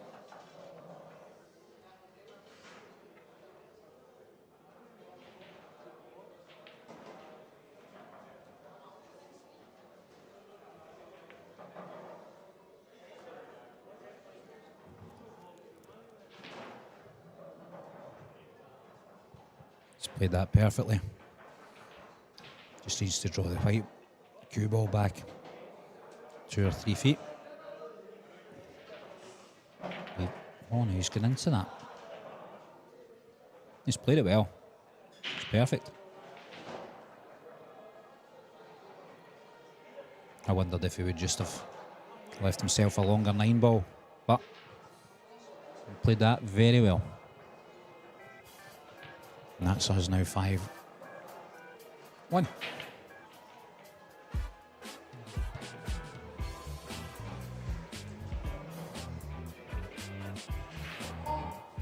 So for those of you who are watching who don't live in Glasgow, McGoldrick's, named after one of our dearest pool players who passed a number of years ago, is a pool hall in just outside the city centre of Glasgow in Scotland. Very popular. In fact, the staff are all the way to the awards ceremonies tonight for the best sports hall, which they've won 3 years in a row. They're hoping to win it for the 4th time. The club is amazing. It's a really good atmosphere, a lot of very good people, incredibly busy all the time. The tables are so well looked after compared to what we've been used to in the past.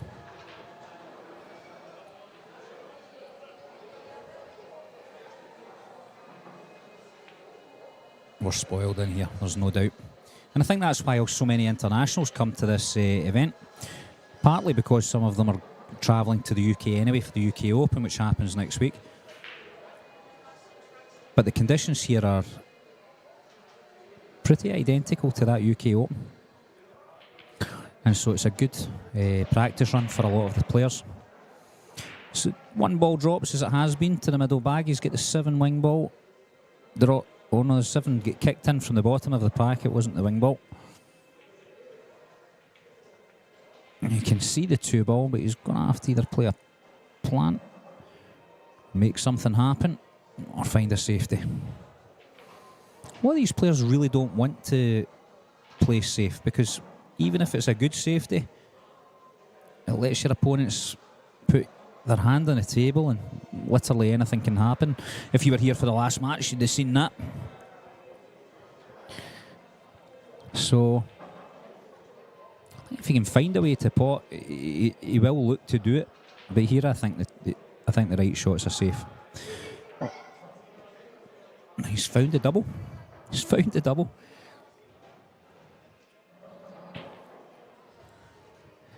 He's made the double to the centre pocket. 3 ball has to go long to the corner, but it's not too difficult to hold for the 4.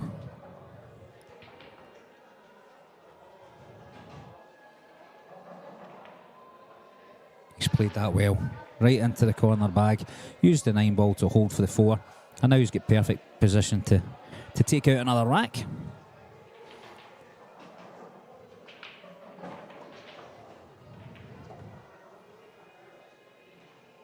He's really flowing now, Quinton, and he's going to be hard to catch, even if Brandon gets back on the table and plays his best pool. The only thing stopping Quinton now is those jitters if Brandon gets 5 or 6 in a row. Tough to do in these conditions.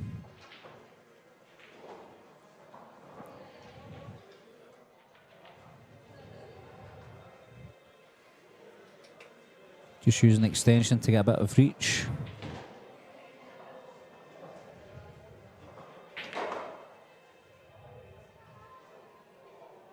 He's played that well. Gives him a natural angle and he can just hold.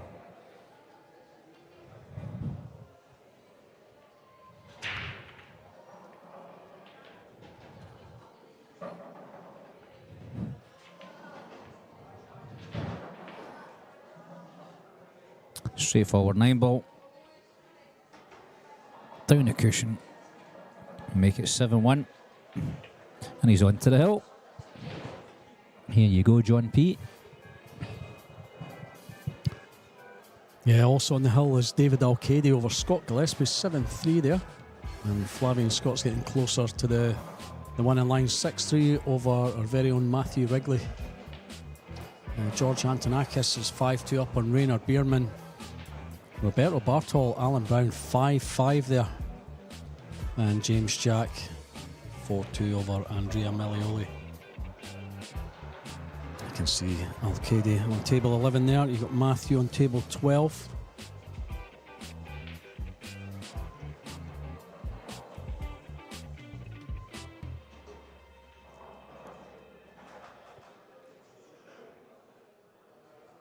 I don't know if Matthew was trying to cut that 8 there, or was he just trying to catch it really thin?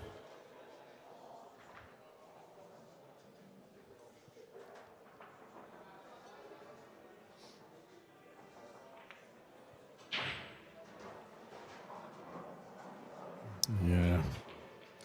Scott's missed that 2-ball in the corner. It's left a good chance here for David. They're throwing balls about now. 8-ball tables. Cue balls flying off. So there's David for the win here. If he can clear these last 7 balls up. So I took my headphones off there, Dave. I thought I could hear the Star Wars theme tune. Yeah, you're right. It's a sample from Star Wars. I know what song it is. It's I know my music and I've forgotten the song. Hardcore Uproar by a band called Together. Okay. I think they're called Together. Hardcore Uproar. You hear that little bit at the start and you hear Obi-Wan Kenobi. I thought it was just because we were coming up on May the 4th. Yeah, yeah, I see what you mean. Thought it was in my head. No, listen, it's a cracking tune. Check it out, folks. A Hardcore Uproar. I'm pretty sure it's Together. I'm going to have to Google it.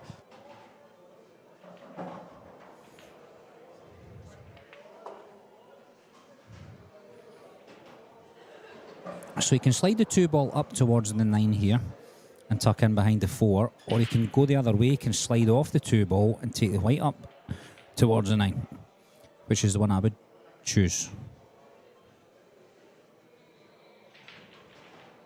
He's gone the other way and he's played it well.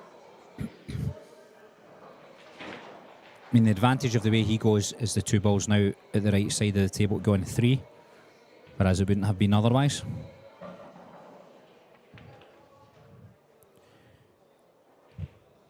I think the 7-ball gets in the way a bit of the 2-cushion escape here. I think it needs to go closer to the corner pocket. I think it's going to slide up towards the 3. Now, he wasn't far away, in fairness to him. He has fouled, but it was close. It's a bit messy up there, isn't it? Good chance to play a 3-fouler there if that was your thing. You know I love that. Yeah. Yeah. You're very good at your safety, Stevie, I'll give you that. I don't think he's entertaining that. He's going to play the plant onto the 5-ball and then take out the finish. Yeah. It's far too attacking for the three fouls. Could disturb the 8 here. He's lost the 2. He has. He did bring the 8 more into play, I'll give him that, but yeah, that doesn't matter. He has lost the 2. So just the safety here.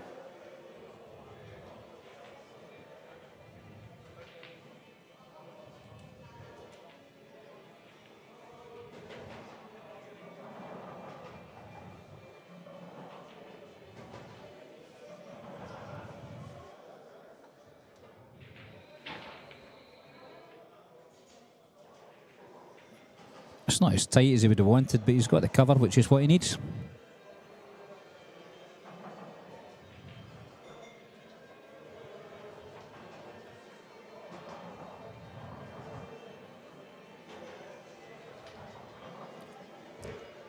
Yeah, so a relatively easy escape. Well, I'm saying that, there's a 7 in the way. Nah. I actually... Trying to just miss the pocket here. Yeah, he needed to be just a little bit higher up the rail there. Still not over. Where's the advantage of kicking out there? Why not just stick the 8 back in behind the 9 and cause a problem? And this is your game, Stevie. That's exactly what you do. And it's shots I never think of. It's a little tactical fouls. When he gets out of that, there's so much space down there. He didn't hit it with any pace. Yeah. Probability is the two in the cue ball are sitting down the bottom of the table, and there's no interference. He's going to be able to pot it, which he can now. I mean, the only thing with the tying up 8 and the 9, if he did clear up to the 8, there's a good chance you would be stuck behind the 9 on your next shot. It's not an easy one to do if it's jammed on 9. It's going to catch up. Whoa, it's almost caught that 4. That's perfect. I think that swing of the cue was to try and avoid the. Yeah, absolutely. We'll try and influence this.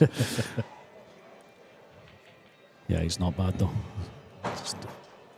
Yeah, I thought he was going to come down for the 4 in the middle. That's all right. No, it's just straightforward. Yeah.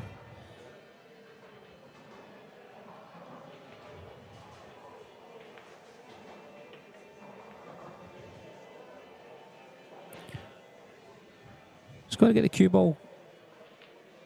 So, for example, if he finishes real straight on this 7 ball, makes it very difficult to then get onto the 8 ball. So he's got to leave himself an angle, and he has. But that was important. A lot of people forget, they just drop it in, pot, and then they realise that the last ball, or the second last ball in this case, you really got to get right on that side cushion if you can. Oh, he's come off it. He doesn't want that. Yeah, he's just got to draw back a little here. 9 in the same pocket. I don't think he can. I think he's going to have to kiss into the 9 and take it to the middle. Yeah. Unless he can follow through and come down table off 2 cushions and then slice at him. Oh, he has been able to get back. Yeah, he's just managed to get back there. That would be the shot I would have took. I'm not saying I would have made it, but I didn't think he had the angle for that. These guys are a bit better than me, and he has won the match there. He's beaten Brandon Jacoby by 8 racks to 1. Very well done, Quinton Pongers. So Flavian Glaunt 6-4 up on Matthew Wrigley there. George Antonakis is 5-2 on Rainer Bierman. Alan Brown, Roberto Bartol. This is going to go all the way. This is 6-6 at the moment. James Jack 5-2 up on Andrea Milioli. I'm not sure what the next match is going to be up here. It's going to be a 6:30 match.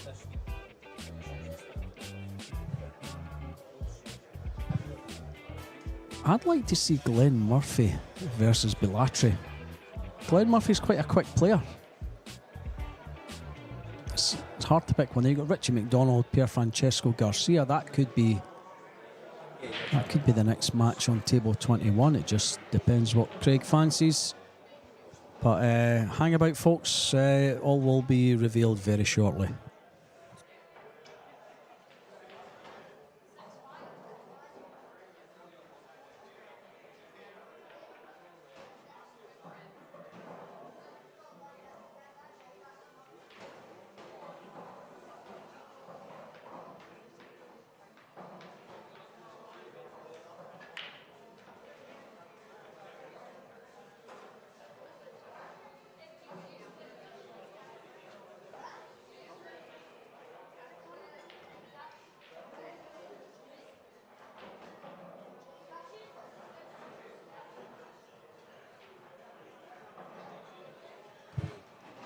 So Matthew's breaking here. He's 6 racks to 5 behind.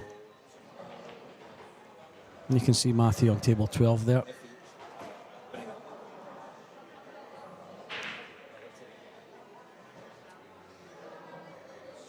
He's made a ball off the break, but does he have a shot on the 1?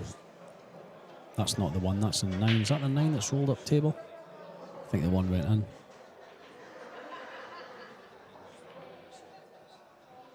Hard to tell from here. Yeah, that is the one up table there.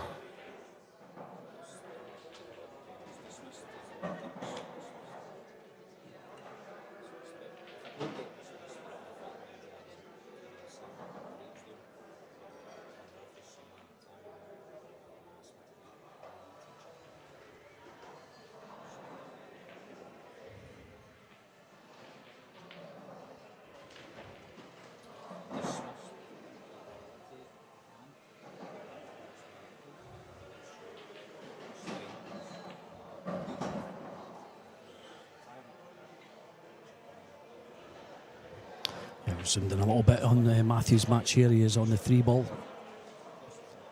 So this will be to tie things up. We're just going to stay with this one a while until we decide what the next match is on table 21.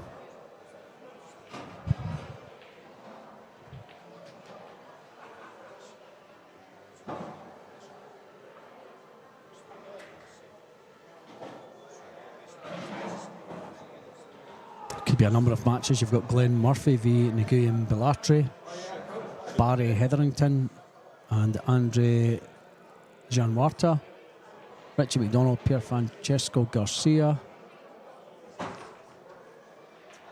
What else? We've got Frank Hughes, Alvin Anguito. That would be a good match to put on.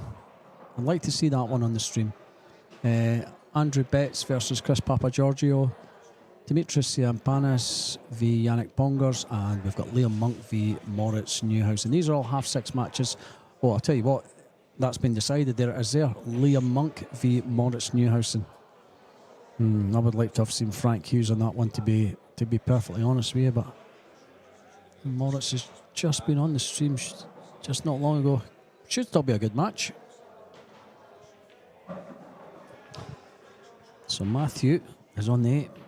Just 8 and 9 to go. And this is to tie it up at 6-6.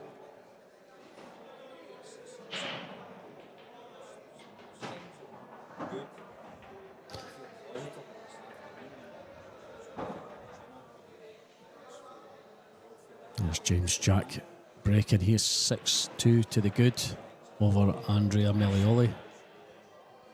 And Matthew has indeed tied the match up at 6-6. Alan Brown also 6-6 with Roberto Bartol. Roberto is at the table at the moment. They are on table 14.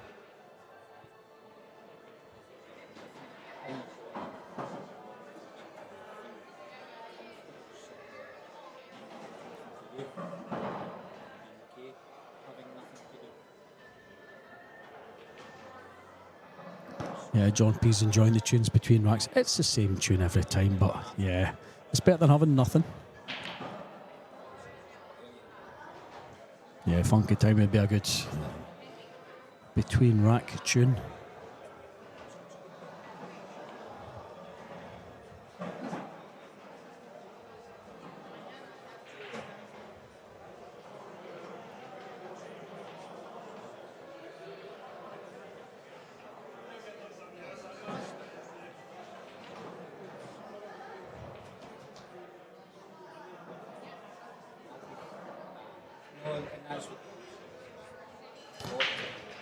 I think Matthew's opponent's just taking a wee time out there.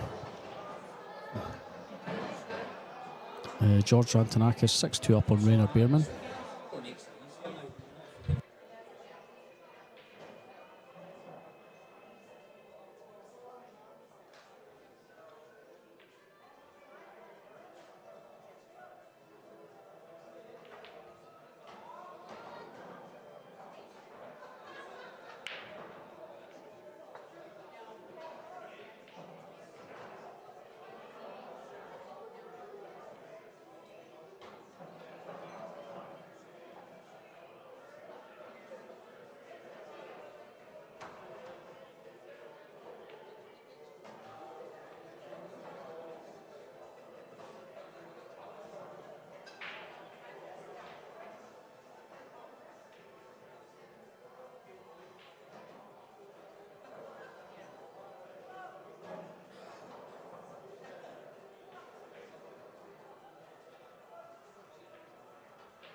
So Matthew with the break here.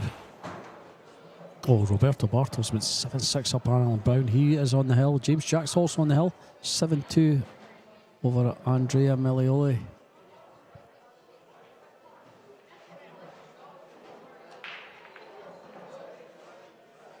Good break there by Matthew. Makes a 1 ball. Does he have a shot at the 2? Well, can he see enough of this to carom the 4 or combo the 4? I think he can get past the left-hand side of this 3 here. Is it even a 3? It's so hard to tell from there. It is a 3.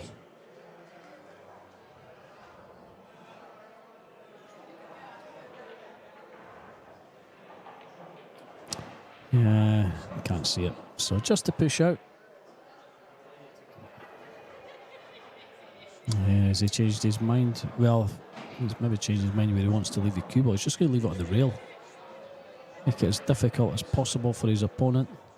2 balls tied up on the left-hand side of the table there. So regardless of what happens, he's got a wee bit of insurance.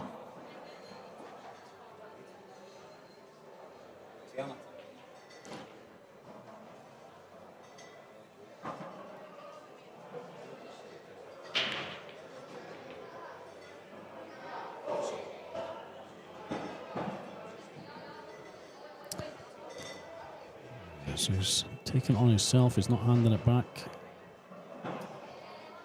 Oh, Alan Brown's out. See him dismantling his cues there. He has lost 8-6 to Roberto Bartol. Unlucky there, Alan.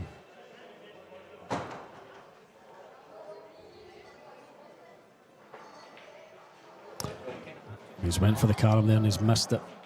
So here's a chance for Matthew. Oh, well. I mean, do you take on the 2-9 combo here? Is that a possibility? Just on the back of the fact that the 5 and the 7 are tied up. I think you've got to give it a bash. Leave the 2 where the 9 is. Cue ball over behind the 8. Just a wee bit of insurance if you don't make the combo. This is for the win. And he's not made it. Yeah, it's still a wee bit left in this rack yet though. 2 balls are still tied up.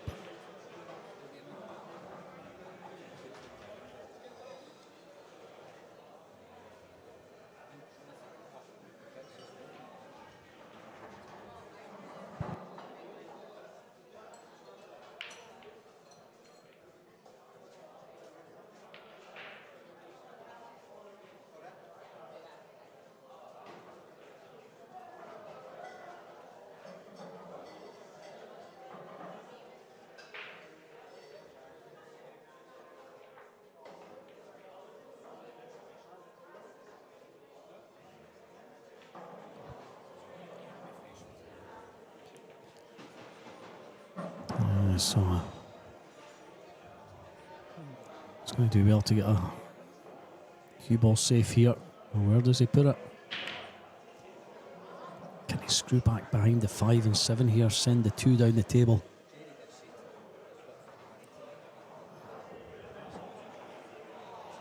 It's maybe deceiving at this angle.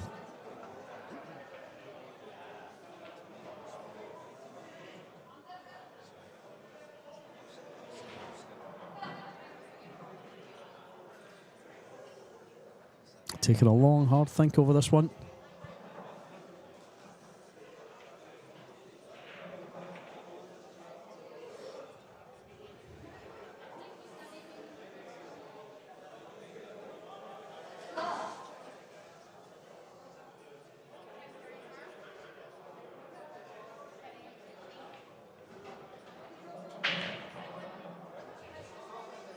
And knows that one wrong move here.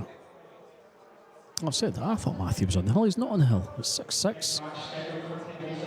Okay, you've got a wee bit of breathing space here.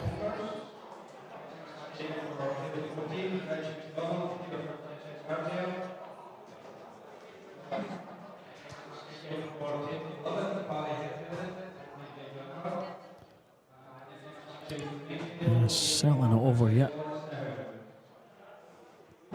Does the 2 pass the 3?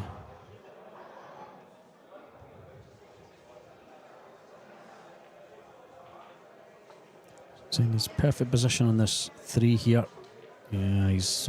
I mean, it's hard to tell from this angle, to be honest with you. I don't know if he can do anything with the 5 and the 7 here. Just hoping we can see a bit more of this match before the stream one starts. I don't think that's ready to go yet.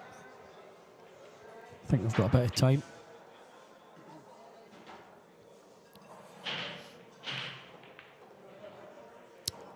Right, so what have you got here, Matthew? How do you deal with this?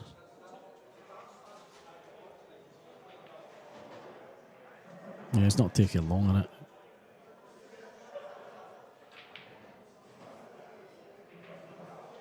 Oh, he's played a great shot there. And that was probably easier than what it looked from this angle, but he's glued behind that 7 there. That's a great shot. 2-rail escape. If he takes the cue ball top rail here, middle diamond, a bit of run inside. Well, he's just gone for the 1 rail. I mean, that's difficult because he would be bridging over the 7 there to do that shot I just described. This is definitely easier. Could come off 2 anyway. Yeah, there we go. Now he's left a cut. This is a chance for Matthew to get to the hill. Come on, Matthew. Yeah, we're rooting for him.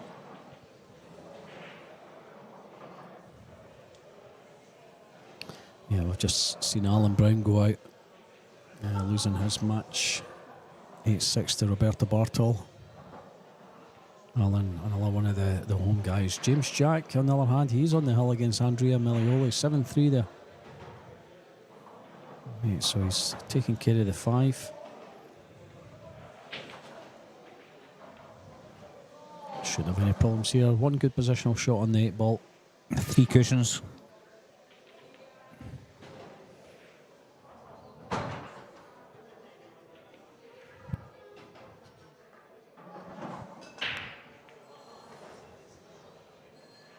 No, he's just played 1 cushion. Just coming across. He's played it well. Can't see the angle from here if he can follow through and come off the bottom cushion, if he has to go across the side. I think he's going forward. Yeah, he's going forward. Yeah. That's exactly what he's doing. Just a wee bit of right hand side to get across there. He's played that well. He's taking that white up so he doesn't need to reach or bridge or anything crazy. Just drop it in. Yes. There we go. He is on the hill. What's he doing here? Is he shouting for a drink, a time Yeah, out? I think so. A juice, I think. Yeah, possibly. Who's there? Who's he shouting to? Frank or Andy? His good lady's not here with him today. Yeah, I think he's shouting over to Andy or Frank. Frank, of course, is coming up soon. Table 13, Frank and Alvin Anguito. Frank, He's come on one a of the ton local this lads. year, Frank. Frank, oh yeah, he's brilliant. Qualified for the UK, didn't he? Mm-hmm. Down in Savannah's, Manchester. Yeah, that's right. Done it early. So the rest just struggled away and try to, well, pay our way into it. They tried their best. Do we know when they put up the scheduled start times and things like that? I would imagine it'd be the day before, Stevie. I'm really? not sure. It usually is pretty tight. So he's got the 1 ball down there. The 9 ball was travelling. He's got a shot in the 2, and if he can play a stop shot, he's got good shape on the 3 to get to the 4. And there's Frank in your shot there at table 13, getting his cues ready. Richie on the next table, table 14. Oh, brilliant, Matthew. Come on, Matthew, rooting on you here. You can see he's feeling the pressure. Yeah, absolutely. His cue action's good though, so he doesn't often make mistakes. That's a different level of pressure though, isn't it? Yeah, he's also got his sponsor in the house watching him. That's the problem. He had to beat his sponsor yesterday. Oh, He's he used missed it. too much of the cushion. Too much of the cushion. So, chance here for Flavien Glant to tie things up. I say there's a chance. There's still 6 balls on the table that he's got to take down. The difficulty is getting out of this corner. He's got to go cushion first and then round 3 cushions. Oh, he could thin cut it. I didn't think he had that angle. Oh, he's going to go behind the 7. Oh, my word. Matthew's sitting in his chair going, yeah, dance. A full ball snooker behind the 7 there. Dear, That's incredible. chances? It was so close to the rail there as well. Yeah, like you say, what are the chances of that happening? If anything, you thought he'd maybe knock it down and towards the pocket, right behind it. So he's in a lot of trouble here. Has to hit this, or Matthew is going to take this match down. He's put a lot into that, and He's got it. hit it. But has he left? He's left a chance. Yeah, he's that left is a chance. Not easy, but it's there. 5 only goes in one pocket, really. And it'll be gone that way when he knocks this 4 in. Well, actually, the cue ball could be tracking into the top corner to leave the 5 maybe long or into the middle. Yeah, it's Wouldn't hard be to the worst see from shot. here, yeah. I'm thinking he plays it off the 2 rails, bottom and left. He's got the 4. He's well, I was going to say That goes. He's not ideal on that, but That it's going goes. to be going into the 8. See if he can hit the left side of the 8 ball. It's fine because Yeah, he pushes the 8 towards the corner pocket and then leaves the 7 on. absolutely. Yeah, If he's going the right side of the 8 ball, he's in trouble because he can hook himself behind the 9. yeah. Oh, Yeah, he he's could came avoid it round it. altogether. Yeah, like you say, it's hard to see from this angle. It's a funny angle. Right, here we go. There's a good chance here, Matthew. You don't want to scratch here. Don't do anything silly. Again, this is tough to get into this. It depends how far that 7 is off the cushion, right enough, but it's not an easy shot, I don't think. Watch out, middle bag. Oh, he's avoided it. Oh, there we go. That is it, folks. Matthew. He still needs to play this. The 9's not a problem. Still needs to play this shot. No twitches, straight through. Should be fine though. We've got a good view of that there. There it goes. Yes. And that'll A do. wee bit of adrenaline. He's taking it further than he wanted, but no Yes. problem at all. Wiping his brow there. And there it goes. Well done, Matthew. Well done, Matthew. 8-6 over Flavien Glant. Very well done. James Jack, he is also on the hill. 7-5 over Andrea Milioli. So the similar matches starting. We've got Liam Monk versus Morris Neuhausen starting on table 21 shortly. Morris just having a wee practice rack there. Dimitris Tsiampanis versus Yannick Pongers on table 16, way down the bottom there. Barry Hetherington versus Andre Janwarta, and Frank Hughes versus Alvin and Gito. Richie McDonald versus Pier Francesco Garcia. They will be playing on table 14. All these matches, all races to 8. Yet to start. The only live match here is James Jack and Andrea Milioli.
While we're watching the warm-up rack here, it's quite interesting. Frank Hughes is practising there on table 13. Now Frank's probably... Frank, I'll give you a brief rundown. Snooker player, good cueist, tried the 9-ball, was doing okay, bought a cue, was quite enjoying it, and went through that phase that we all do, where we go from thinking, oh my goodness, these bags are huge, I can't miss, to, oh my goodness, there's all the things that can go wrong.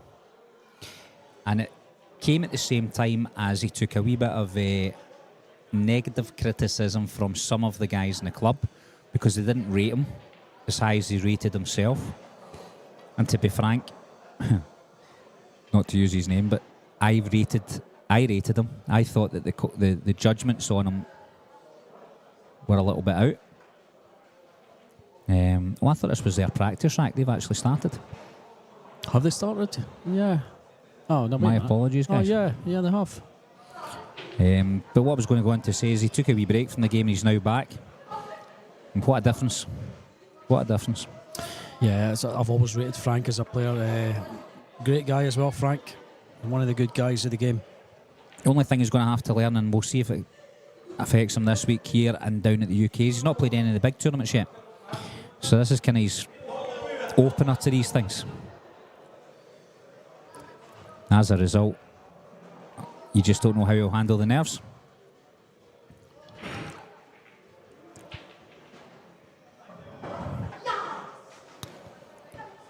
So, ball in hand, at the table, looking very comfortable. I've not seen Liam Monk play at all this weekend. It's Thursday. You get any background on him? I don't really know. I've completely lost my days. I thought this was Wednesday today.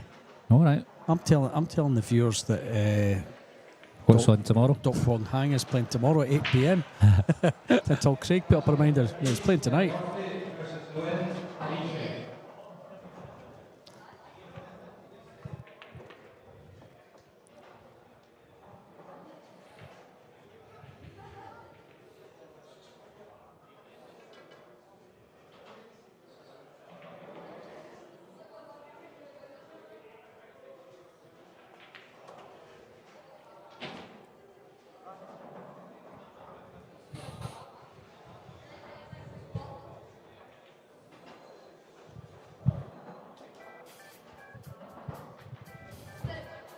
Looking down the hall, everybody's just starting off. All games are still sitting at 0-0, so these are the first racks. Yeah, I'm just looking at Liam Monk here. He's got a Fargo rate of 689.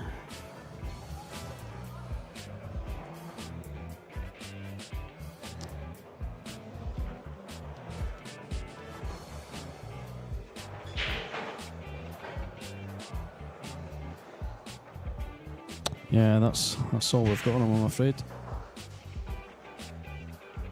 I don't know what a Fargo rating is. I don't know how it works. I really don't. There he is. Let's have a look at his Q score. Let's have a look at some of his previous matches.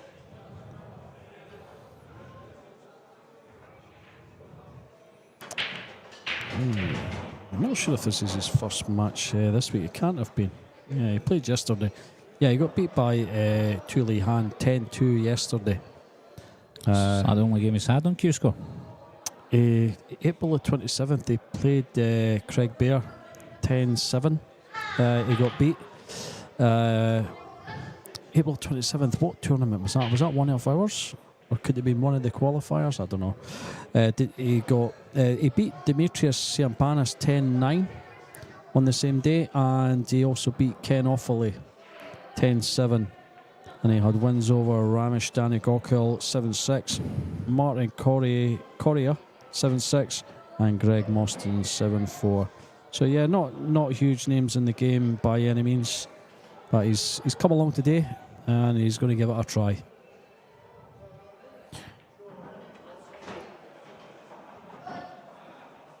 Sorry, we missed the break off there, guys, but we're back on the table.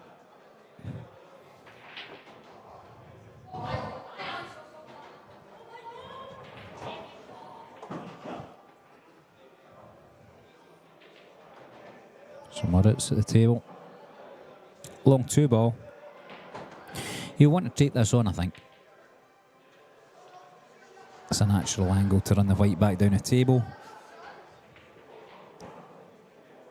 And a good chance to take the rack. Nice, played that well. It's a good shot. Yep.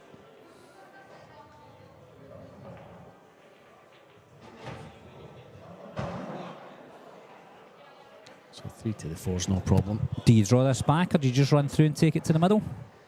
I think you draw it back, yeah, just off the side rail there.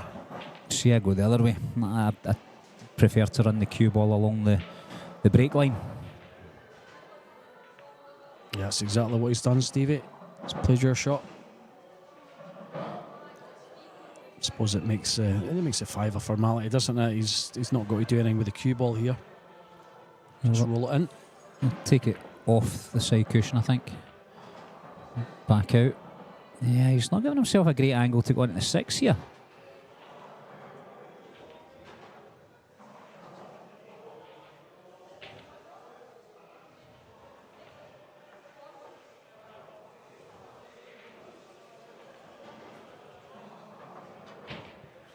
Wonder where he's going with this one. Oh, it's played that Up and very down. well indeed. Look at this.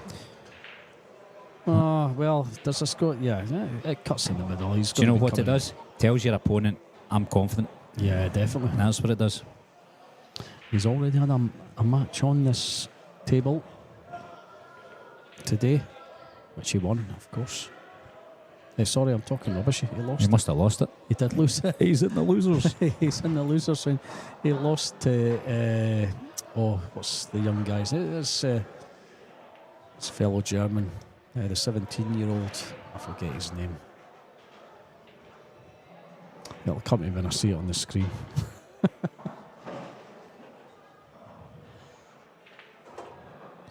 Pretending I'm not looking at the screen there, but I am. Felix Vogle. Yeah, I remembered.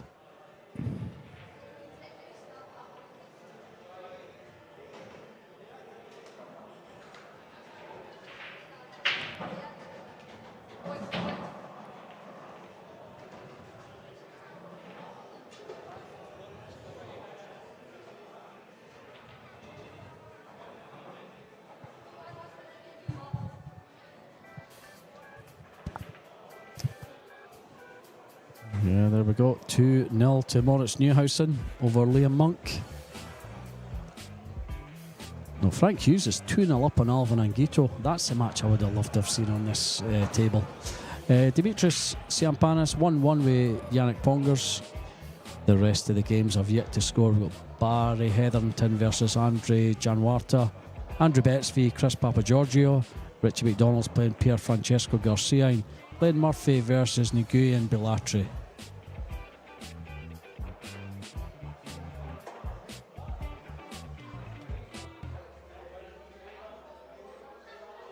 So Morris breaking in rack number 3, 2 racks to 0 up.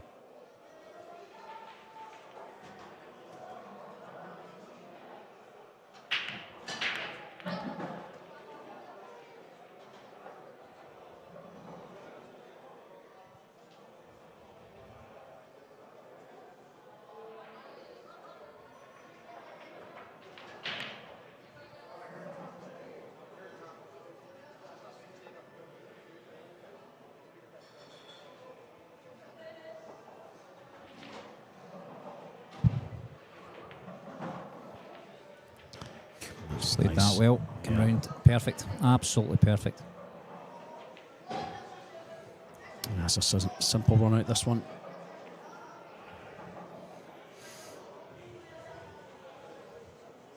Notice he's upped his speed a little bit. Yeah, like you say, just showing his confidence around the table. Either that, he's annoyed at having getting beaten that last game, and he's just going, I want to relax and enjoy my game. Yeah, he maybe just he fancies this as an easier match. Yeah, he knew he was going to be have a tough match with Felix there. He knows how good Felix is. But Leon doesn't seem to have had any wins against the bigger players. So he's going to fancy his cell as the favourite for this. It's not landed perfect in that 6 ball, but it's not a problem either. Yeah, because he doesn't have to do anything fancy with the cue ball.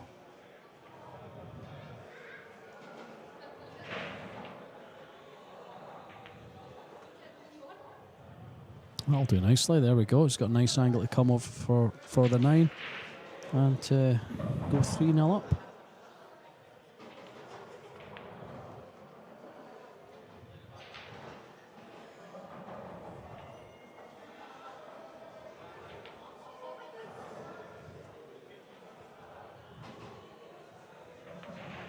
There it is indeed. Very well done. 3-0. Looking comfortable. And a race to 8. He's almost halfway there. So you're watching the 2025 WNT Jacoby Scottish Open at McGoldrick's Pool and Sports Bar here in Glasgow. It's our 3rd year in this tournament. Oh, there's a nice angle there. Just zooming out. We've got Barry Hetherington at the table just now. Table 11.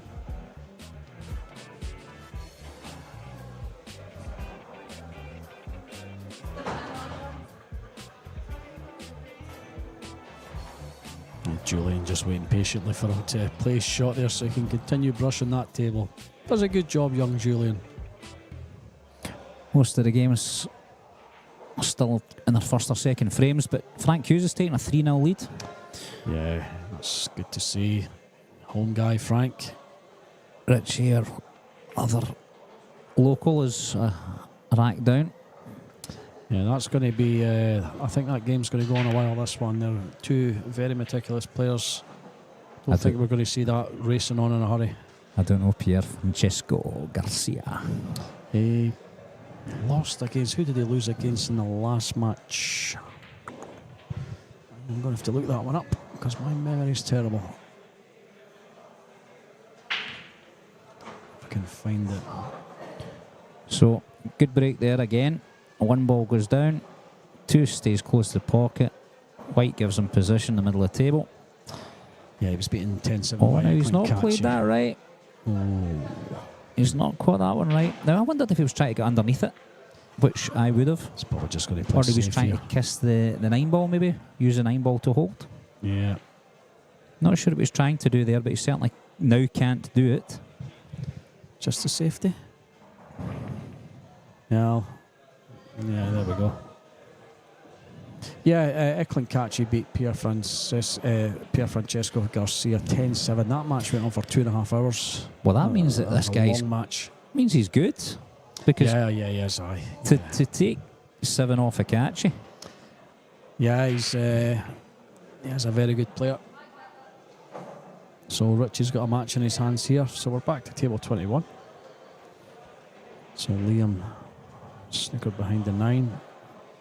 And okay, he's three on the way back. He's not had his hand on the table much at all. It's difficult when you're coming to the table when you're having to kick out snookers.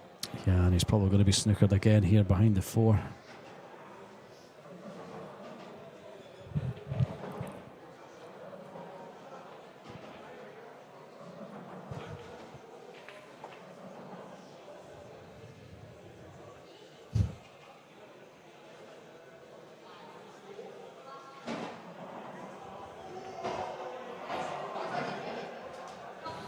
So he's got in behind the 4, but it's not tight. The jump shot is straightforward enough. He might even be able to see an edge.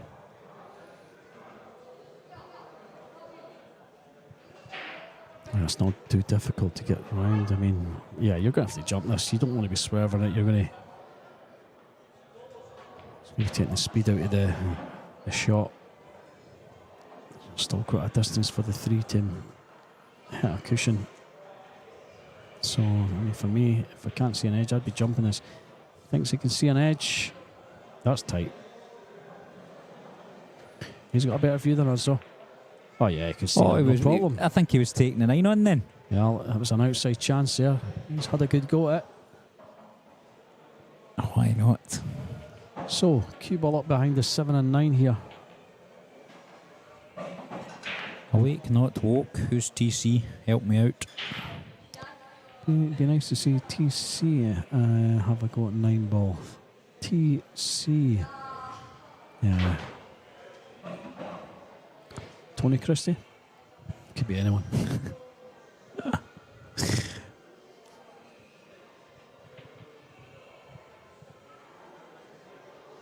There we go. Liam's got a fan. Carlo Blasi as well.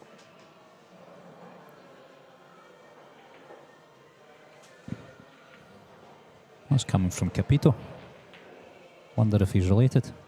Yeah. Or if it is him. Oh, under look a at this. pseudonym. Look at this. What a shot. Tom Cousins. Tom Cousins, okay. 8-ball extraordinaire. Played a bit of snooker in these previous days, I believe, as well. Tomcat. I take it that's his nickname then, Topcat. TC.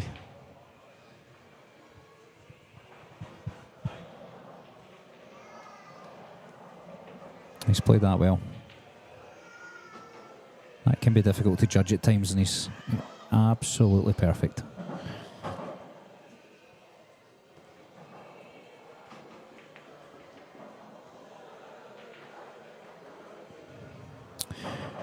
Maurice is flowing, that's for sure.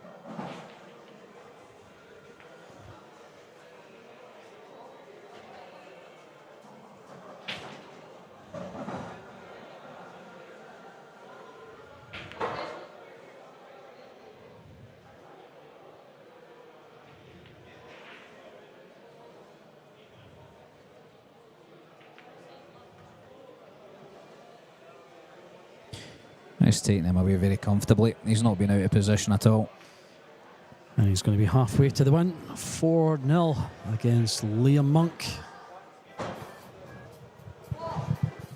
So Andre Jean Waters pulled one back against Barry Hetherington. That's 1-1 there on table 11. I like Barry. He's a really nice guy. Yeah, the Canadian. Yes. Yeah, he's... I don't know if you've seen the photos I put up yesterday. It's one of the shots I was taking of him sinking the 9, and he just had the biggest smile on his face. He just kind of looked up as he took the shot with a smile. Perfect.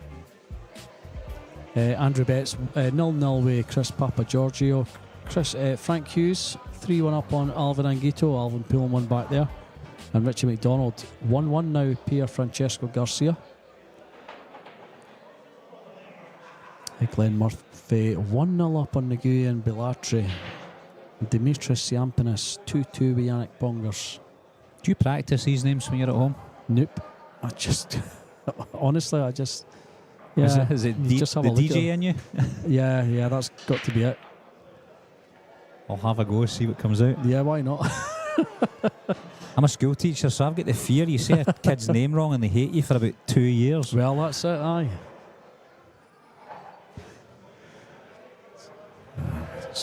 No getting Alan Reynolds' name wrong. The referee there for this match.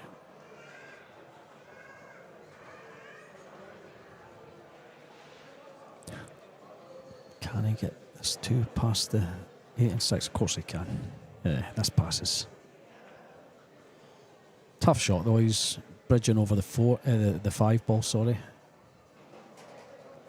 Natural angle to come back for the 3, of course. But does the 3 past the 5?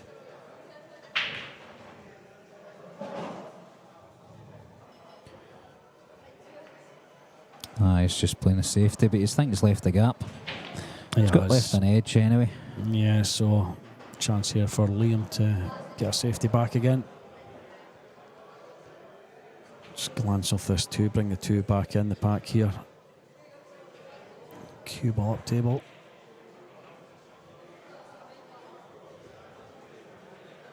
That's pretty good. That's very good. So yeah, he won't be jumping out of this. So he's going to have to kick out yet. Is 3 coming into play here? Is Yeah, that away? I think you're coming off the bottom cushion. Yeah, that's what he's looking at. I mean, if you come off the bottom cushion, you don't disturb the 6 and 8, which is a potential hazard. Yeah, you can see what he's gestured there. He's the trajectory of the 2 ball. He's kind of guided it round the table there. So you can see what he wants to do. He wants to kick and stick this cue ball. I can't kick and stick at that distance. Or thereabouts. Nice, had a good attempt at it, but And yeah, he's- he's just left an edge. And he's left it. He's made it even harder. The 6-8 was always difficult, and I think it was important to leave that difficult combination on the table. It's another good shot. Don't go in 4-ball. Oh, he's left an edge on the 2. In actual fact, he's possibly left the pot and angle, just for a bit of sport. I think he'll take this on. Come round the angles, go above the 9, above the 3-ball, back to where the white is just now, or thereabouts.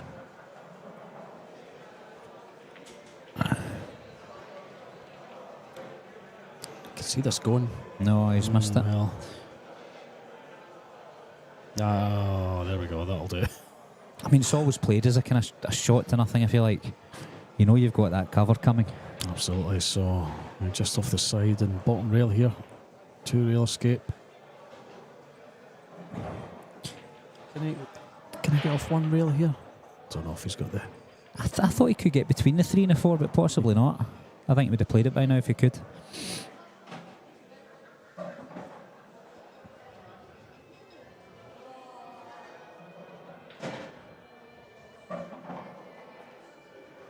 It's a good shot. He needs to travel with the cue ball.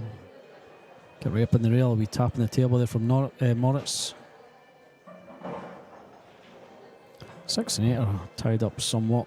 Well, Yeah. saying that the 6 goes in. Goes another the corner bottom pocket, left, but you've got to yeah. get from the 5 to the 6, and where the 5 is just now, that's not straightforward. Yeah, there's a lot of traffic there to negotiate. That's it, a lot of traffic, a lot of distance. You've got the 7 in the way there I think as you well. take the 2 up and down the centre of the table and run the cue ball down below the 6. Your other options to go really thin, put the 2 onto the 4 and take the white down the table again. Oh, I didn't like that choice. Oh, I definitely didn't like that choice. Definitely didn't like that. I know what he was trying to do, but there was a risky jam. He opened up the 8-6 there because he missed the 8 by an absolute fraction. And then, of Yeah. course, he's ran into the pocket, which makes it even worse. That was the wrong shot, in my opinion. Yeah, there's a replay there for us. No, all wrong. And even if he doesn't get, if the white doesn't drop, the 2 ball's still on. Yeah, the only good thing about it is the 6 and 8 are still kind of tied up.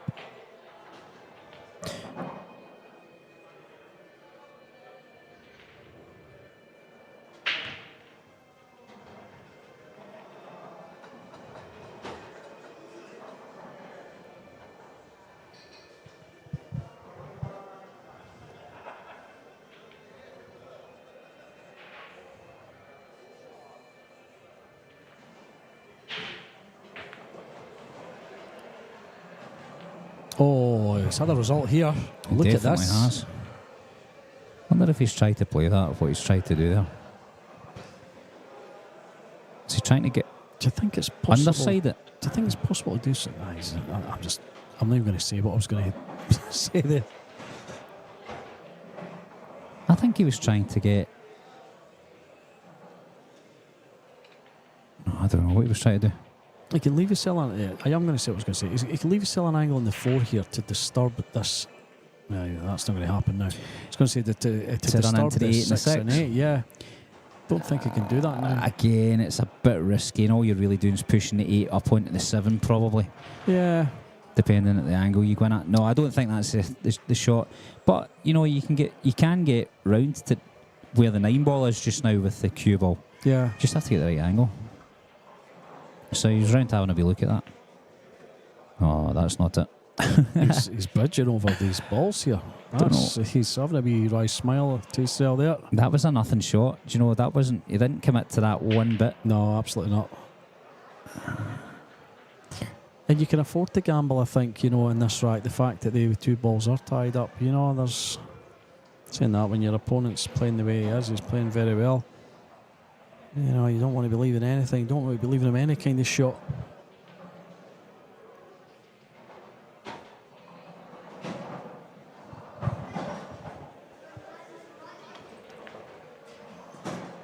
Yeah, that's not going to do.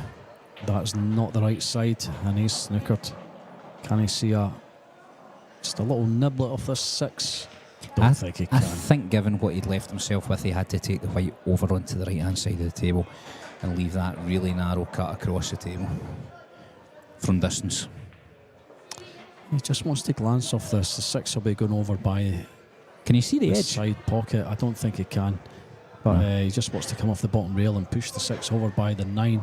Cue ball will be coming back up table. Well, if you don't get the cue ball coming back up too far, then he's not left a shot. If it comes up a bit further than he wants, he's maybe get the 7 for cover. He's hit it quite hard, but he's got away with it. He's had a result there, hasn't he? Yeah, that's pretty good.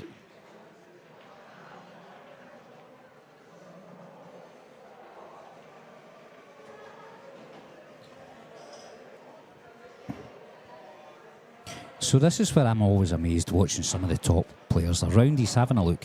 Where do I want the 6 ball to go? Now, I'm usually quite happy if I hit the 6 ball. Yeah, I'd be happy at the 6 from there. Now, I don't know what he lined up, but he certainly didn't play it. I don't see how you can know what's going on. Yeah, I know. I mean, I think it's Unless he could just... it's a reach, in my opinion. Definitely a reach. Well, he's left it now. He's left a chance here. I don't think Liam looks particularly comfortable, do you know that? You can tell he's a good cueist, he can, can pot balls, but I just don't think... He's maybe not had time to flow yet. He's still in yeah, you're right. That donut at the bottom. This is pretty good though. He's looking better now. Although he would like to have had a wee angle on this. He can draw straight back. I think it comes off the side cushion, no bother. Yeah. Yeah. I'd like to definitely been straighter on this one, but still fancy him to make it. That shouldn't be missed by anybody in this competition.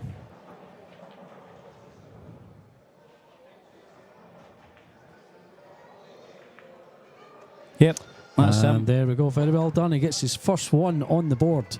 4-1 trails Moritz Neuhausen. No. Barry Hetherington, 2-1 up. There's Barry at the table just now. 2-1 up on Andre Janwarta. And Chris Papagiorgio's 2-0 up on Andrew Betts. Alvin and Guito's pulled it back. 3-3 with Frank Hughes. Frank had a 3-0 lead there. Pierre Francesco Garcia, 3-1 up on Richie McDonald.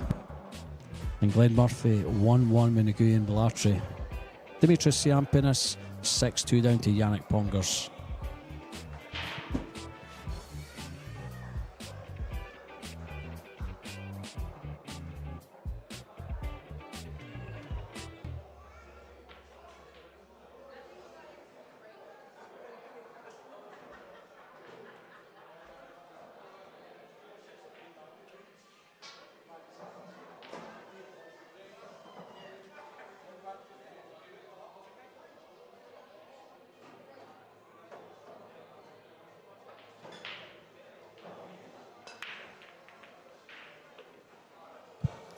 So we've got to see Liam's break there. He's made the 1 and the 2. Doesn't really have a pot of the 3 though, so it's just going to be the safety. Put the cue ball behind the 8.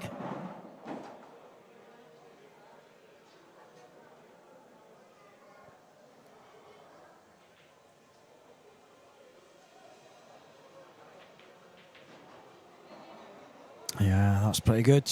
That's not bad at all. Good shot.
Sorry guys, had to nip away there for a break.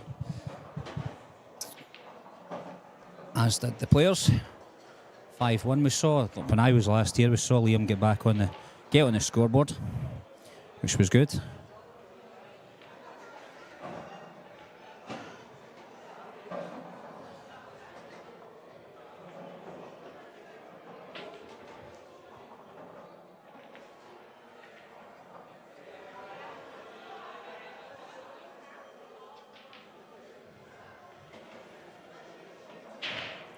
Should be straightforward. Got the measure of the table now, no problem. Straightforward 9-ball. For the rack.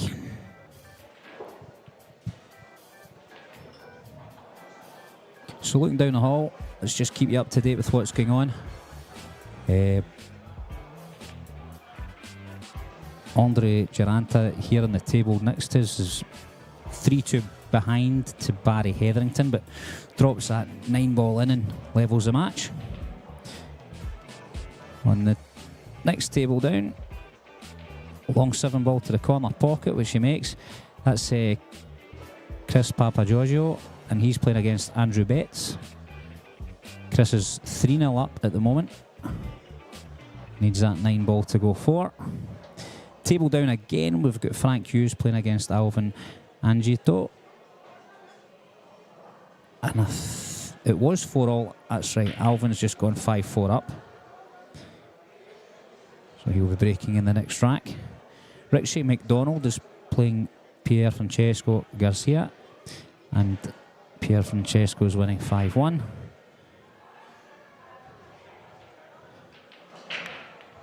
Maurice to break, having taken away that finish in the last rack. He missed the 1-ball to the centre, but he still dropped a ball. He's got a long shot to the 1-ball, but won't be an attempt in a pot. He'll be looking for a safety here.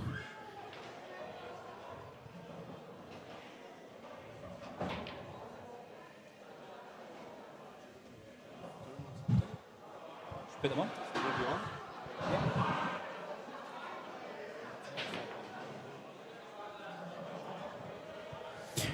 So I've got the pleasure of introducing you guys. We've got Christian Sardea, who did a bit of chat with me last year. He's back again this year. He's popped into the commentary box. And this guy's got a lot of knowledge in the pool world. It helps me. I can talk about what's on the table, but I don't know these players the way you do, Christian. Hello everyone, and I'm really excited to be back here in the commentary box at the prestigious Jacoby Scottish Open, which I take part in for the second year in a row. Unfortunately, didn't go so well for you this year, did it, Christian? A couple of results that I thought you would have won, to be honest. I had you as favourite. Yeah, I blew up round out 1 match yesterday against the Croatian champion Roberto Bartol.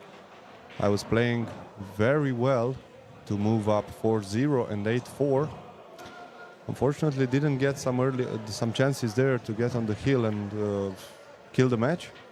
My opponent came back to 8-all, made it 9-8, but ended finishing into a hill heart attack loss. Would have faced Aloysius Yap today on the main table. So I had to grind on the loser side, but I got another tough one. I got Fraser Patrick, yeah, who lost local against boy. Jason Shaw. And it just ended the match one hour and a half ago. I went two games all.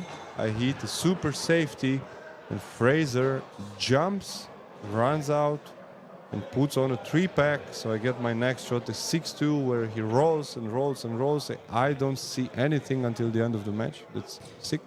That's how brutal this sport is. Yeah. But it's with the joy, and I will be honest with you guys.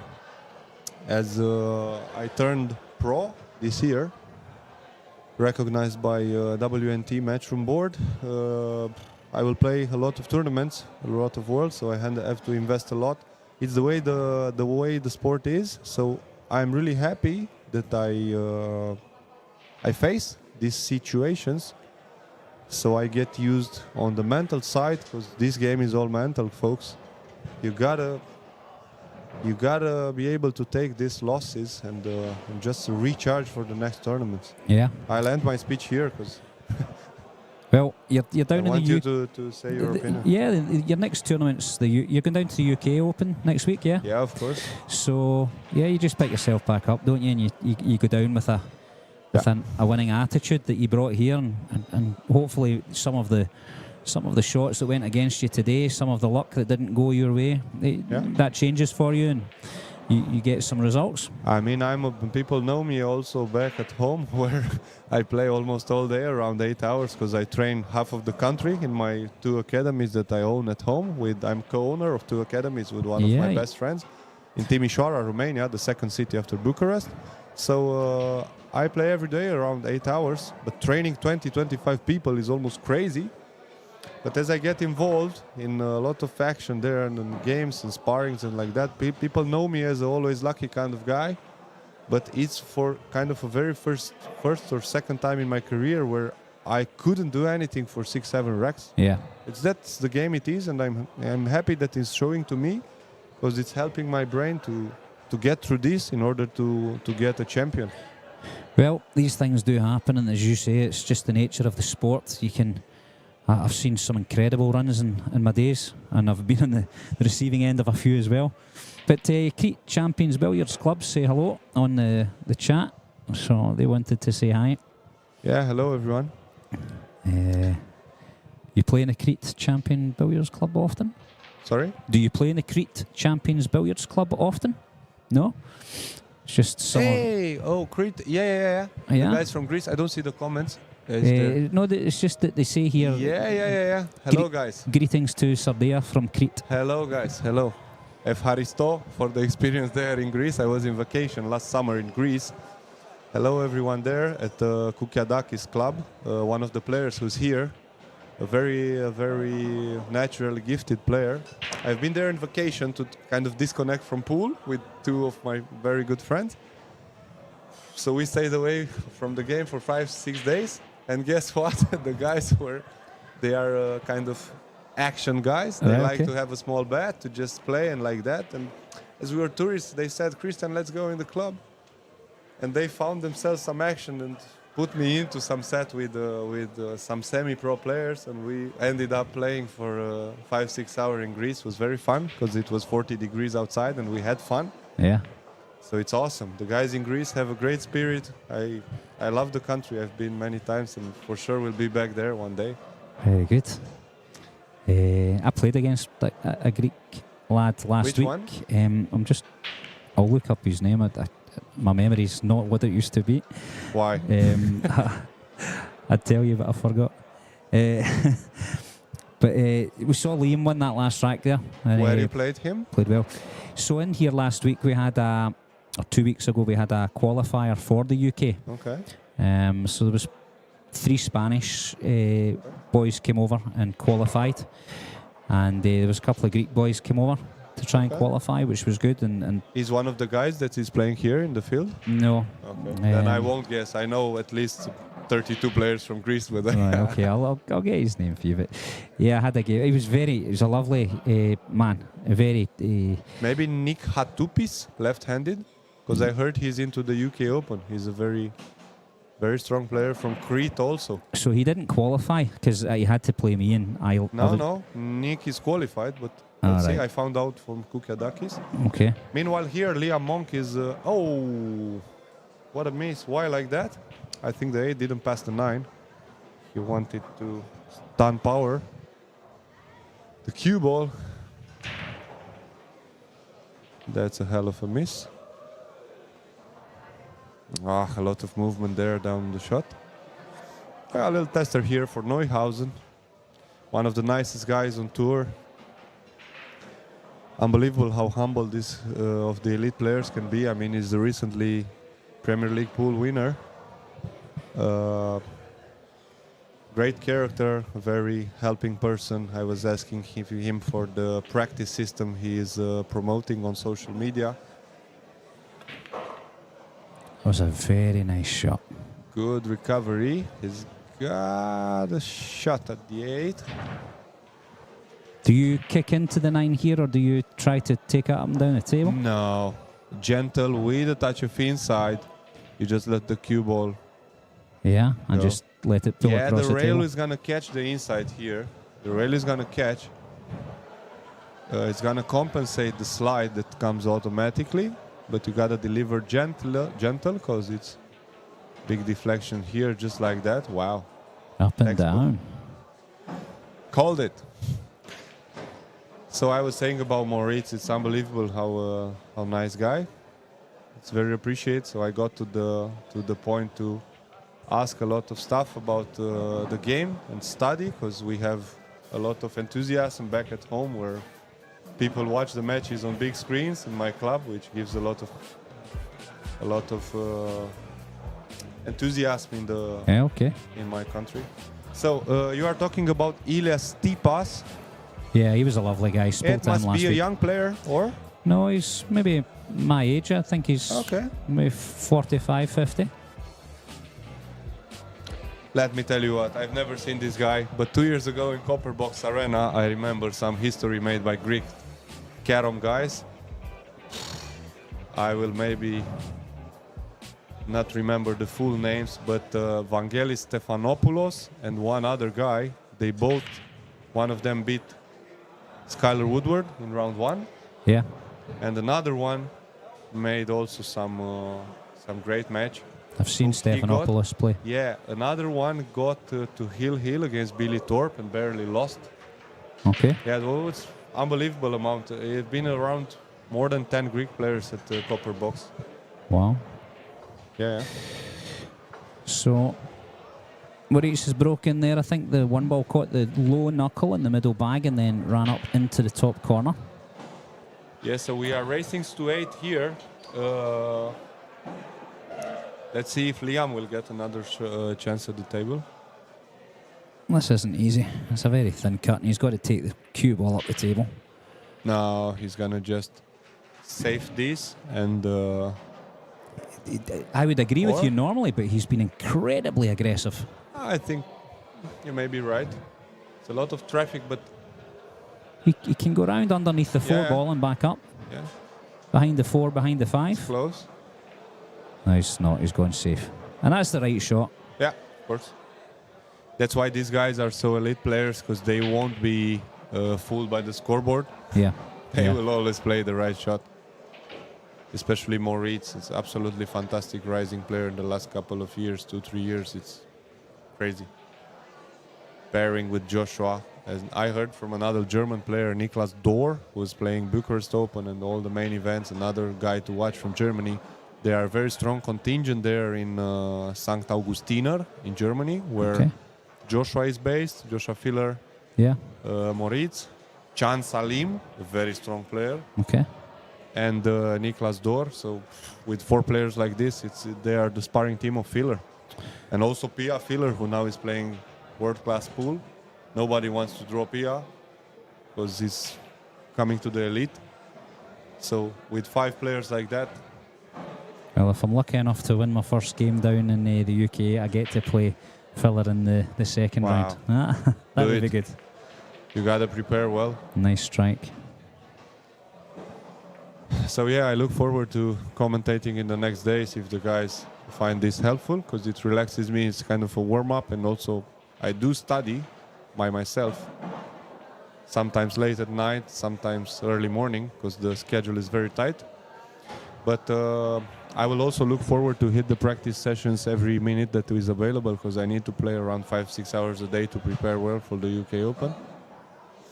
And is there some practice time around the scheduled matches here this weekend? Yeah. Also today, after it's gonna be an evening session. It's from 10 to 11:30. Good. In the mornings, it's from 10 to 12:30 as first matches start at 1. Okay. Great shot here by Moritz. They know exactly how much to calibrate the shot, the intensity, the amount of spin, and is generally playing without a lot of side on these tight tables.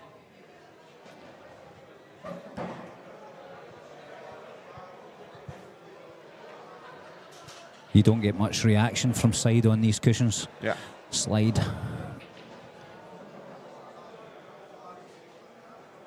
We got some nice matches coming up in this evening. Some Scottish players involved, the Greek players. Indonesian are fighting on the loser side. Both Andri Januarta and Alvin Anjito just won. Oh, we got also winner side matches. Kaci against Julian Serradilla from Switzerland. That one's gonna be a very nice to watch. What a roll from Moritz. We've got our reigning champion on at 8 o'clock as well. Yeah, so it's lights out here. Oh, it's gonna be fun to watch Sosho against Dong Kok Hwang. That was due to be on this table here for commentary, but they've looked like they've moved it. So we're going to see Zalinski against Kaci instead. Wow. So 7 more matches for tonight. One better than another. I mean, it's all TV table matches. To not. It's so exciting to have this in Scotland. You know, we have so, like you do. We have so many young players who are learning the game and who are becoming good, as you've seen from Fraser Patrick tonight. A fairly new to the game. Stephen, I'll be honest with you. Look, I saw today at this small British pool tables that you have here at McGoldrick's. Yeah. I saw some unbelievable quality at some juniors who just play effortless, some unbelievable arsenal of shots. Absolutely. Drag shots, killer shots, unbelievable quality here, as it's this mixture of disciplines. As you have here snooker tables, you have British pool tables, and you have 4-inch American pool table. So I think you guys, you just missed a Chinese pool table. It would be the best venue in Europe. However, you are the main club here for, I don't know, I know the Mosconi Cup team has practiced here before Ali Pali 2 years ago. That's right. With Eckert, who is probably one of the best coaches in the world. There with Lely, with Johan Reiching, with JJ, with unbelievable. Yeah, it really is. And those young boys you're talking about playing in the British pool tables, 2 of them were in the semi-finals of the British Championships last week, under 15s, under 18s, and both of them are nephews of Jason Shaw. That's awesome. Our owner, Paul Corrigan, it's his children. Unbelievable contingent here, and it's awesome these kids grow up with this structure. Even back in Romania, it's I have 2 fantastic juniors at my academy, and also another 2-3 rising. We've been to Sarajevo, which is 6 hours driving from my hometown, for the European Open. So it's an unbelievable experience for a kid at age of 12, 13, Absolutely. 14 to play on a matchroom table. And it's absolutely great. And 2 of my kids finished on 9th position out of 32 players, which at a debut is something very big. And they just lost very close for the quarterfinals. The youth is growing.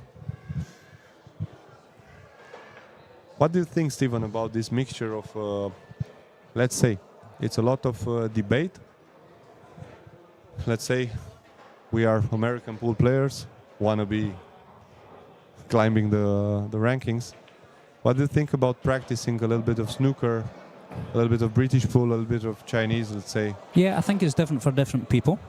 There's certainly people in the club here that find it incredibly difficult to move from one table to another and need, you know, a good few hours to adjust. I, on the other hand, if I'm not cueing well on the American table, I'll take myself onto the snooker table, and it straightens up my cue action because you can't make the same mistakes. And quite often in the American game, you can sometimes throw your arm into shots where really you want to stay steady and keep the head still. And on a snooker table, if you don't, it tells you immediately. So for me, snooker is a go-to when I am struggling. There's no doubt. But for a lot of the players in here, they don't like moving from one discipline to another. Yeah, it's not about moving, just, I don't know, hitting some balls exactly how you say. It's not. I was not measuring value into just entering league snooker No, I understand matches that. or billiard. You're asking about whether it helps an individual's game to be able. Perspective of the brain, kind of, of the Cuesport brain. For me, it works. There's a problem on the table just now. Just to let you know that they're cleaning the table, and then we'll get our next matches on. I think it starts at 8 o'clock, but possibly go on a little bit earlier. So we're just watching down the hall at the moment, so you can see the other games that are happening. But yeah, for me, it works to move onto different tables, different perspective. Yeah, it's about that. As in Romania, we have no 4-inch pocket table.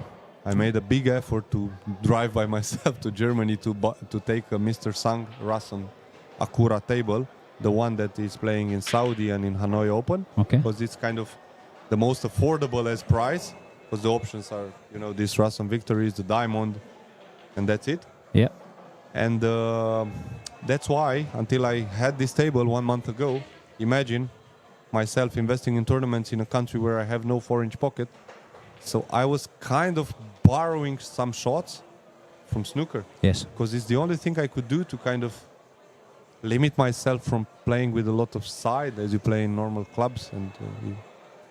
And how was pool? I don't know.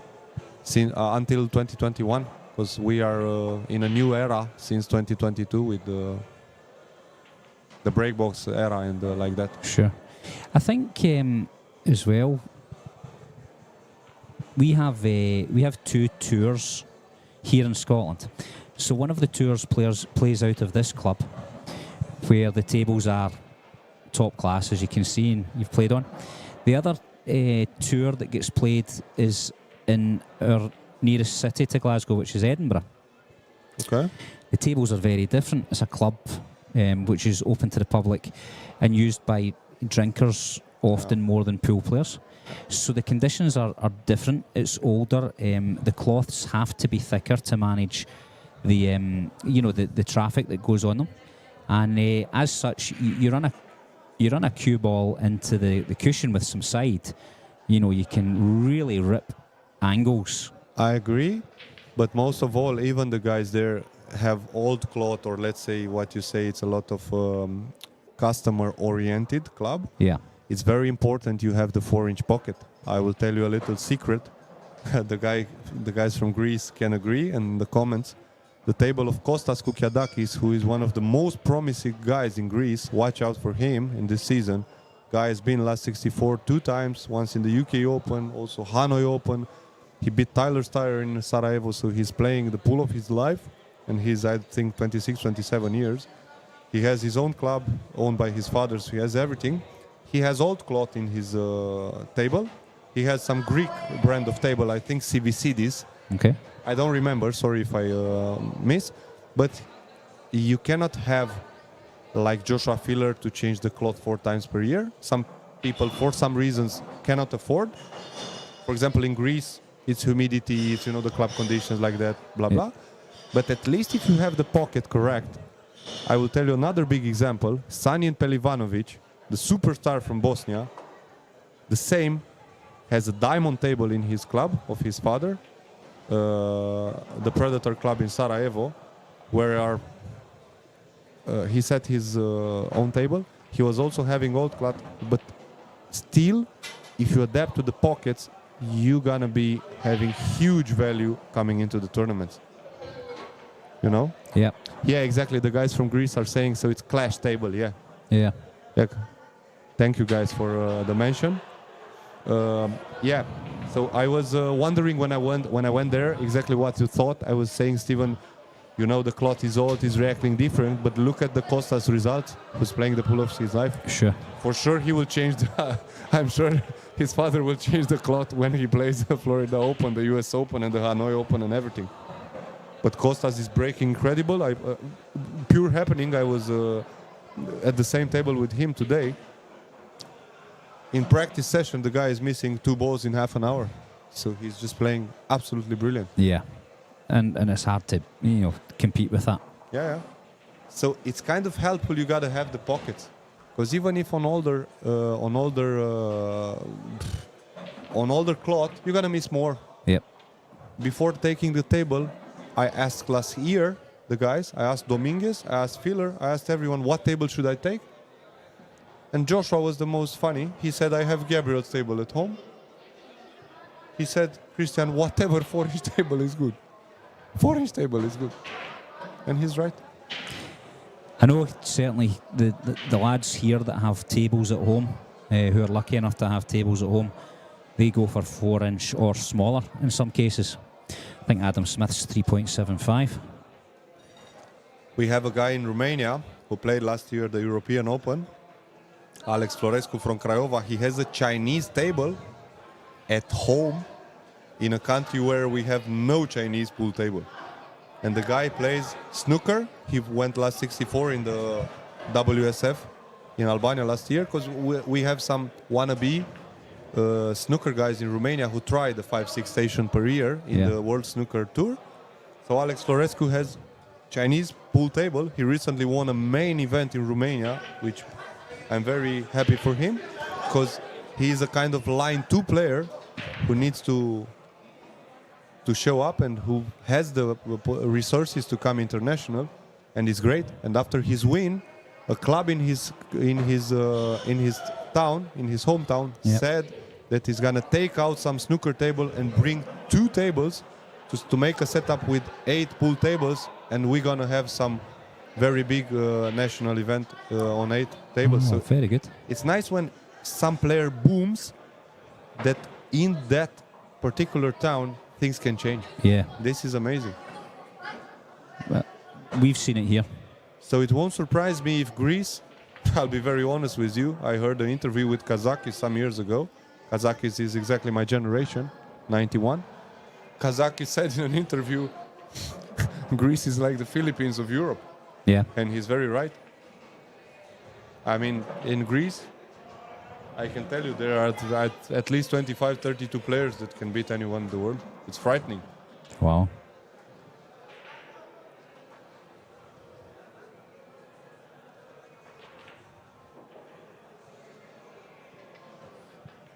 We got Pierfrancesco Garcia from Italy on the hill against Richie McDonald, a very experienced Scottish player.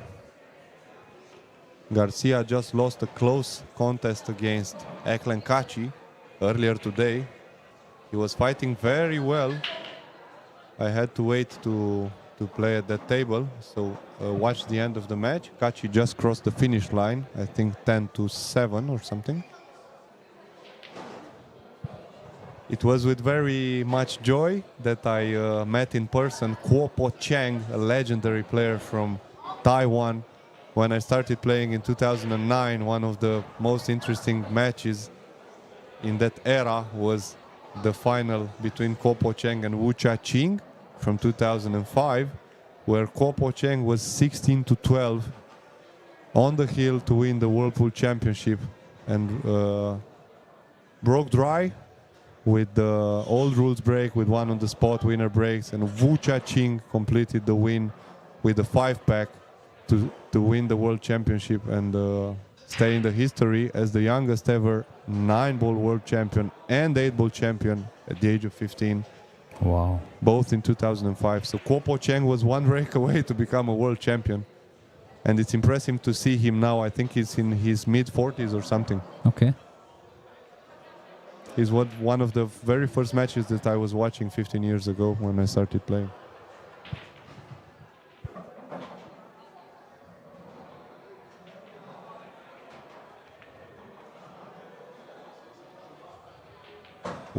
We got Kazakis against Naoyuki Oi at table 11. It's on the Scottish Cuesports live stream. The secondary table.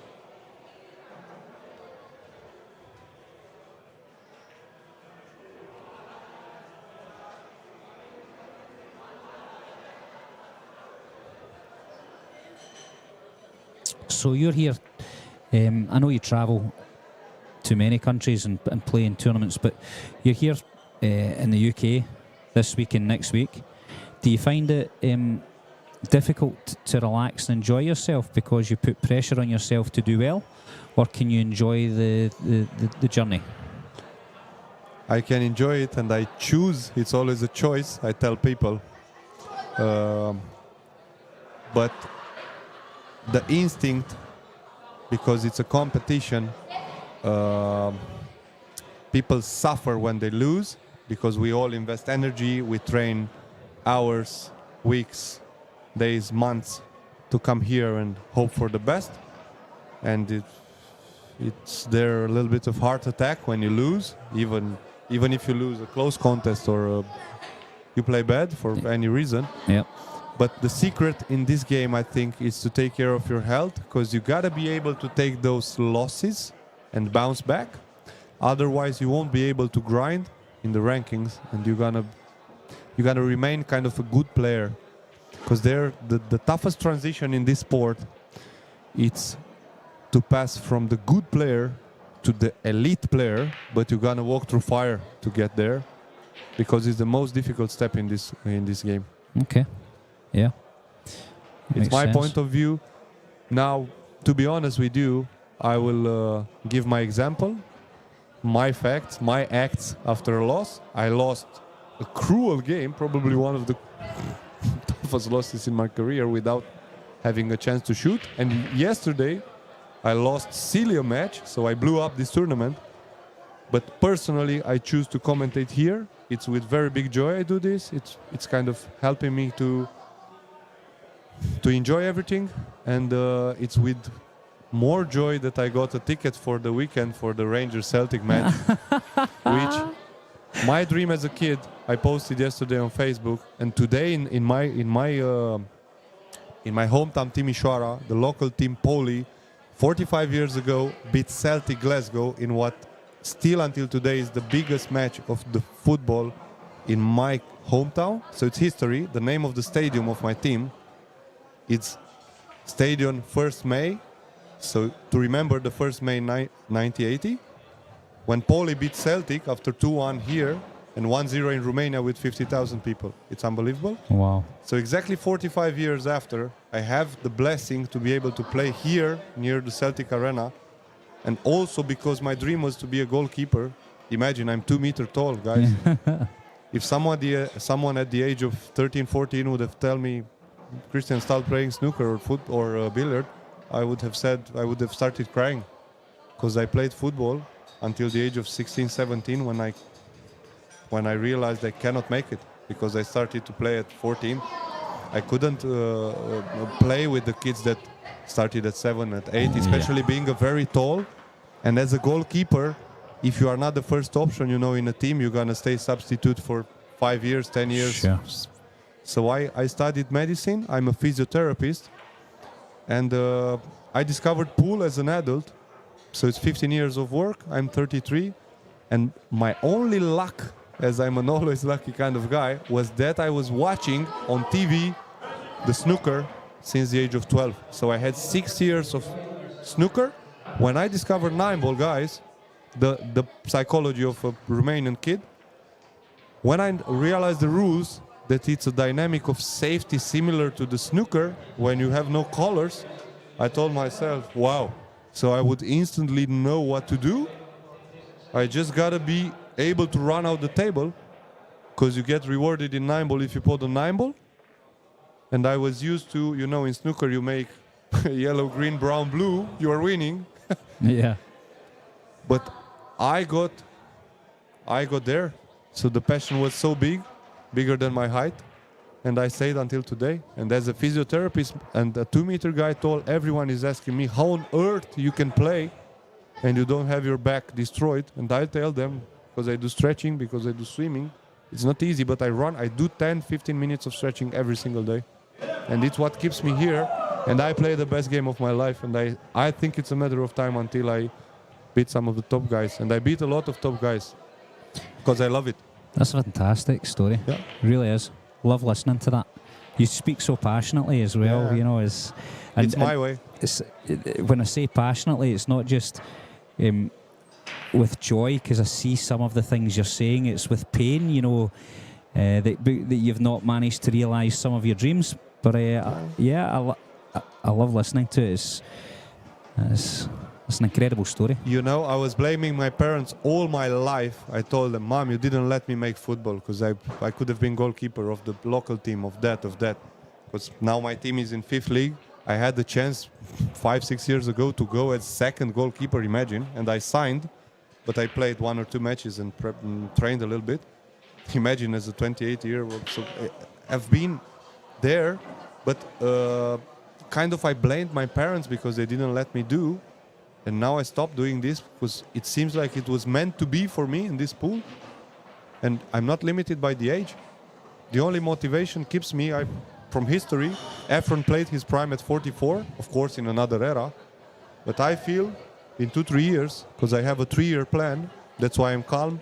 I lost today, I can lose tomorrow, I can lose 3 months.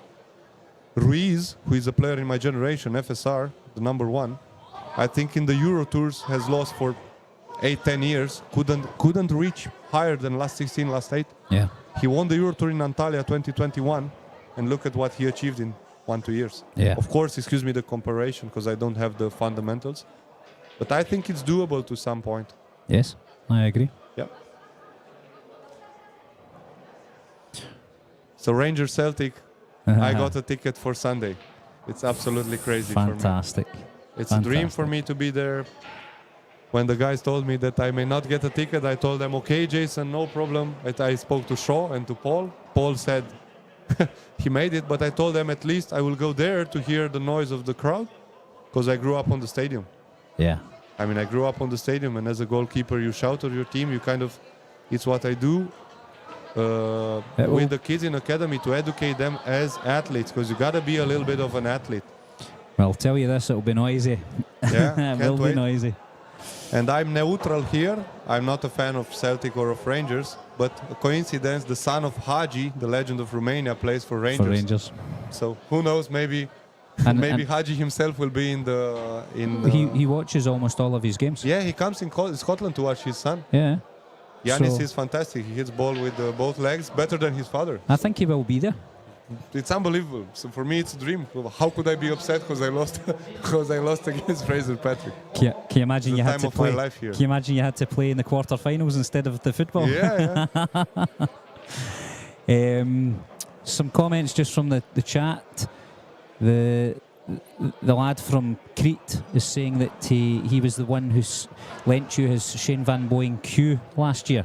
I don't know if you remember that. Unbelievable welcoming guys in Greece. That will never be forgotten. But of course, I'm going to be back there in a vacation when it will be. Yeah. The man from there, the guy who was working in the bar, seeing that I was honest, I told them that I'm a professional, so I didn't go there hustling. We went in a Monday evening with my friends that were looking for a little bet and relax and having fun. And I asked for the local tournament if there is. It was about to start, but as it's summer, it didn't come, And they canceled the tournament, but I asked if they have kind of a proper queue and if there's someone for a 10 euro to 20 euro bet or something. And there's been a semi-pro player, a local player, which I had a tough time with, but the guy was so welcoming, he gave me his SVB queue, which was exactly my queue, coincidence. So it's unbelievable to see people very welcoming, because in many places, and unfortunately also in my country, it's all about doing everything to destroy your opponent, to win a set, to hustle, to speak, to destroy the sport, and the sport is losing. Well, you're a coach, so you know the value in building a strong stable for. I mean, you look at the Snooker World Championships just now and how well the Chinese are doing, and it's because they work together. They're a unit. They're a team. So here now I have the chance. It's the 3rd season that I travel with my mate. It's Flavian Glont. Imagine a guy that started playing a few years ago being the world champion in Rubik Cube. So he's a superstar in Rubik Cube. He's one of the top 3-5 in the world. And Flavian is the youngest player in Romania at the age of 27. So that says a lot, unfortunately, about the lack of youngsters. That's true. And we are trying to, let's say, copy and be kind of, let's say, FSR David Alcaide team So honestly, we are kind of 51-49 energy. So when I go with Flavian at the tournament, of course I want to stay focused on my match. He's focusing on his match. But instantly when I exit, I lost today in a brutal way. And he was about to start his match against Matthew Wrigley to survive here. I'm instantly going live on Facebook. I'm posting. And I'm there for him if he needs something. Because what people don't understand, and all the elite players have their mates in the corner. It brings the energy. It brings the great feeling for the guy at the table. It brings the correct way to do things. And that's what everyone does in a sport, you know? And that's what is missing, unfortunately, in many places. I will speak about my country, but I'm not here to just blame and judge. But there are, unfortunately, some countries where the ego, and how Alex Lely was saying, where people are macho. Yeah. You know, it's all about, I beat you in a race, we have a history, I hope you like that. And whereas there's not a team spirit, but that is very sad for the sport. Yeah. And we are kind of 51-49. If I lose, I'm there all in for him. It's up to him at the table if he needs something, if he needs a biscuit, if he needs a coffee, if he needs a timeout, someone to talk with. Because today we will be in Glasgow. I've been last week in Finland and I finished 9th playing one of the best tournaments in my career. I was facing a strong player in the last 32 and it was a match with 1,200 points on the line, money and world points. Imagine I'm a wannabe player. I fight for everything, and I am kind of 8-8 raised to 10 in Helsinki, surrounded by 10 Finnish fans supporting their guy, and I'm lonely. And I have my man in the corner who is clapping for me. That gives me the power to win. I win 10-8, and I got some points. And I hope, let's say, maybe this year is a little too tight to qualify for Saudi, which is my dream to play for the World Championships. But doesn't matter playing because it's a lot of events. But I mean, for the spirit, when you have someone in your corner with all his energy, it's the way that things should be. Yeah. In every single country, in every junior division, in semi-pro division, in pro division, in whatever it's not. And for me, coming from football, where, let's be honest, in football, you are together. I've been goalkeeper in football. You have to shout at your friends, at the defenders. Yeah. Hit, be present. Because there's moments when we are weak. We are human beings. We are very weak. It's logical. When you have someone in your corner, you raise your level. You wake up. You get the power. You know? I get that, yeah. I'm very grateful to have this guy in my corner, and we are one for each other. It's very painful because still the lack of experience at this level, it's still doing mistakes, it's still we don't have a table at home, it's still difficult to invest, to play against the world best because the competition is absolutely brutal and the level is frightening, let's be honest. Here in the Scottish Open is 79 players. I have not seen a player to say it's walkover. David Al-Qaedi is on the loser side. I don't know. I won't make a list, but it's so staying in that mindset of rivalry and bullshit and that sucks a lot. And in football, what is very nice, and also in tennis, also in gymnastics, in handball, in everything, the sports that are Olympic in any country, when you finish the practice, you go, you talk about chicks, you talk about what you did last night, you eat together, you have a schedule, you laugh together, you stay. And you come to pool, for me coming from tennis and from football and seeing the environment, I would speak in some of the countries, but particularly in my country, it's absolutely disgusting to see that everything is individual, everything is like, it's very destructive. So this is a mentality that has to be, and the sport is going to get to the Olympics. It seems like, we don't know, if all disciplines, if Chinese, if snooker, if pool, if British pool, if carom, if Portuguese pool, if whatever. It's already recognised as an IOC sport. That was passed about 20 years ago. Sorry? It is a recognised sport by the Olympic Committee. Yeah. So it can be introduced at any point. Yeah. Probably next time it's in China, I would guess. it's obvious there is a, I don't know, congregation between WPA match room and let's say the clear American pool organizations and the Chinese, let's say, side of the Cuesports. Seems like efforts are done in all the ways, but probably the fact that China is investing and has the potential plays a big factor. But I think any type of discipline that will be under the Olympics would be a win. But let's take it logically. I come from a country where we had multiple gold medals in, I don't know how is the sport Gymnastics? called. In gymnastics we had a lot. In that one. Rowing? In rowing, exactly. So I think Cuesports could be introduced easily in the Olympics with all the disciplines. Like is in rowing. You have 2, I don't know, 8+1 teams. 2, I don't know the terms in English. You have those multiple disciplines. Sure. I think under the Olympics could easily be, let's say, 64 single elimination chart or something. Snooker, best of 9. Chinese pool, best of 21. Sure. 9-ball pool, best of, I don't know. And have all this. The setup would be crazy, and we would have Olympic champion in pool, Olympic champion in snooker, Olympic champion in carom, Olympic champion in British pool, Olympic champion in that. Yeah. Let's be honest, I think this is more than doable. If there's something wrong, tell it to me. Let's make it happen. We're watching a game here just now. It's on table 11, which is the second stream table. Kazakis took the first rack in that match. It's on the winner's side, so it's a race to 10. Winners round 2.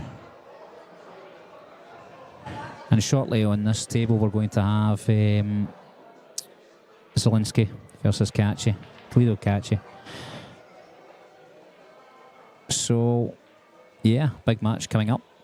Unfortunately, Christian, I am not able to stay for that next match, so we'll need to get Dave back in here for you, or you can run it yourself. I'll be here until 10, until this match is finished, because it's an absolute treat, guys. I mean, Fantastic. look what matches we have on the winners round 2.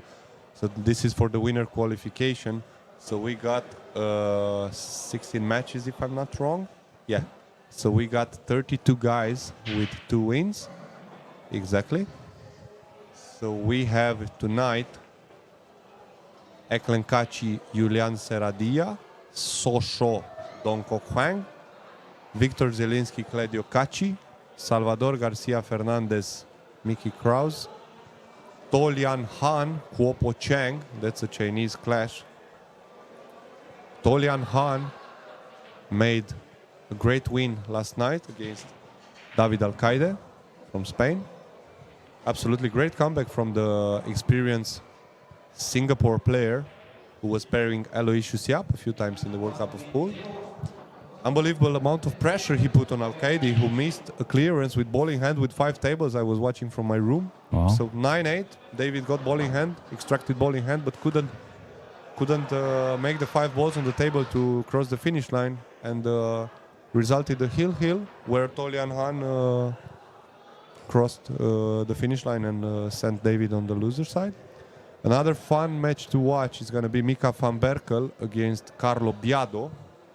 You won't believe me, but Carlo Biado is playing British pool with his wife. Oh, is he? Yeah. I owe him. He beat me last year in the UK, so maybe I'll go and take him on. Yeah. Unbelievable. I'm sure I give him a better game at that than I would. Mrs. Biado is hitting the balls. Dangerous. And we have this match on table 11 now, Yukioi against Alex Kazakis.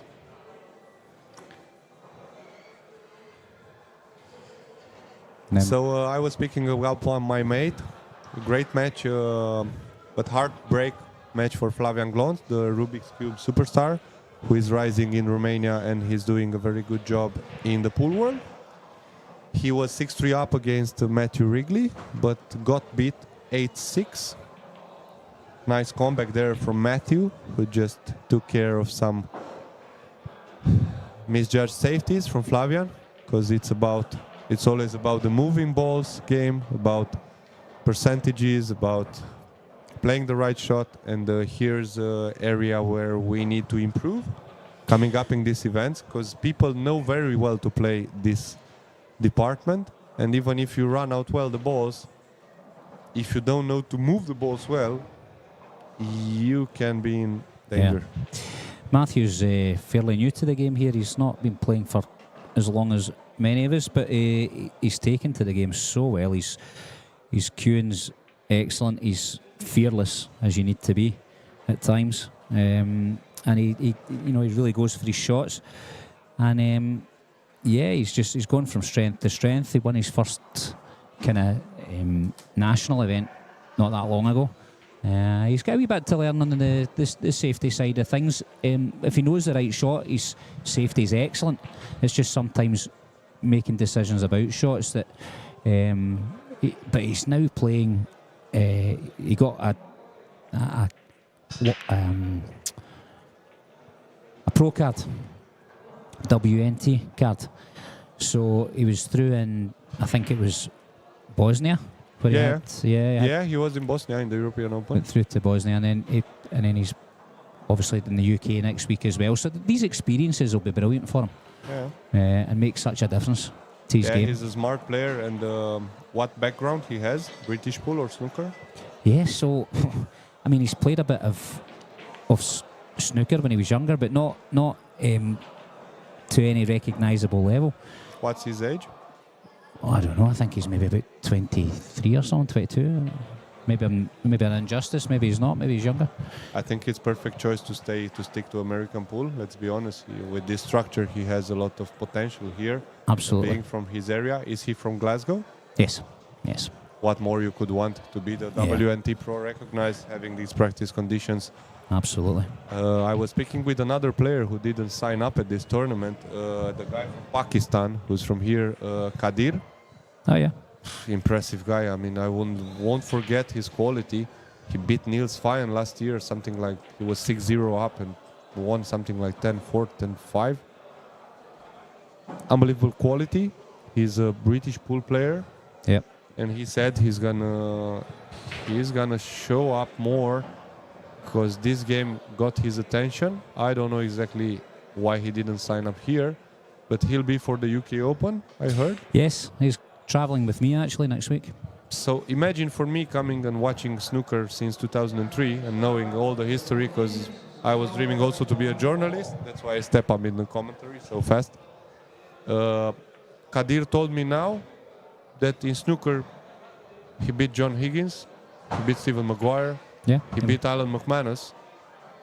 Very good snooker player. So then I understood why he beat Niels Fayen 10-6. So I think Matchroom with the structure, with the calendar, with these events, with everything worldwide, I think many of these players around the age of late 30s, 40s, who have the background, well, are gonna give it a shot. That lad you played today, Fraser Patrick, his snooker background's more accomplished than Kadir's. Is he still a snooker pro? I think he let his card go year before last, maybe during lockdown. He let his sponsorship lapse, and signed with Matthews, I saw in pool. Let his tour card go. I think it was just, I mean, I don't know what his best was, maybe 78. Okay. But he was floating around the 100 mark. Okay. But to maintain it, there was so many more tournaments, so much more travel. He had commitments here in Glasgow as well, and you've got to put in, especially in snooker table, you've got to put in so much time to hold on to that. And I think in his own head he recognised that while he could remain at that level for some time, he maybe wasn't likely to progress into, say, the top 32. Just given the number of Asian players that were coming through in the game, I think it became incredibly difficult, and I think he decided at that point that maybe his snooker career had peaked, and looked for something else. Fraser maybe tell me different. It'd be good to know. I've not asked him. I'll maybe ask him next week when we're down the road, but and see if what I've said is correct. But I would say that's the case with Fraser. And he was looking for something else, and I think he came along to this with.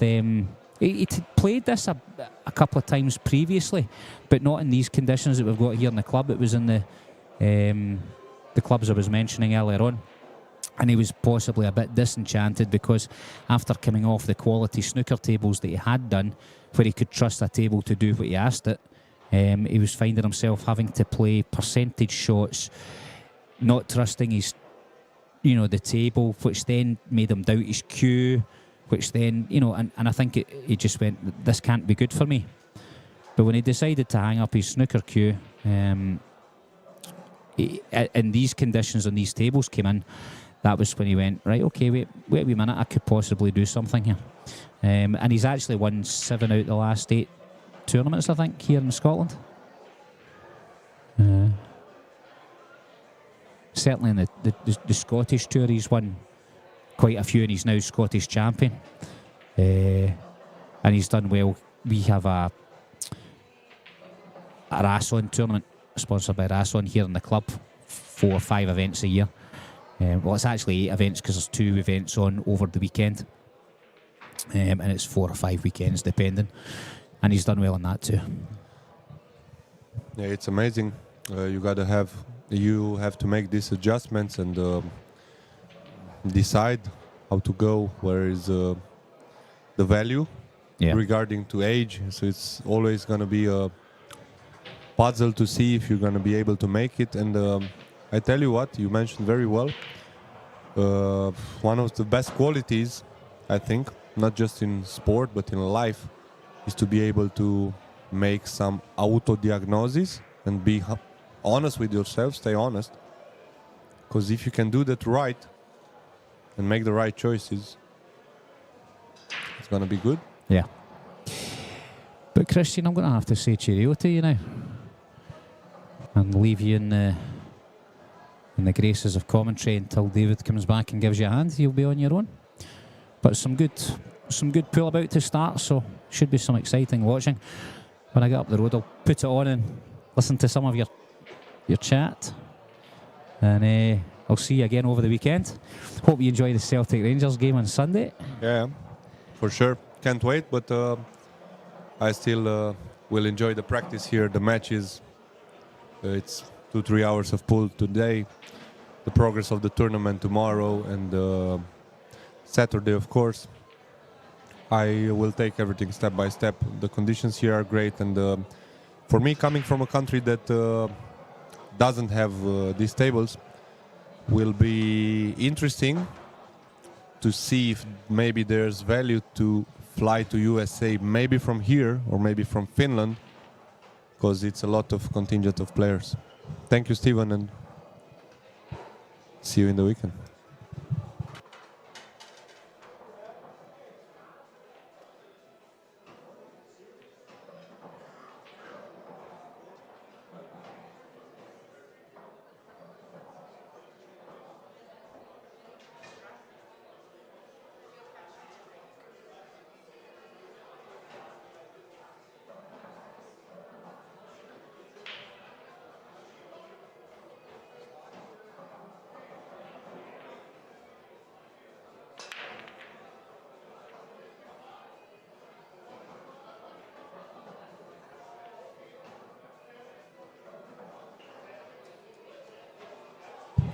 So here we go, folks. We have a great match at the TV table. Victor Zalinski, Kaci. Looking forward to a nice one here. Claudio in great shape with his game. Finished 5th in the Town V10 Open last weekend in Helsinki in Billiard 247. Just lost heel to the eventual winner, Jonas Suto. I see Claudio and spoke to him yesterday a bit.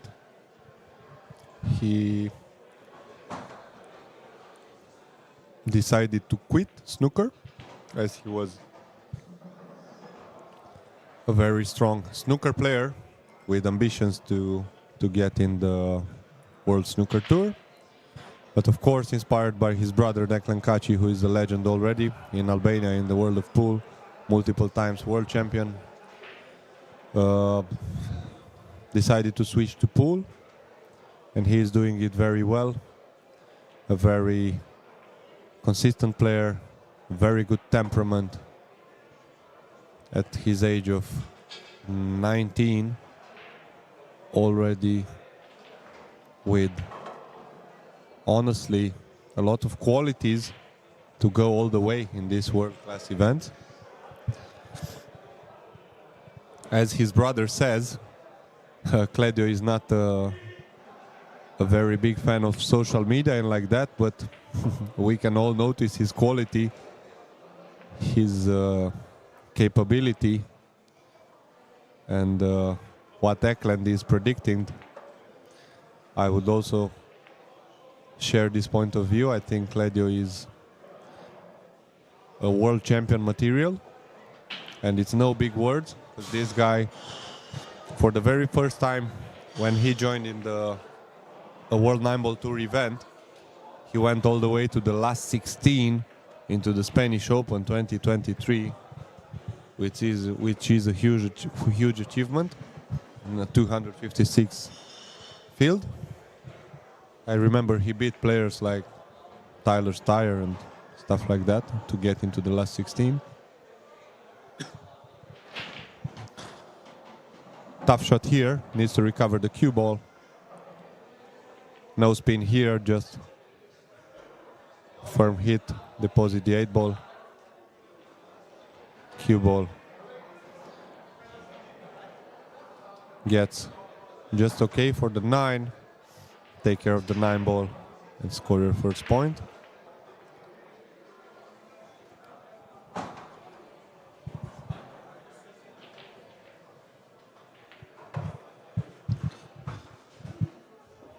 Great cue action from Cledio also. He has a very natural rhythm, doesn't waste much time. And he can work things out very easily. On the side table, Alex Kazakis from Greece is 2-1 up against Naoyuki Oi. Seems like a match that is progressing a little slower with some safety exchanges early.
Great break by Cledio here in rack number 2.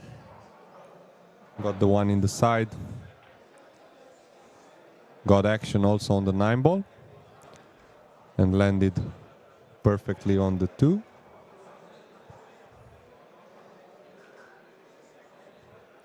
Big chance we see the second break and run in a row.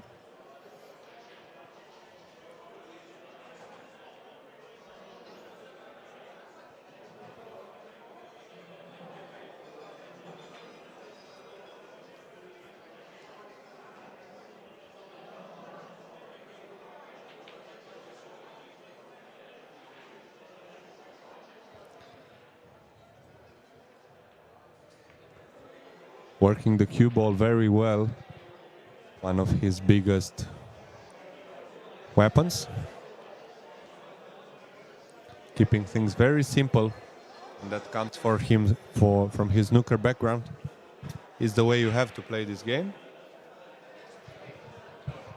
Accurate stroke. On a mission here, Claudio. His brother Eklen Kaci on table 13 is already 3-0 up against Julian Serradia from Switzerland.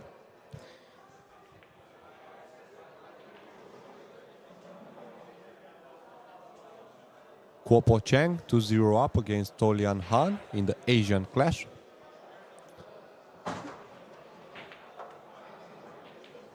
Nice shot here.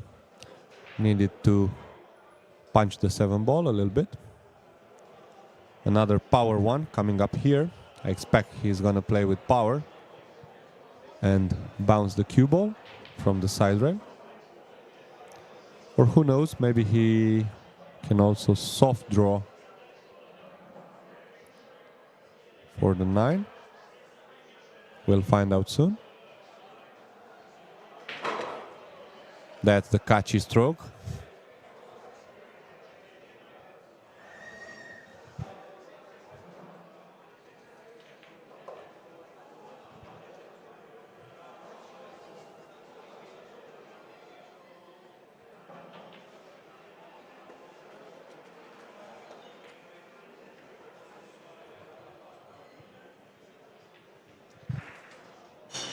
Christos Papageorgiou from Greece won his match 8-4 against Andrew Betts to survive in this day 2 of the Scottish Open. One of the many Greeks that are here.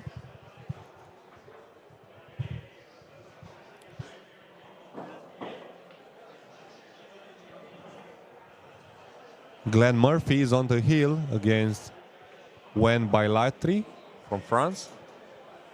The only player from France who is traveling recently at the WNT events, along with Alex Montpellier.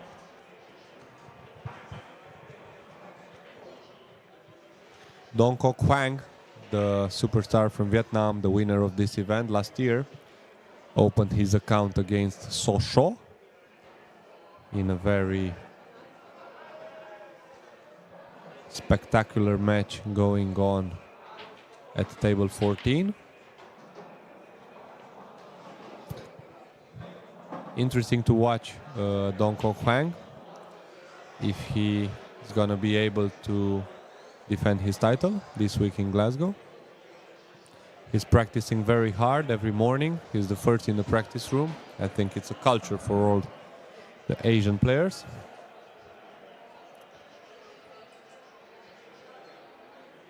Great stroke, and practicing a very particular type of shots every single morning, which allows him to play very consistent in the matches. Wow, very close to golden break here. Very good action into the rack. So breaking the balls very well early in this match, Claudio. One is flying into the side.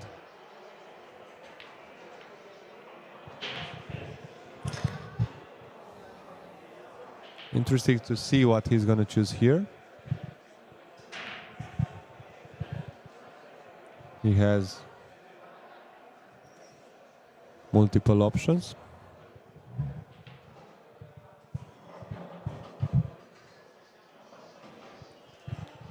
Not sure if he can cut the 3-ball. It's a lot of movement on the white, but I think he's going for that. Seems like. Oh, bad contact. Bad contact.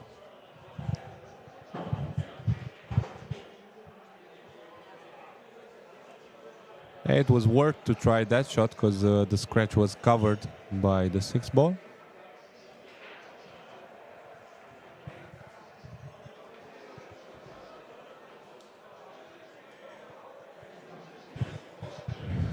These are a particular type of shots that come up difficult to manage these hangers. You can see, not easy even for a player of caliber of Viktor Zalinski.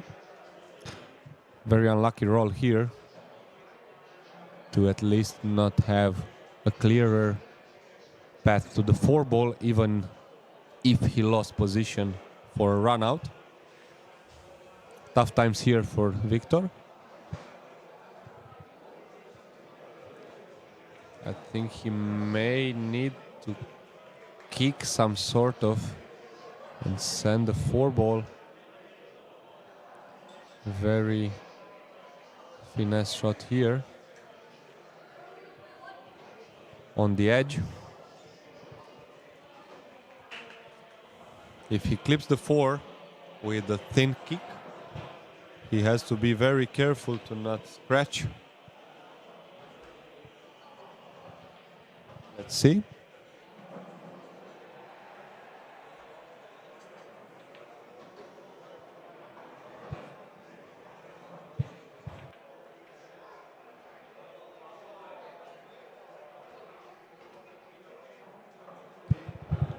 He went for direct contact, but it was always this danger.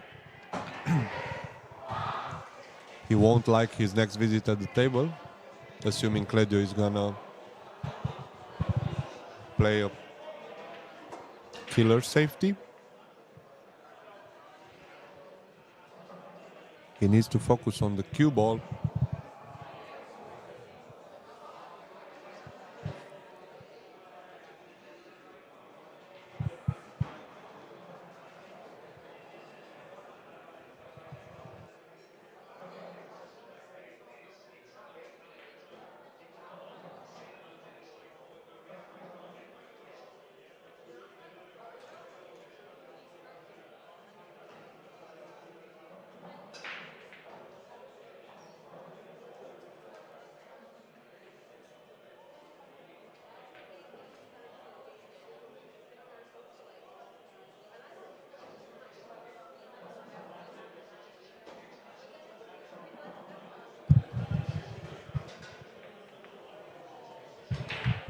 Very well played. Took his time on this one because it was a shot that required.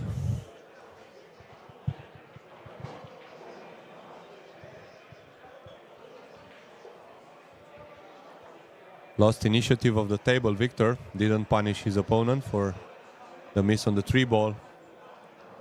And out of that hanger, he's now in big trouble. Just couldn't find the 4-ball. And he can face a 3 games deficit in a few moments.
match on table 15, Salvador Garcia Fernandez versus Mickey Krause.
What a shot here by Kaci.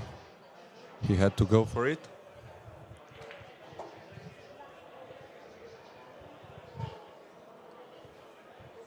A little more tactical rack here.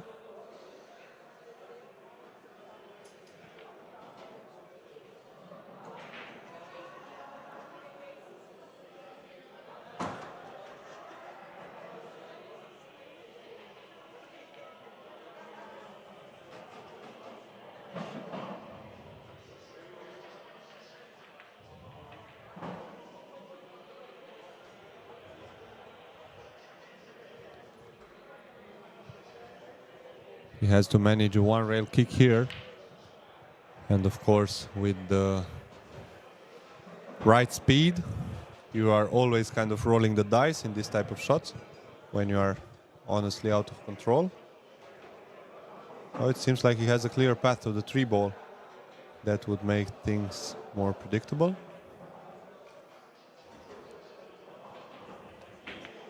Wow, he went for a bang. Awesome try here by Cledio. I think he overpowered this one, and that's why he missed it thick. Nice to see that he went offense out of that spot. Also, he played it with some two-way-ish speed. So didn't leave anything easy for Victor, who has a tester here. Great shot. Needs to come up with another one.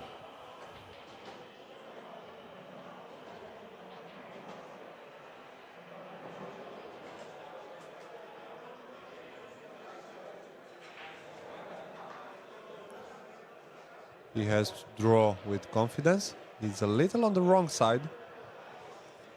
A little, I won't say unfortunate, because Zalinski is speaking a lot about moments when he has bad runs in his games, but a little tough spots in this start of the match. So he needs to steal a rack in some way, clearing out in a difficult way to be able to bounce into the set and hoping for smoother racks. Very nice ball.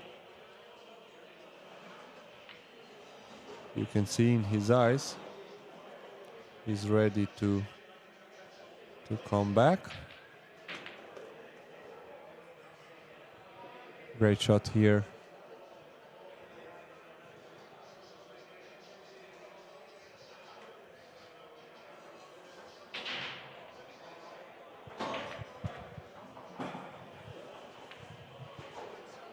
He puts his name on the board. And he earned the break.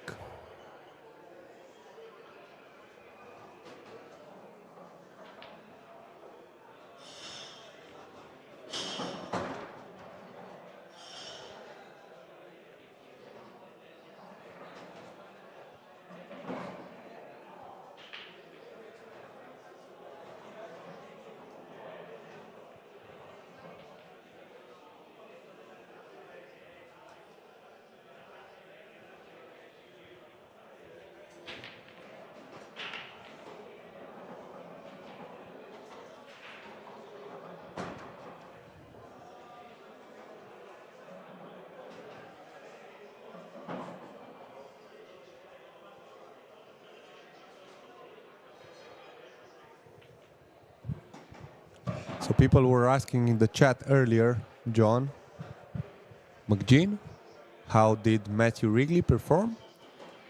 He produced a comeback against my teammate from Romania, against Flavian Glonț, the Rubik's Cube elite performer.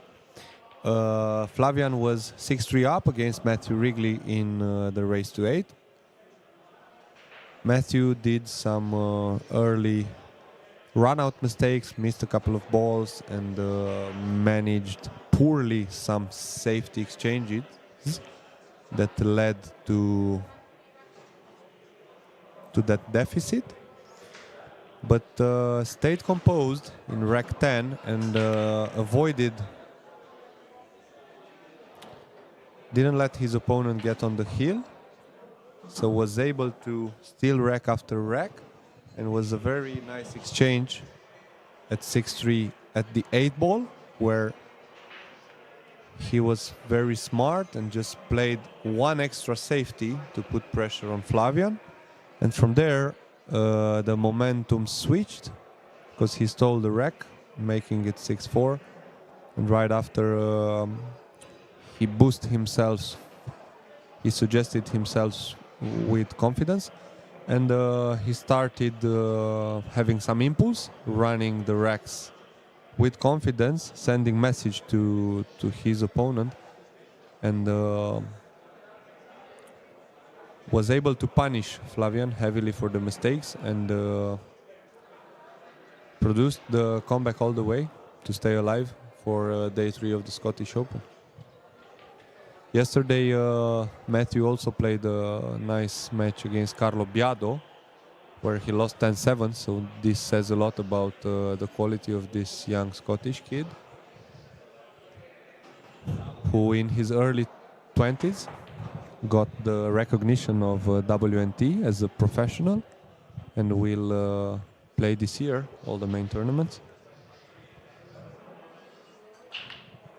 So he is a very capable cueist, and I'm sure he's gonna improve more and more.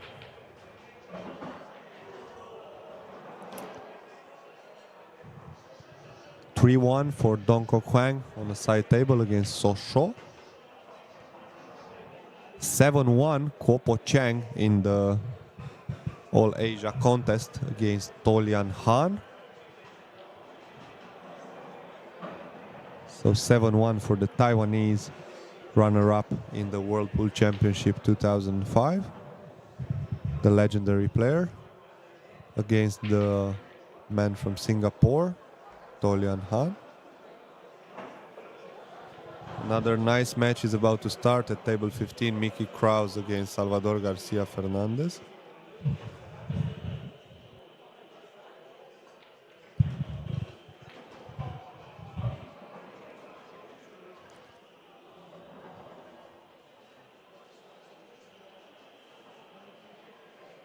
No shot clock here at the Scottish Open, so players don't need to worry about this. It may come up in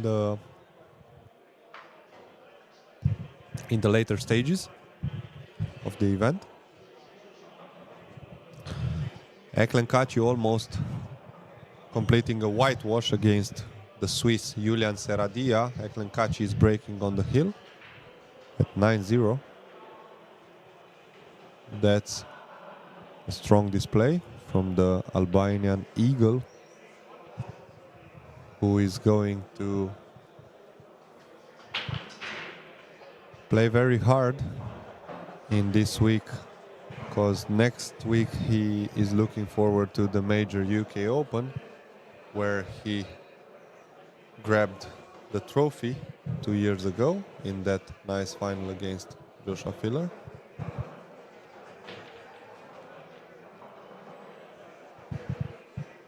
Kaci is now fully recovered from his terrible accident that happened in the Albania mountains 1 year and a half ago.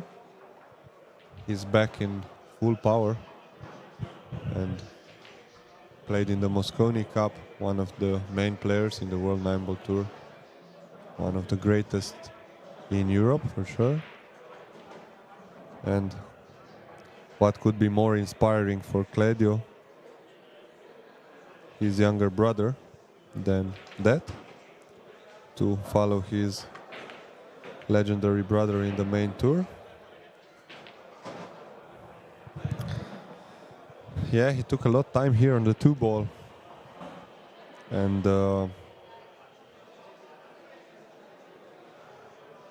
couldn't manage properly. The chance for Zalinski to come close. Needs to get well from the 3 to the 4 would be the only tricky shot.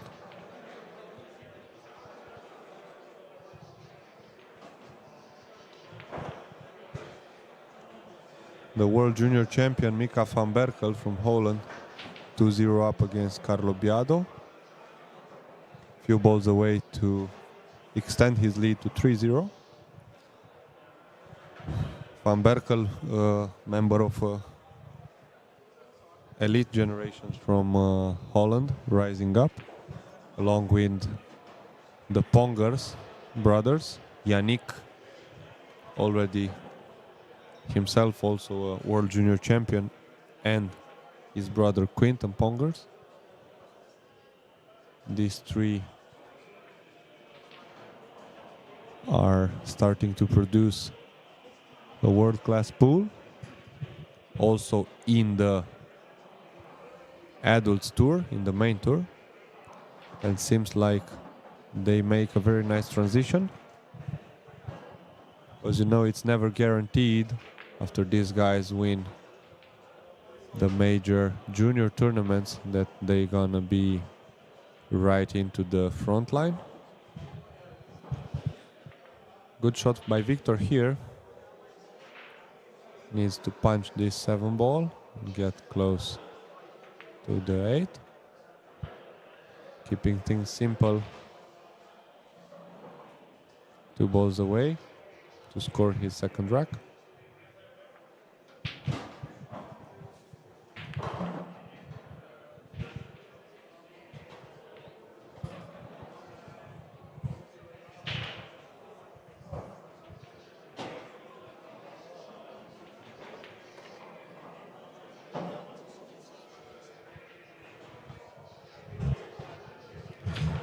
Mickey Krause is 1-0 up against Garcia. Table 15.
Needs to jump safe on this 3-ball, Kledio.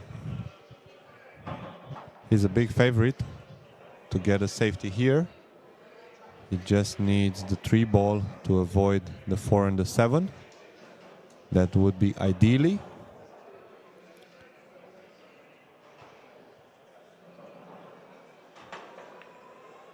He didn't get exactly what he wanted.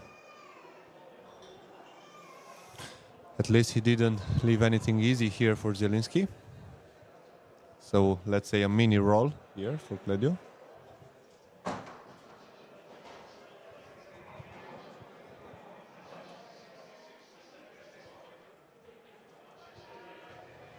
Carlo Biado took his first point on the board and earned the break against Mika van Berkel. Kaci just completed the whitewash against Julian Serradia from Switzerland, 10-0. Textbook display by the Albanian Eagle, moving into the winners qualification tomorrow. And what a potential match there will be against the Vietnamese Dong Koc Hoang. Well done, Kaci. He's jumping right into the... You can see him on the background. He just installed himself near the Belhaven Best market poster right in the corner to support his younger brother, because he's there in his corner. And what a nice thing to see, these two brothers competing at the highest level. Yeah, tricky shot here. Victor assumed to attack the 3-ball. Kind of, you know, the game puts you in these spots because there was no value into playing a safe. But it was always a tricky one, which he missed. So Kledio again at the table, preparing an angle for the 4-ball. The only problem ball would be the 5 in proximity of the 9-ball. So he may choose to go underneath the 5, thinking 2 shots ahead now. Let's see. Would be more natural and easier to get in that area underneath the 5. Let's see if I'm right.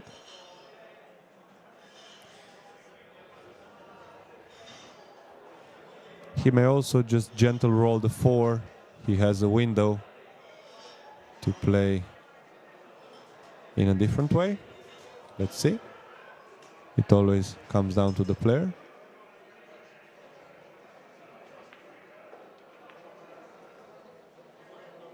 Wow, how confident you have to be to play a 3rd option to bump the 9-ball.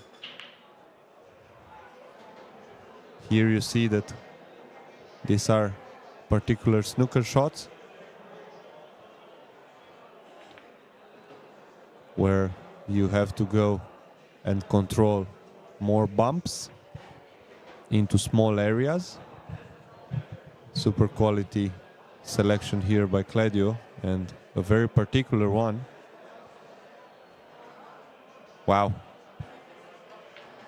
Unexpected miss here, but getting away with it. I think he took for granted this run out and was a bit overconfident on that shot. And he applied a little too much inside, which threw the ball to his right and resulted into a miss to his left as he was reaching the shot.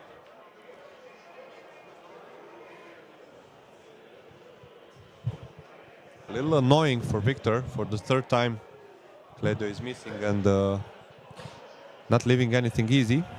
But in pool, things can change pretty fast. Because I always tell people this game is very similar to tennis, where you have early set, mid set, and end set. So you just have to stay calm because the momentum will switch many times. Wow, very close one. He went for 2-rail, pure hit to make the ball, but a little under hit, showing there the frustration. Victor, very unhappy. He took a little risk there, but won't blame him.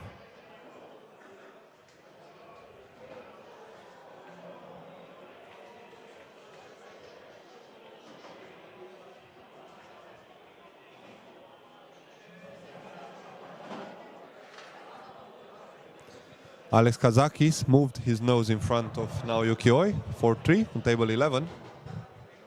The secondary table you can watch on this channel.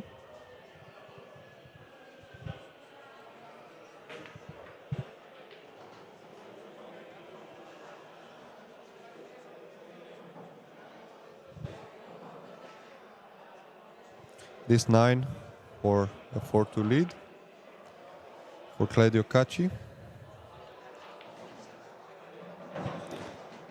Taking advantage of some good rolls, adding into his account the 4-track.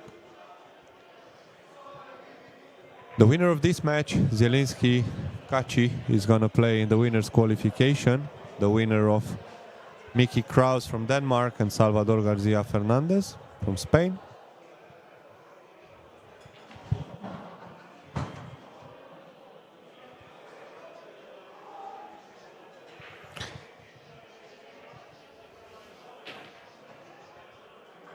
More quality pool here at McGoldrick's in the next days is going to be a treat for the pool lovers from Glasgow to come and watch in their city some of the best in the world, and also a treat for the players to play this warm-up event in such a strong field before the major that happens next week in Telford, the UK Open, the big one in the Telford International Centre, where it's going to be a full field of 256 players from all over the country.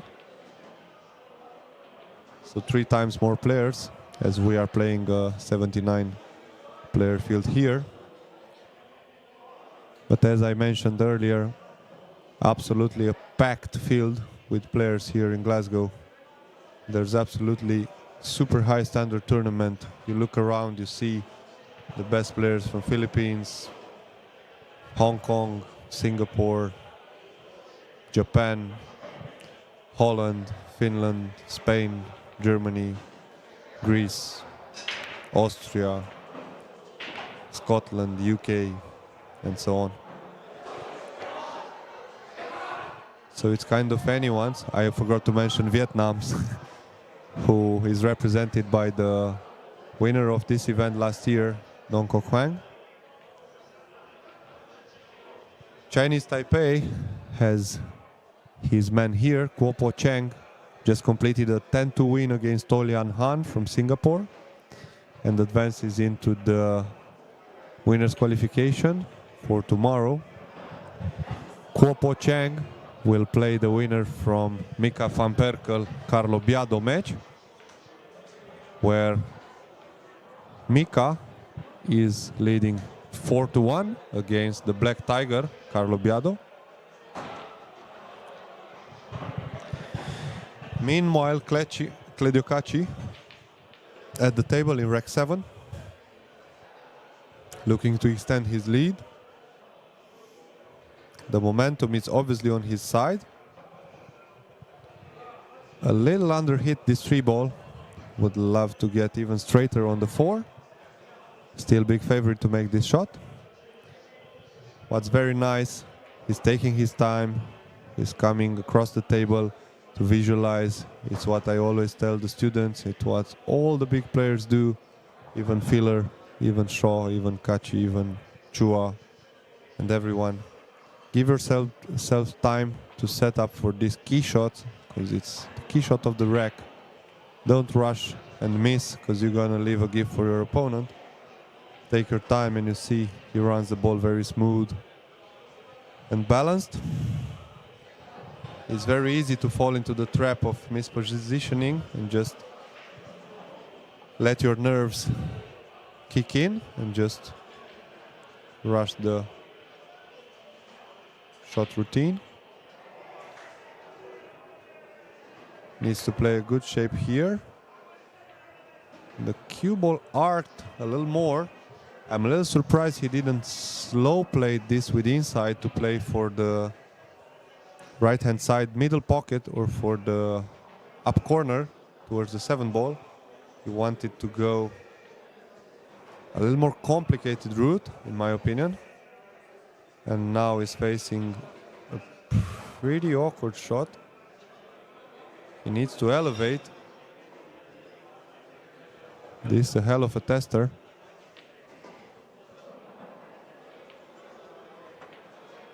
Yeah. He misjudged it. Wow. Just a hair doesn't scratch. Victor is on full tilt, I would say, for the 4th time. That is missing something and leaving him extremely tricky shots.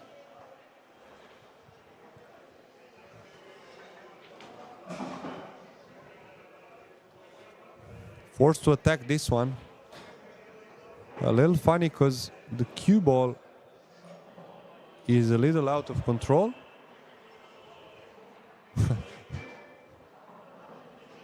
There's a British pool ball that came into play.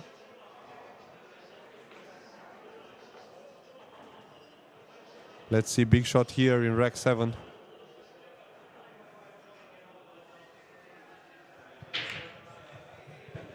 Needs to get out of this labyrinth of bad momentum and funny stuff that is thrown at him. Nice, secure the pot. Needs to accept what table gives him now. I think the 7 may pass into the corner, but he's again very close to the rail and won't be able to get very close to the 8 ball. The other option would go to play in the side, but he's kind of in between. So again on the edge, living on the edge.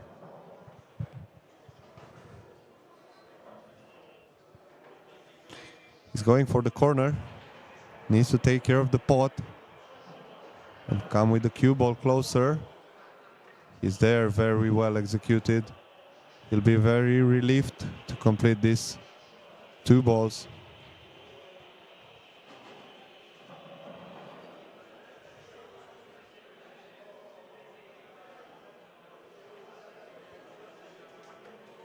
Made it.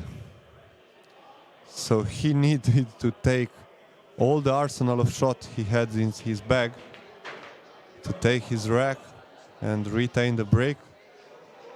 Well done, Zalinski.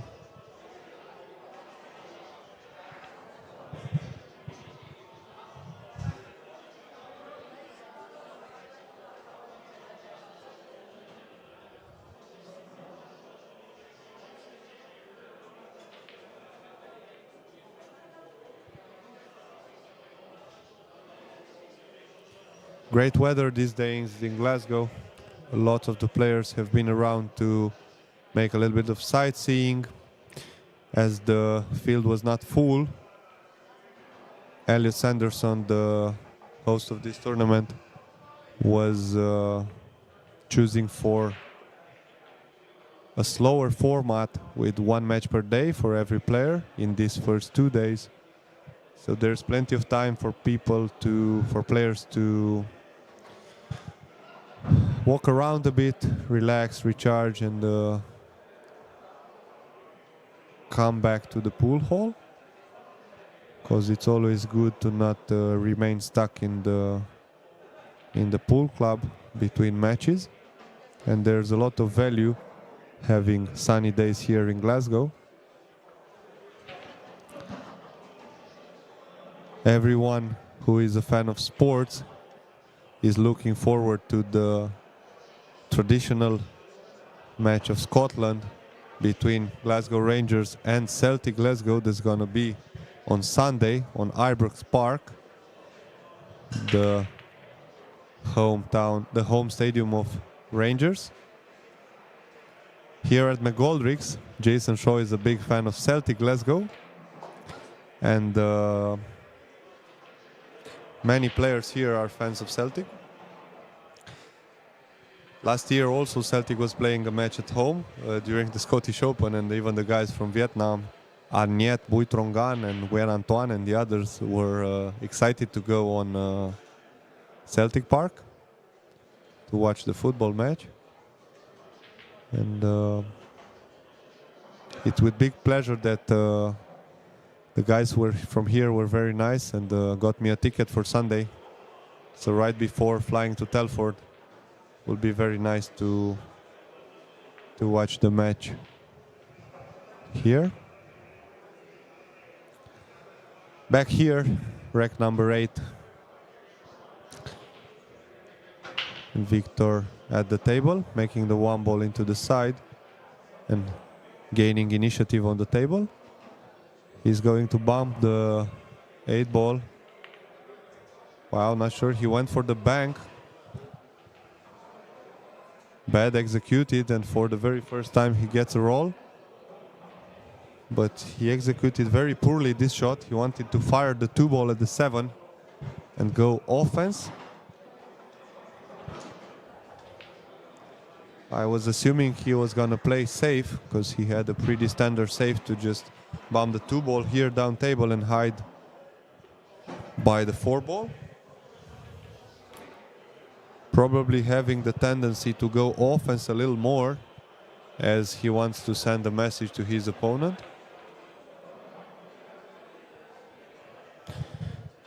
So now Claudio needs to roll the dice on this kick, as the only thing he's worried about is the speed, because the line is pretty standard, 2 rails. End rail, side rail into the 2 ball, right between the 5 and 8. Well, he's choosing to go maybe the other side. The other option would be here. Bottom rail, side rail. It's all about the speed. Splitting the balls and pray for a roll, which he did not get. So it's always this roll of the dice, which you need to be in your favor big time in these matches.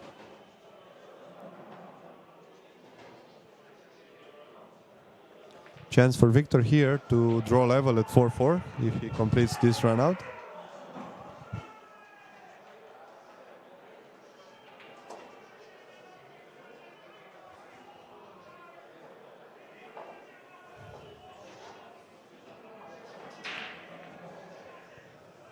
Alex Kazakis from Greece is 5-3 up against Nauyuki Oi. Mickey Krause 3-1 up against Salvador Garcia. 4-4, I would say a little surprising, between Dong Kok Hwang and So Sho. Van Berkel 4-2 up against Carlo Biado. So it's close contests in this evening at Glasgow, in the winner's side. The arena is packed here. It's people watching from the side rail at absolutely every table.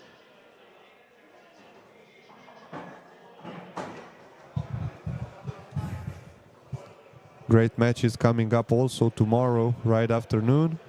At 1 p.m. is going to be the matches of Jason Shaw against Carlo Blasi, Yap against Van Liehop, Max Lechner, Robbie Capito, Jonas Souto, Dimitris Lukatos, Mustafa Alnar, Felix Vogle. Felix Vogle, the junior world champion, crowned in Saudi Arabia last year by Matchroom, produced a big upset today against his countryman, Moritz Neuhausen. Felix won that match and sent Moritz, the recently Premier League champion, on the loser side.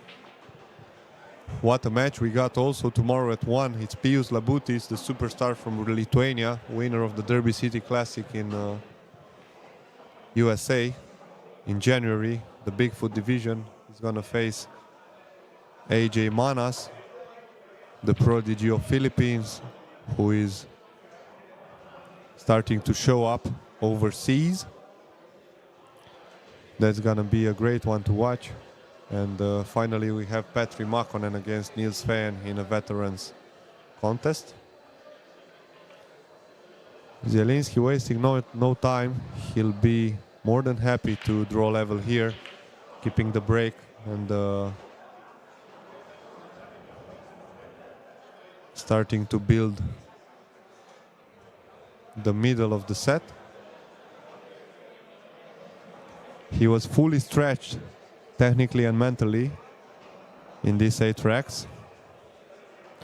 So he needs to take a deep breath and hold himself well in order to win.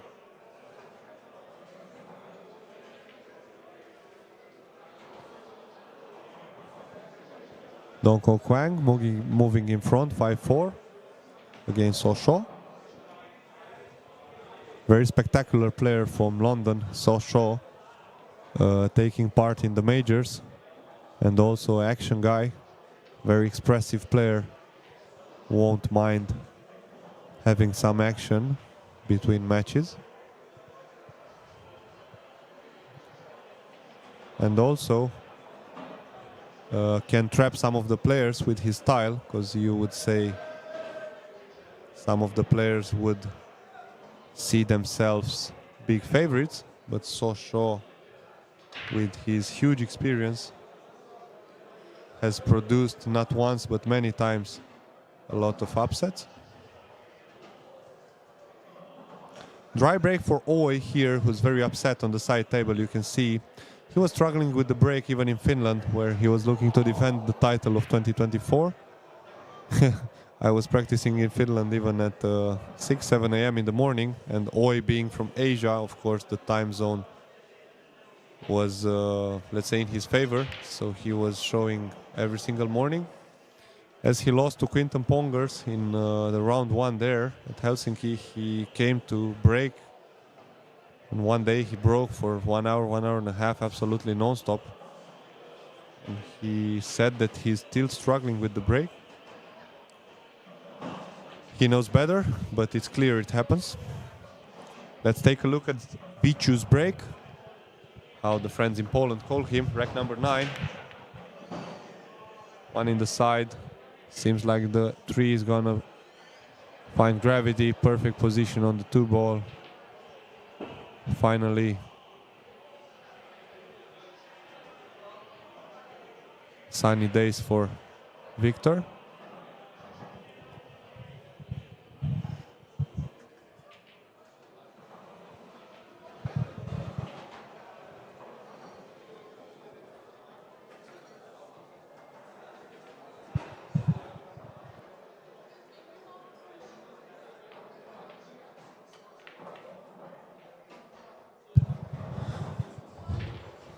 Not a great effort here, but he's gonna gentle baby the 4 ball and maneuver the cue ball towards the end rail, here to the bottom rail, to line himself up for a combination. As the years passed, Victor started to be a little bit more methodical. However, he's one of the superstars of Poland, having numerous titles under his belt, but chasing the big matchroom ones, which he is aiming. Since the matchroom era, he didn't really come very close in these majors. But however, he's working harder than ever, and for a 24-year-old guy born in 2001, he has a fantastic palmarès already. He won the Texas Open from the Predator 10-ball billiard series back-to-back in that crazy format that they do in the USA, with those short races to 4 and shootout in case of 1-1 in sets. Also winner of the Euro Tour, of the European Championship, multiple times Polish champion. And of course chasing his dream, one of the dreams of every pool player, to get into the Mosconi Cup team, which personally I think he's one of the most proper players for that type of event. Because when Victor is on, he's one of the most dangerous players all over the world. He completed this run out to get his very first lead into this match, 5-4.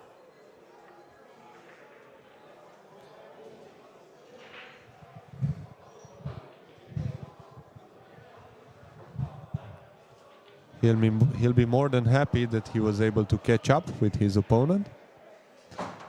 As I repeat, things were going very funny. We have a short timeout from Kaci, so we'll be back in a few minutes.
We're back here in rec number 10. I was fooled. I think the referee was a bit away, so no timeout here. The game is in progress. So switch of momentum here. Zalinski is back in control and looking forward to take care of this. 5 balls remaining on the table. A little funny angle here because he's getting into collision with the purple 5. Needs to be gentle on this one. And his favorite to extend his lead to 6-4.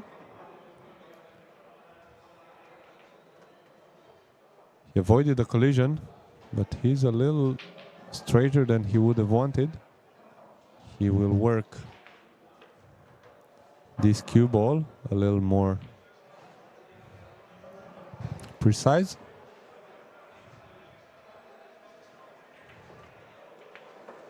He's just fine.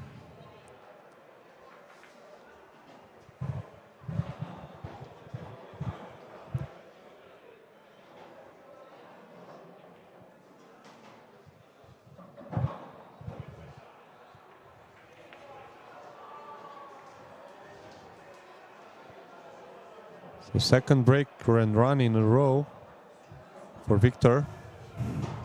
Finding the break and some consistency.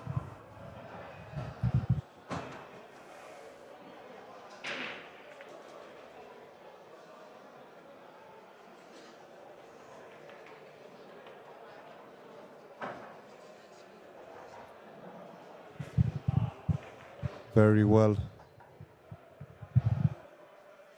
played in this rack.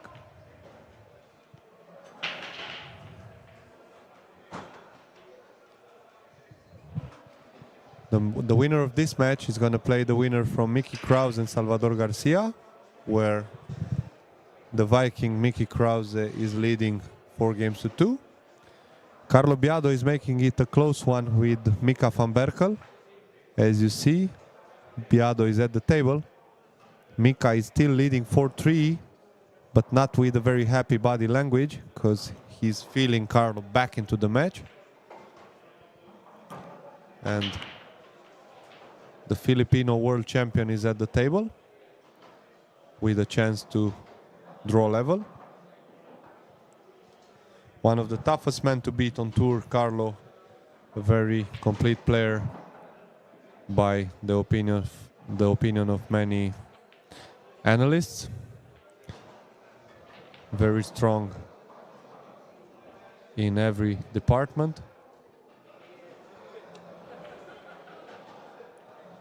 But especially the Filipinos are gonna be tough to beat into the safety exchanges, into the push-out situations, into the kicking, into the banking, into the two-way shots, which is honestly around 50-60% of this game. Because of course, the quality of the run-out players is more large. But you gotta know to play the game in all aspects, and there's very few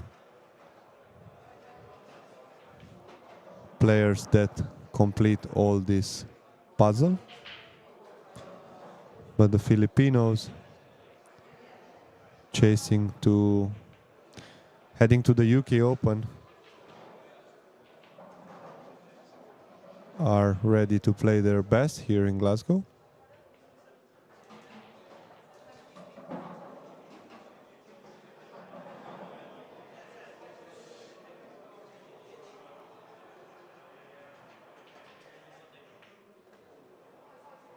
Carlo Biado with the Rasson table at home, Mr. Sang table. I saw recently his posts from his pool room. He's doing a lot of practice and also a lot of exhibition matches and training. It's impressive to see these guys from Philippines, where pool is a national sport, and the most players there play in all sorts of conditions, but of course the very best ones like Biado, Chua, and many others. I won't start the list because there are a lot. And the world-class guys that show up are also training on new cloth conditions. I spoke last year to Johan Chua at the UK Open, and he said they have the Marboys club with absolute perfect conditions, and also the Sharks in Manila. That explains how the Philippines has won the World Cup of Pool in 2023 in Lugo. Johan Chua and James Aranas lifted the trophy and became national heroes back home. Also Biado taking the World Pool Championships and the US Open. And just 2 years ago at his very first WNT event overseas, Anton Raga went all the way to the final in Fulda, where he lost heel to David Alcaide in that memorable final in Germany, where the dragon of the Philippines, Anton Raga, was just 4 or 5 balls away from lifting the trophy.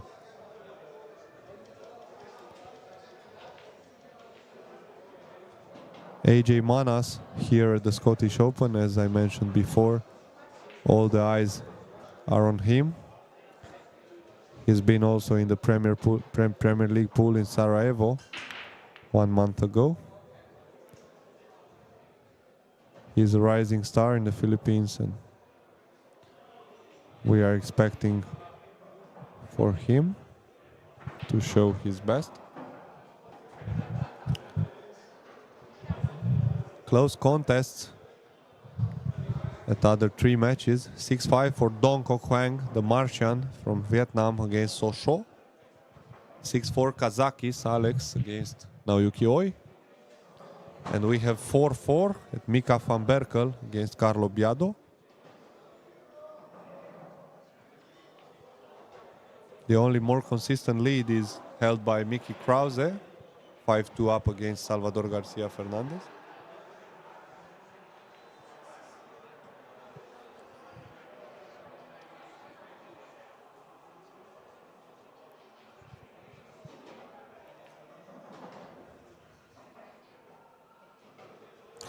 The WNT calendar is very busy in this period.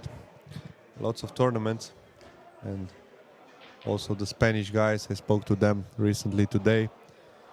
They are all going to the UK Open in Telford, and right after they go to Morocco for the WNT Morocco Open. Right after we have the tournament in Estonia at the end of May.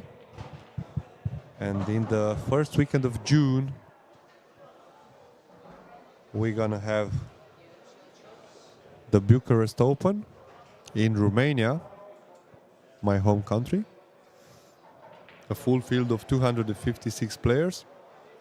A tournament where last year Mickey Krause was crowned as champion. Awesome venue in Bucharest. Probably the largest pool club in Europe and in the world, with 40 tables. Plenty of action there 2-3 days before the WNT event. So there's plenty of options from players to earn the points and raise themselves in the rankings. Also, there are players that choose to rest at some events and attack 1 or 2 connected events. So there is a chance to make your own strategy.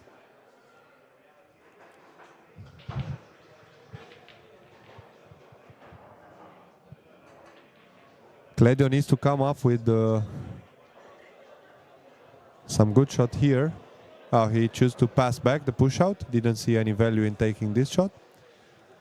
But Cledio needs to score to stop the 4-rack strike consecutive by Viktor Zalinski. Let's see what Viktor had in plan. Standard safety needs the cue ball to move. He just played it perfect. He got the full snooker, so Cledio will need to jump this. No value into kicking here. He can play a nice jump save here.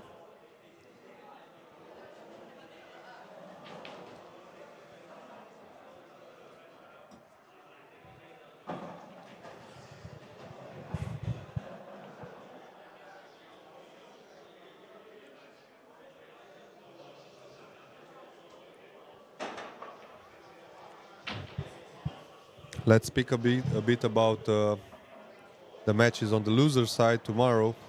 We're gonna start at 3 p.m. There's a session at 3. There's gonna be a session 4:30, group of 7-8 matches. And there's gonna be also matches at 6 p.m. Many interesting contests for the Scottish fans. There's going to be an all-Scottish class between Andy Finnegan and Mark Owens. James Jack is looking to stay alive against Masato Yoshioka. Fraser Patrick, the guy who knocked me out, the former snooker professional, is going to face Hunter Lombardo from the USA. Dean Shields, also a UK player from England, is going to face Daniel Gutenberger. Matthew Wrigley from Glasgow is going to show up against Georgi Georgiev, the great player from Bulgaria, recently WNT event winner last year in Seattle, and one of the most rising players in the WNT.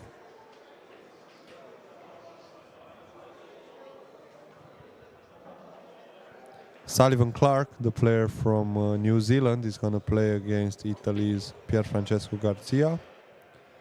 Also, the Indonesia guys are on the loser side, Alvin Anjito and Andri Anuarta.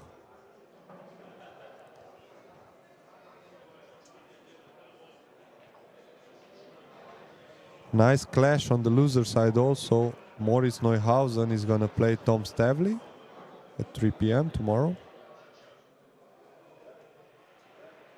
So plenty of action here, winner side, loser side. The tournament is getting closer to stage 2. So we play here double elimination until the last 16. So in this system, it's kind of guaranteed that the best of the best are gonna get into the single elimination stage. So it's points for the top 24 players at this edition of the Scottish Open.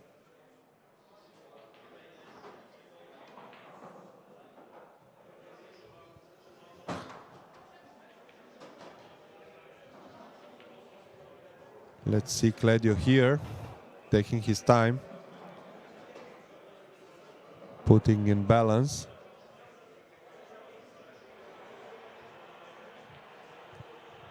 There is also offense option, but with the face at the wall, he's been outplayed for the last 4 racks. Don't think he will bang the 3 ball. Probably playing safe here.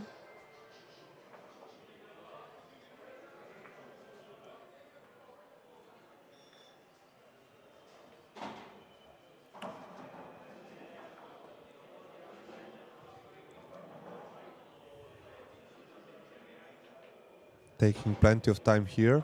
Let's see.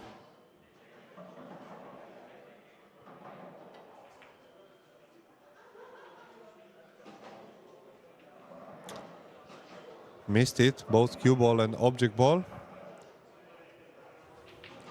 With his selection, he was always gonna increase the speed of the cue ball, as you could see.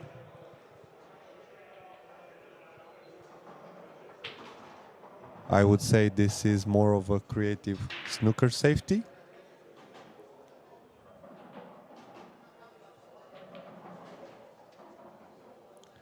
So, initiative of the table for Victor now.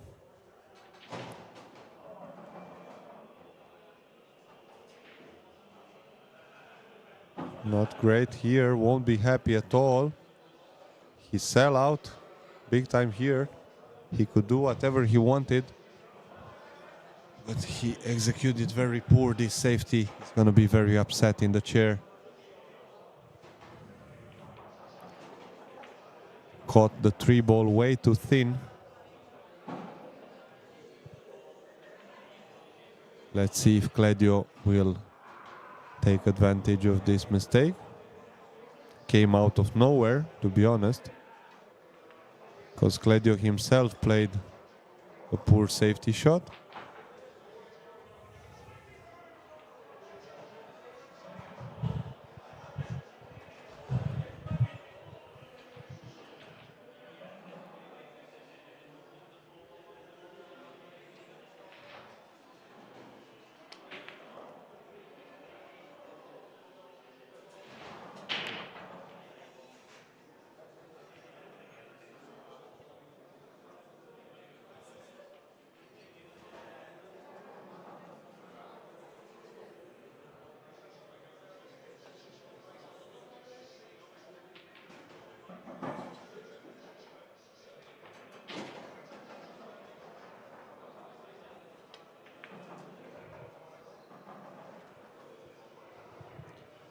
Good shot. Needs to come up with another one from the 6 to the 8.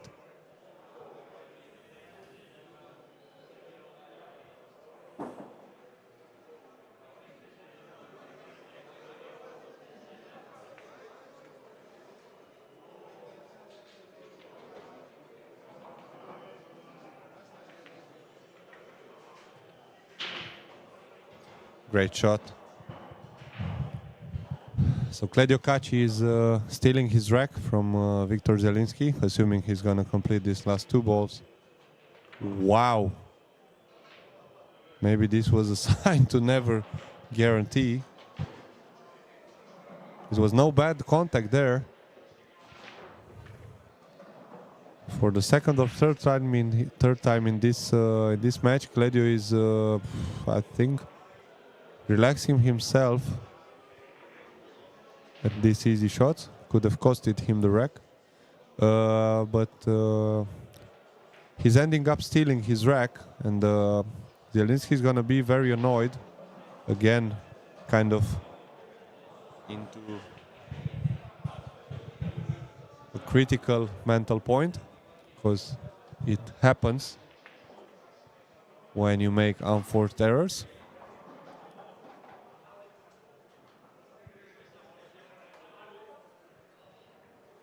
It's always gonna play in your mind, because in pool, you know, the price you pay is double always, because here instead of being 7-4 up, you just bring your opponent into play. It's now 6-5 with your opponent breaking. It can go either way. It's exactly what I was speaking to Flavian, my friend from Romania, my teammate. He was 6-3 up and just into a safety exchange at the 8 ball against Matthew Wrigley, a home player from here. Of course, we coming up from Romania with no 4-inch table and just adapting to these conditions. Matthew just played one more safety in that 8 ball exchange and didn't bank even if he was down 6-3. Took an extra safety. Flavian boomed the 8 ball, got a roll, got another safety, and finally was forced to attack some low percentage offensive shot, lost the rack. His opponent came close to 6-4, stole him the break, made a run out, and kind of, you know, got a little impulse and switched the momentum and completed a full comeback and knocked out my friend. And we were speaking about being able to just punish your opponent. You must make your opponent pay when he makes the mistakes. Because if you give away, it's gonna hurt on the scoreboard, but also your opponent is gonna, you know, is gonna smell. It's gonna smell the blood, because the big players have this sixth sense of a player. That's what makes them elite and big players and champions. You will see that every time that guys, even you fans at home, when you're watching Niels Fine, when you're watching David Alcade, when you're watching Kaci, when you're watching Jason Shaw, when they see an opponent, they are kind of, you know, radiographing. I don't know if I spelled it correct. They're gonna diagnose it immediately. They're gonna smell it if their opponent feels capable to make one rack, to score a point. They will sense every hesitation, and that's what makes this game very complex. Because this game, of course, it's fundamental as technique. You gotta know the shots to be able to pot the balls, to break, to kick, and blah blah. But beside being fundamental, this game is all 80, 90, 95% about mental. Because there's such a big gap between the level of practice. I will be honest with you, as a wannabe player, recently signed WNT Pro, and to be honest, I was never even thinking it's gonna happen, this thing in my life, as I started playing in Matchroom at the age of 30, 3 years ago, when the 9-ball world changed with the break box and the new system of rankings and like that. But honestly,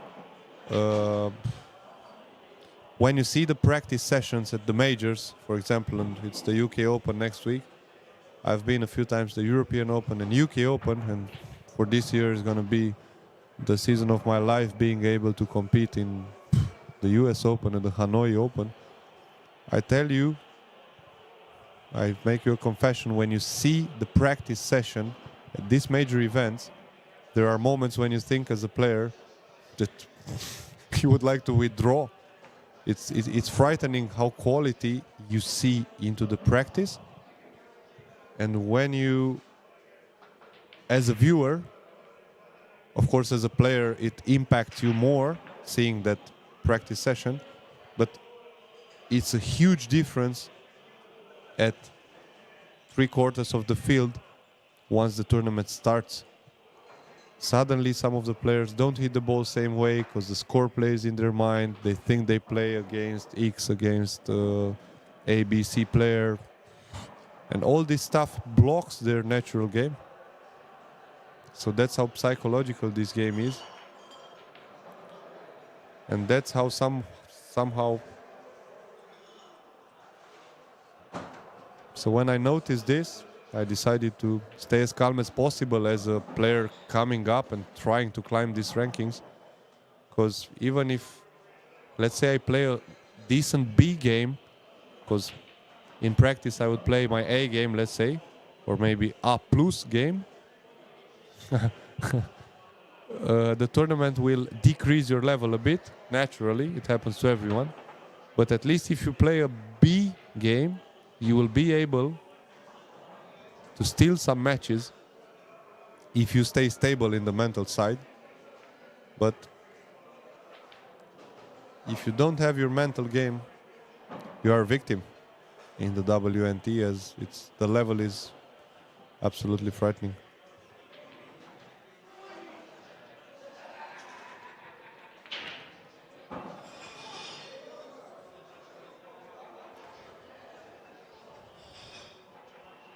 Let's see if Victor can avoid here the contact with the 7 ball.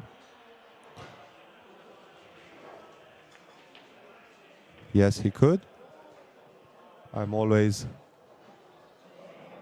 not calling very convinced, because recently I commented also in Finland, the camera angles can fool easily from the commentary box.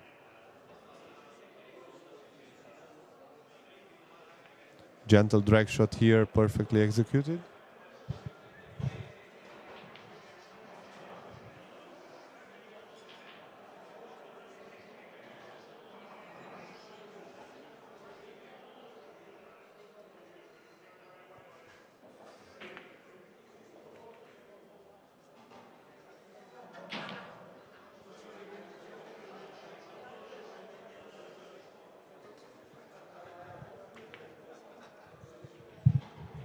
So this 9 ball for 7-5. Keeping the distance, Victor.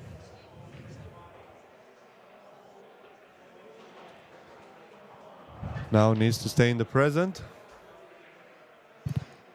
I mean, I think that's the secret in the mental side. Won't try to speak that much because it's still a topic that stays for the whole career, not only for me, but for all the players. But as all people say, it comes in mind to me Niels Feyen, who has his own, let's say, mental tutorial system and stuff, and gives a lot of attention to this aspect, which allows him to play in the world-class field even at his age of 47. You gotta be able to stay in the present, because the differences are gonna be very small. When we say it's 7-5 into a set, doesn't matter who plays against who. It's always that half error. Could be that touche, roll of a ball, bump of a kick, millimeter of something in the break, or one shot missed. So the more you stay in the present, you're gonna be able to keep the belief and be able to play your best game.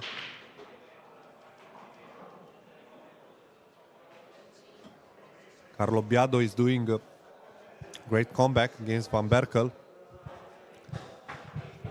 Mika Van Berkel was 4-1 in front. He's now 7-4 down, so 6 racks in a row for Carlo. That's a solid display. Also 7-4 for Miki Krause against the talented Spaniard, very experienced Salvador Garcia Fernandez. I saw Salvador in European Open last year. I think he beat a player from the USA. If I'm not wrong, he beat Shane Walford and got to the last 64 in Fulda.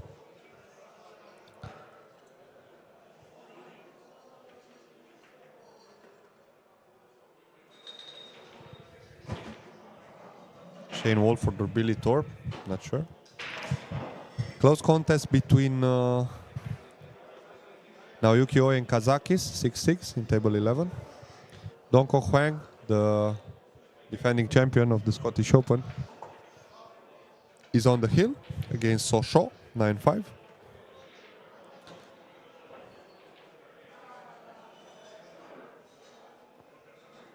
So 5 matches left in this day 2 of the Scottish Open.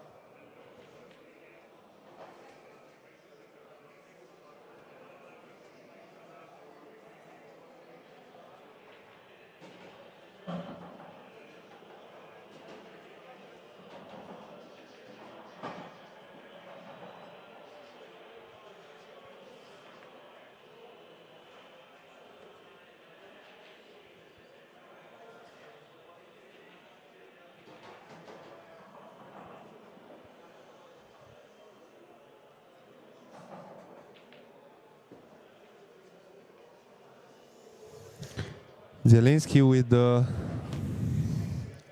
key shot here needs to assume he's gonna hit the rail exactly like that, because 8 ball was blocking the path of the 5 ball. Perfectly played. This is a type of shot that won't find gravity in your pool hall. It's gonna fall only on the new cloth, on TV tables, or on this, on the new cloth conditions. Needs to play a good one at the 6. Played it naturally, nothing forced.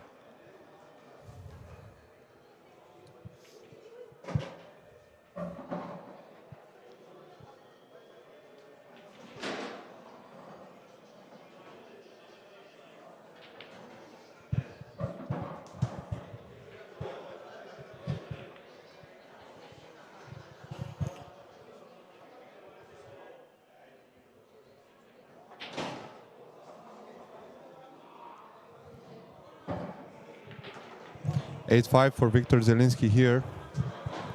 In total control the last half an hour this match.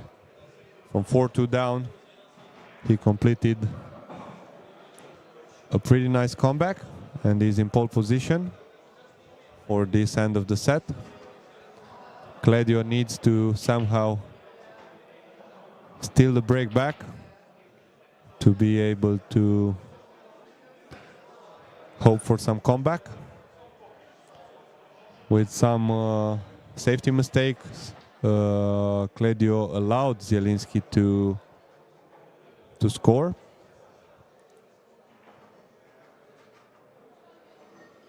Now Yuki Oi moving his nose in front of Alex Kazakis on table 11, the slowest match in progress. It's 7-6 for Oi. It's exactly 2 hours of play. Match started at 7:30. 7:30. A lot of people discuss about the shot lock and about implementing shot lock at all tables in the WNT. But there are sets even between world's best players with a lot of safety exchanges, and because of the aspect, the safety in pool has to be consistent, because it's not like in snooker where you can just put distance between balls and you're gonna be okay. The complexity of the safety game and of the safety exchange sometimes produces long matches even between elite players. Because here, let's say, Kazakis is known as a methodical player, but now Yuki Oi also fighting And there will be moments when the game will just show into a safety exchange racks and like that. And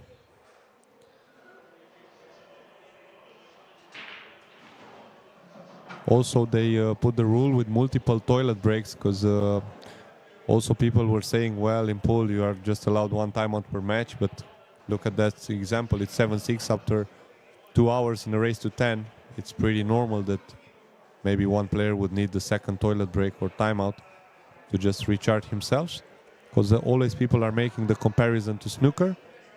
I watched snooker for 22 years, and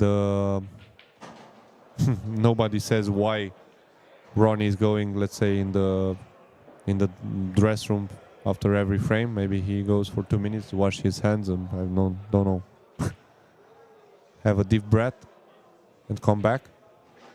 And in pool, it's a lot of this roller coaster of rolls, of percentages.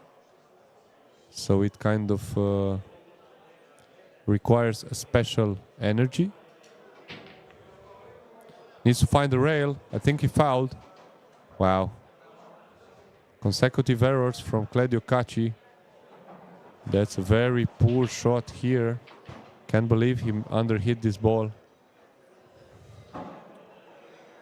Seems like he lost control of this set somewhere in the middle. Unbelievable unforced terror here by Kledio.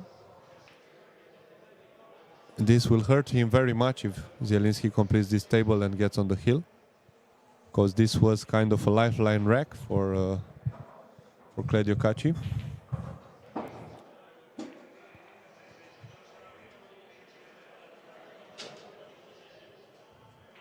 Needs to prepare a good angle at the 2 ball in order to come for the 3 ball. He won't be happy because he's dead straight, but I think he can draw the cue ball into the side rail with tons of right hand spin and just come somewhere towards the 4-9 and find some position for the 3 ball. Don't see anything else, to be honest.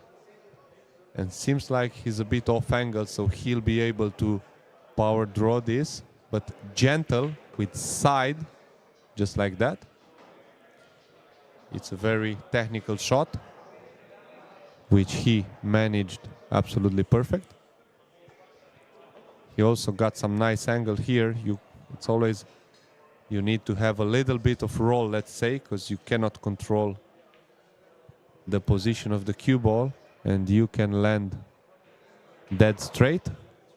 But here he got some nice reward and a natural angle for the 4 ball.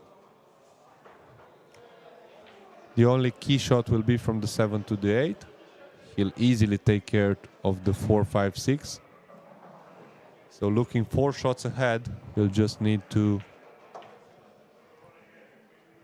maneuver well from the 7 to the 8.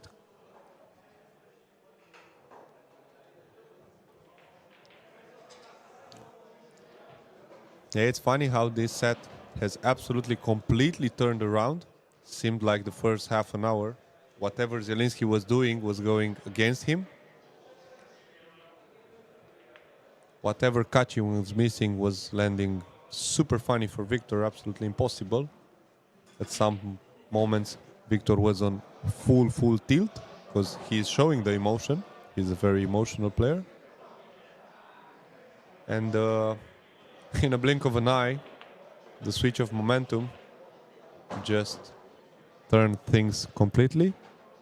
And suddenly he is flying at the table. Everything is going in his favor. I think he'll play here a particular shot. He may drag this or roll it and play the 8 ball in the high right corner. Or he may play a gentle, soft draw shot and 1 rail position for the 8 in the same pocket. I saw that shot to SVB. Gentle draw for the 8 in the same pocket. I'm really curious. Oh, he went for 3 rails, okay. A little more movement for the cue ball. but it was doable.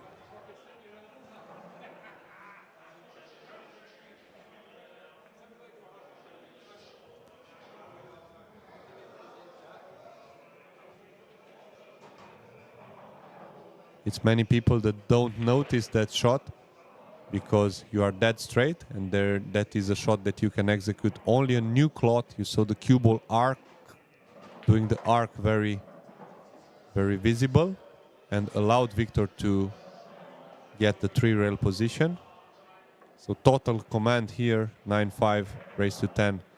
Carlo Biado with a nice shot on the side table against Van Berkel, 7-5 up. This is a key shot. Carlo missing by far, a lot of movement there for the world champion in the Philippines. So Mika will still hit this rack probably.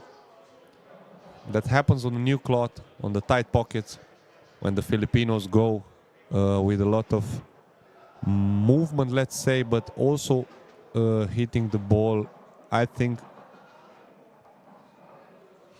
higher from the center.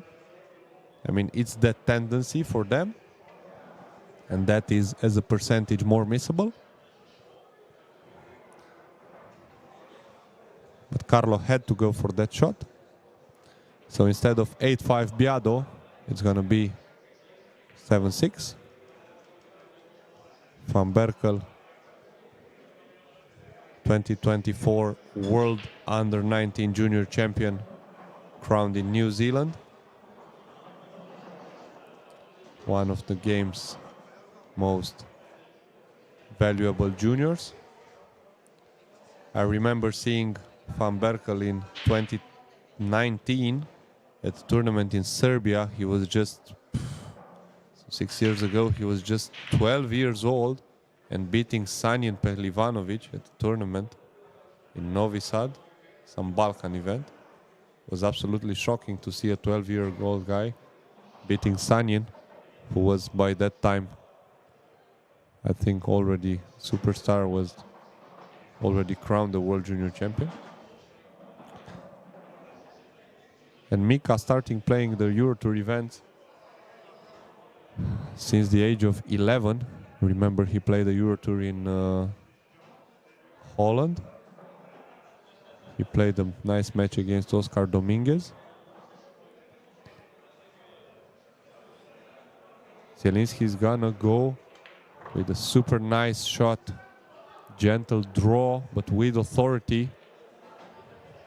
Bouncy rails, even on this new cloth of the Rasson victory tables, allow him to play a very nice position. And I think this is the last tricky shot of this match. If Victor's gonna complete this, he's gonna fly to the win. He can walk between the 7, 9, 8 traffic just fine.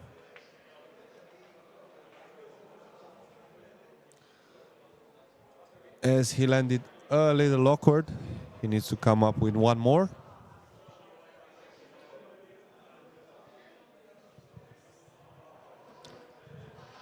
It's funny how things work in pool.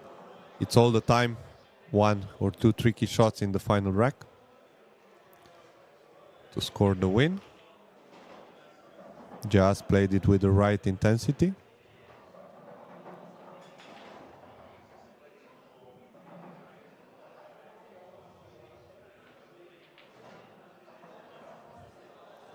So 3 balls away to complete this win. A commanding last part of the match. So Zalinski played just natural, kept the cue ball in control, punished every single mistake of Claudio Kaci, who made a lot of unforced errors and just lost the control of everything. 10-5 here for Zalinski, who advances into the winners qualification, who will be played on Saturday. He will face most likely Mickey Krause, who is 8-5 in front of Salvador Garcia Fernandez.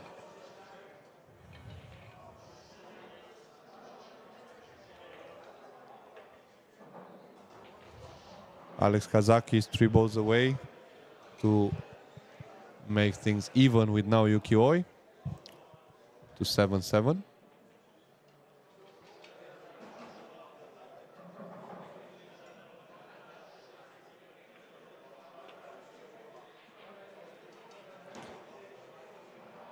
Dong Kong Huang completed his match against So Sho with a 10-5 win also, and will face Eklen Kaci Saturday at 1 p.m. There's gonna be a super quality session in the winner qualifications round that is gonna be played.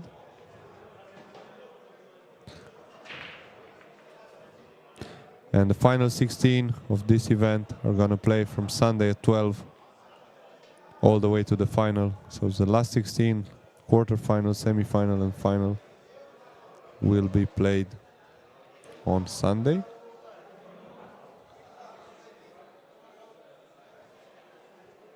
Tricky 2-ball for Mika van Berkel in rack 14.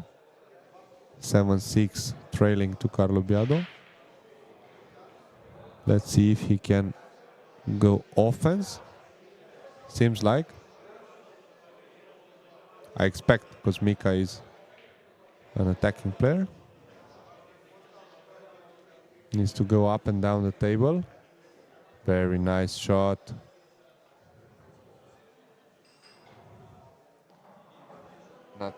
Not easy to complete this run out. But he has the initiative.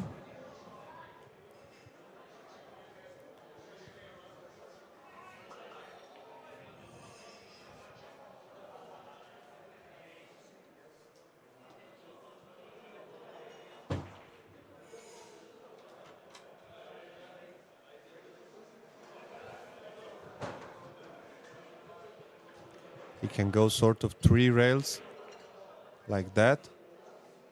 Let's see if the 4-ball passes the 9, or he will take a shot at this combination. The side camera angle does not tell us everything. However, seems like the path of the 5-ball is blocked by the green 6. Let's see. Seems like he goes for the 4. Wow, he made the combo. Boom. Made it look easy. Mika van Berkel 7-7 against Carlo Biado. One of the nicest players to watch. The young Dutch superstar. Very nice guy off table.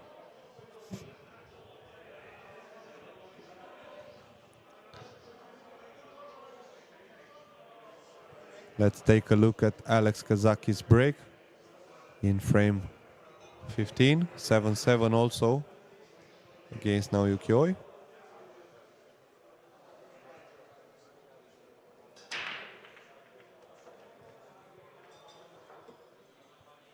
Scratch.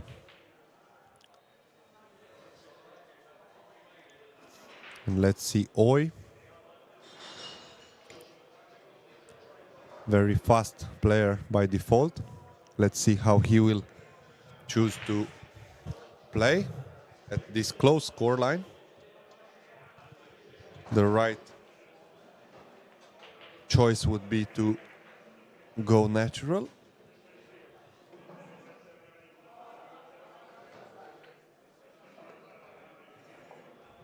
He cleared the 4-5. He has the perfect angle. He's gonna play 1 rail position into the 4-ball and clear the 5-ball, just like that. Excellent. Prepare yourself a nice angle for the 5 to the 6. And things can get very easy from here. Particular technique for Oi. Not great positional effort here. I think his bridge was a little bit too far and he just clipped a little too much extra side. Needs to cut this one. Gentle low left on the cue ball. Came back in control. Perfect.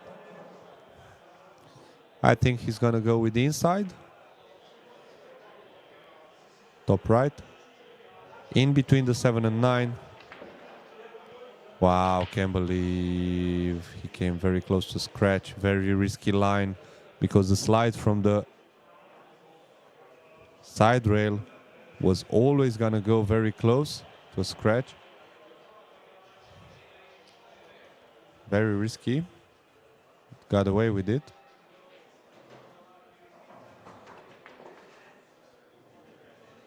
Unbelievable error from Oi here. He's in a rush. Yeah, it's the way it is in 9-ball. Very easy to lose the cue ball when you see these world champions, elite players. It's unbelievable what can happen. Needs to come up with a great jump shot here,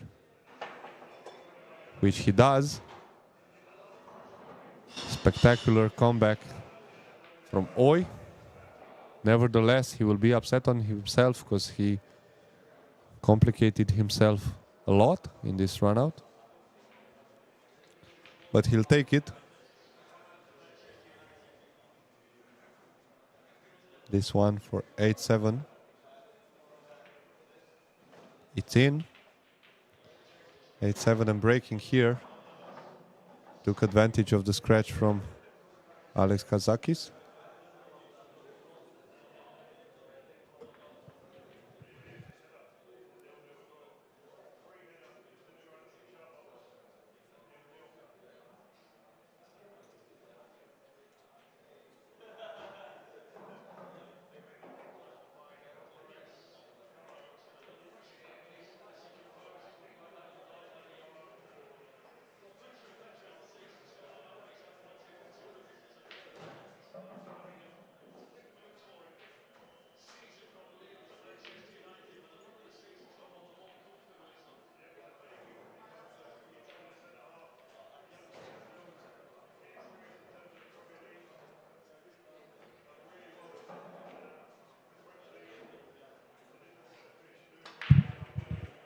Great break from Oi, one in the side. Friendly bumps here allow him to see the 2-ball. He's gonna run into this frame for sure. No time to waste.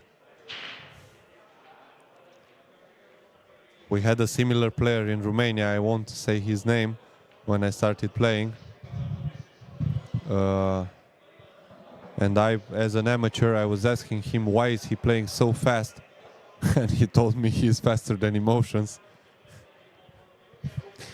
We can see that Oi, even if he is moving that fast around the table, he's now taking a little extra, but into a very positive body language to think maybe 2-3 shots ahead. It's very fun to watch. Where's the cue ball? Another bump. He could have scratched there.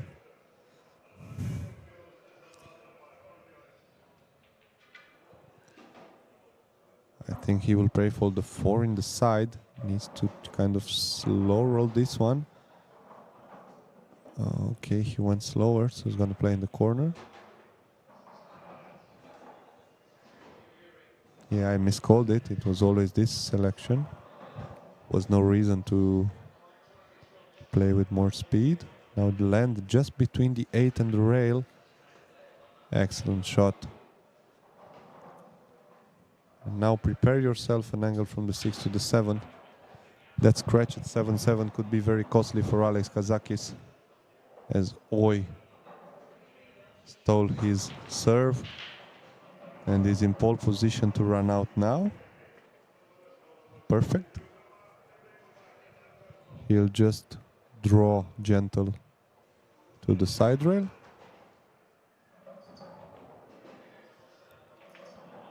Perfect. Don't bounce too much. He's just in between. Don't think he's gonna be able to hold the cue ball for the 6 in the left corner. We'll see. It's close. He may be, or he may punch it. just like that. Great, a little straighter than would have wanted, but he can go with the inside and climb the table, 1-2 rails, just like that. So 9-7 for Oi, getting on the hill against Alex Kazakis. Great run out here, wasting no time. We have a World War III in Carlo Biado against Berkel. Total different dynamic, where the Carlo is gonna try and put Mika into chess battles.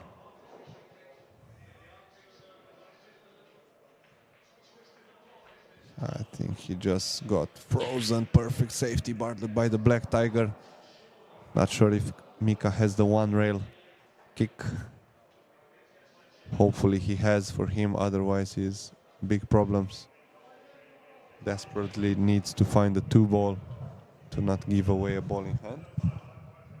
As his coach said once, Alex Lely at a clinic back in some years ago in Romania, this is the type of safety to get the ball in hand, because generally people just are happy to hide behind that cluster but leave distance, and they leave some sort of jumps and of course easier kicks. But this is the way you have to play safe at the pro level in order to expect a ball in hand. Oi with a good break for the match. It's all about if the 2-ball passes the 7. Yes, it is. Any type of angle would be gladly received. So 6 balls away from glory now, Yuki Oi against Alex Kazakis.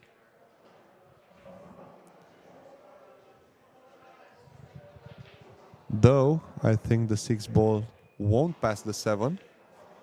So thinking 2 shots ahead, he has to prepare an angle on the 5 to play the 6 ball in the side.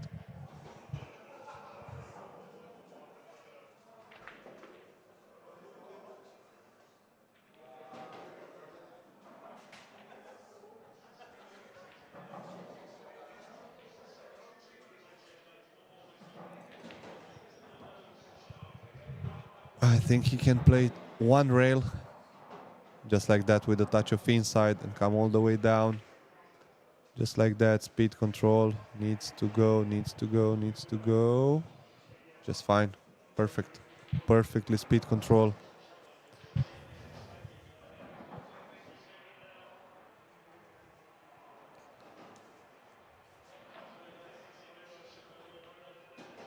So unbelievable display here. Was a very slow match, as I mentioned before.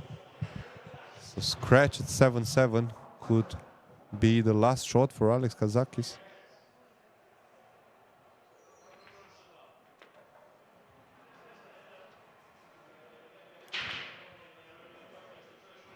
So Oi cleared the last key shot of this rack. Needs to take care of this.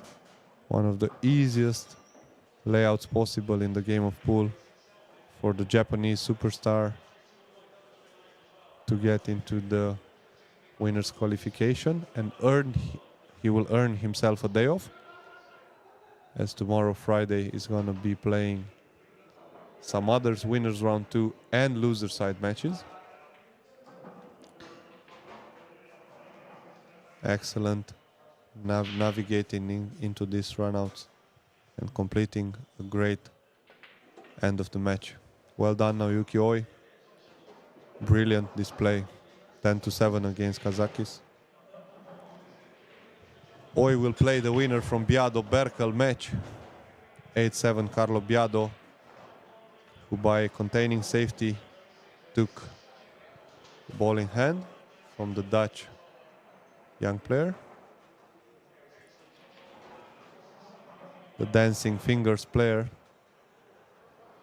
from the Philippines.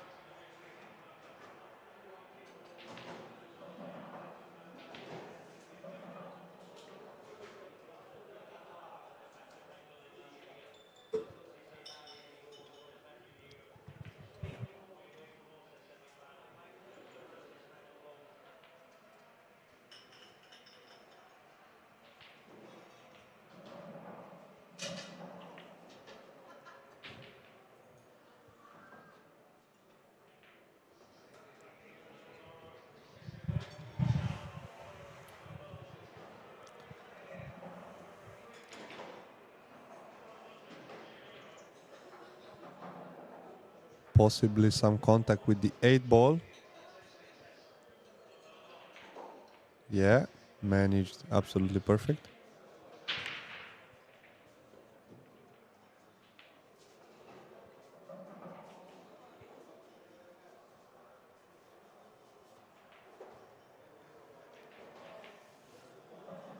Nerves of steel for Carlo Biado. He was trailing a big deficit in the start of the match. He was 4-1 down. Just staying composed, playing well. He's now on the heel 9-7 and breaking for the match against the world under-19 champion, Mika van Berkel. Mickey Krause also on the heel. 9-6 against Garcia Fernandez. These are the last 2 matches in progress. Right after these 2 matches conclude, it's gonna be a 90 minutes evening practice session for all players that wanna hit some balls.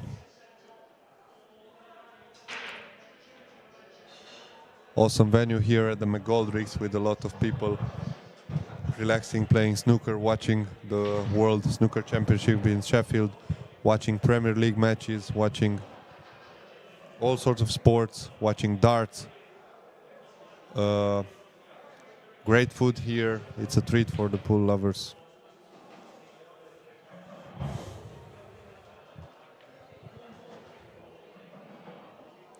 Carlo has a clear look at the 2 ball.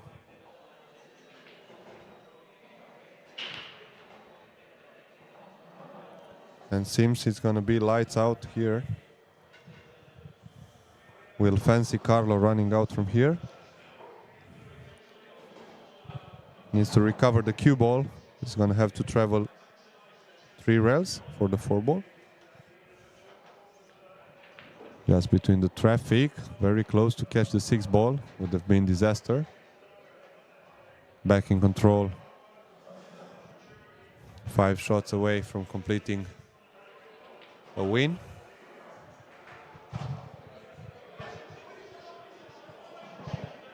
So as I said, McGoldrick's offering a treat for the players and supporters, fans of the Cuesports. Possibility to play all the disciplines, even some British pool tables here. Personally, it was funny for me to play as the tallest players on tour. I was having fun hitting a few British pool balls.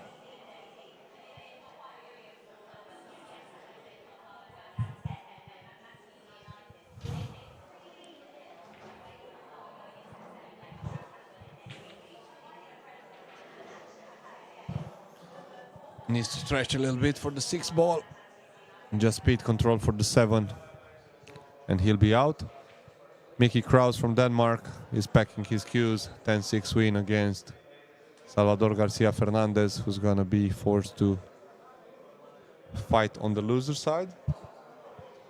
Mickey is gonna face Victor Zalinski on Saturday. Also gets a day off tomorrow.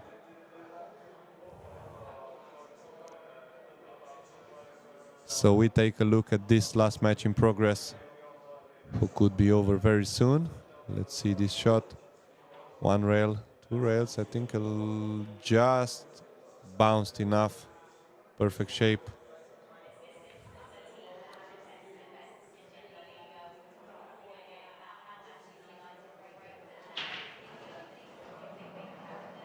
Carlo Biado and Aju Manas, the 2 Filipinos at this event. Unbelievable quality from Asia, who is in a strong contingent here, ready to conquer the Scottish Open. And of course, next week, the big aim is on the major UK Open. This one for the match. Well done, Carlo Biado, the Black Tiger from the Philippines. Also well done, and credit to Mika van Berkel, who lost on little details against the former World 9-ball champion and US Open champion. You can see in the back, Aloysius Yap is going to jump on the practice table. That says a lot about these guys. It's 9:59 at 10 p.m. The official practice session starts here at McGoldrick's. You can see players Mickey Krause winning his match. Probably is gonna go. You can see John Mora, Georgi Georgiev, Mustafa Alnar.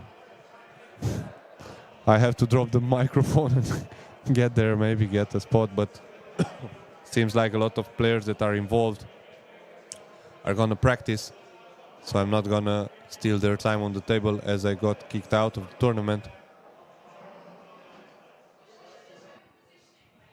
So see you everyone. Cheers for now.